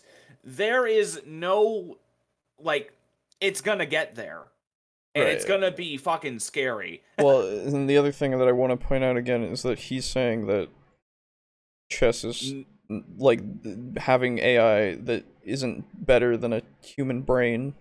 Yeah, no, and it's like, there's I don't know, man. There's also it depends on the standard. I remember my second point now. Okay. I don't know if you guys watch him. I watch him all the time. His name is CPG Gray on YouTube. Nope. And he has a video, very interesting, fun video to watch called Humans Need Not Apply. And it is basically a video about automation and stuff. So like auto self-driving cars and all things like that. But he goes See you, Steely and Indigo. We're almost done, so we'll catch you in the VOD. See ya, VOD gang. He goes into a particular program. I forget exactly what it's called. It has like a classical like butler name, like Winston or something like that. I don't remember, but it's an AI that got basically it's so smart and it knows so many different things that it basically what they did, they had a little circuit on Jeopardy where it had a perfect score. Oh, sure. And then they just did that for fun because his day job is to be the best doctor and medical library in the world. That's neat. Where you talk to it in your own words and it can come back with an actually really accurate diagnosis based upon correlations made between hundreds of thousands of different cases that are similar. Ooh. And the thing is, it has all the basically imagine the internet if it was actually correct in all medical knowledge in the world. Oh, it's not WebM? It's not WebMD, no. If your knee is aching, you don't have cancer. Well, I mean, you might. You know what? I think we'll agree to disagree. Fair enough. You know what? California has told me that literally everything gives me cancer, so I think I have it. Air gives you cancer. It's true. And anyway, that's my fucking AI. Yeah, fucking super smart rant. I'm sorry. But when we put it into a mech, though? As soon as they build a good enough one, dude. Yeah. All right, let's finish this out. I'm fucking tired, and I need to die. So basically, I really think, the worst thing about Dungeons & Dragons 4th Edition was it did not have any cohesion. It did not have any unity in it, in the game itself. And does that mean? Unforgivable. And it was unforgivable, and there was no peace over the whole issue. It was, it was just a wrap it, you're done. It was finished, right? So, that's my opinion. What do you think was the best thing about 4th Edition? And okay, whatever. No unity, no cohesion. So the thing that has very much a more team-based, tactical feel. Okay. Dude, I cannot deny the sheer Chad attitude of, okay, sure, that's your point. Will you back it up? And just the Chad attitude of going, no. You mean I think you'll find it's pronounced the Chaditude. Nice. All right, everyone. Can we be done Please now? go on. Yeah, if you have more. The Virgin Matt Colville versus the Chad Scott Garibay. I hate it. I hate it so much. All right. Okay. Hey. You know what? There's your meme, Pizza Funk. If he's not even here anymore. I know. He left. Yeah. If you're listening, put that meme in our Discord. I hate it. And then we'll send it to Matt himself. No, I won't do that. Disservice. Yes, Jesus Christ. I will. I know send you would. Send it to me. Okay. Anyway, that's gonna do it for us for tonight. Send it to me, and I'll at Alejo. Oh, that's fine. Yeah, at me in it. I don't care. So yeah, thanks much if you've been sticking around. Really appreciate it. If you've seen the whole thing, hey, fucking subscribe if you're new. If you're not, hey, thanks for tuning in as usual. Oh wow. That's not what I meant. You know that whole thing that people would do for a while about the percentages and shit of their viewership and who's subscribed and not. Yeah. So you want to know what our percentages are? 95% of our viewers are subscribed. Hell yeah! Which is great. Hey, join that percentage to make it 100%. Yeah. Anyway, if you're at that 5%, I swear to God. You know what? I'm gonna check it right now. I haven't checked it for a while. I'm gonna check it right now. Check it on stream right now. Right now I've on changed stream. to 100. No, we lost a subscriber. Pretty cool. Oh, really? Who was it? Who was it? I don't know. It doesn't tell you. It doesn't. Okay. I don't care. It's fine. If you don't want to watch anymore, that's fine. Let's see. Okay. So subscribed is 90.9, and then not subscribed is 9.1%. Hey, if you're part of that 9.1%, fucking do it. Anyway, as usual, at the end here, thank you to our patrons. We have Draco Kraken, Mog Zero, Slazer, Steely, Drake Cross, Chris, Frozen Spaghetti, and Kill Chrono. If you have anything that you want to tell us as well, if we're right or wrong about what we've been saying, hey, leave a comment. And of course, if you want to catch these live, they're on Tuesdays, usually, at 9 p.m. Eastern Standard Time, or Eastern Daylight Time, or whatever the fuck it is. And again, on Fridays at 4 p.m. Eastern Standard Time, or Eastern Daylight Time, for the VOD, and then again as an audio-only version on your podcasting service of choice at 12 p.m. on Mondays. Watch our Devils and Dice stuff that we've been doing. It's really fun. Yep. Good time. Goes up usually on Wednesdays at 4 p.m. Eastern Standard Time, or Eastern Daylight Time. And yeah, that's it.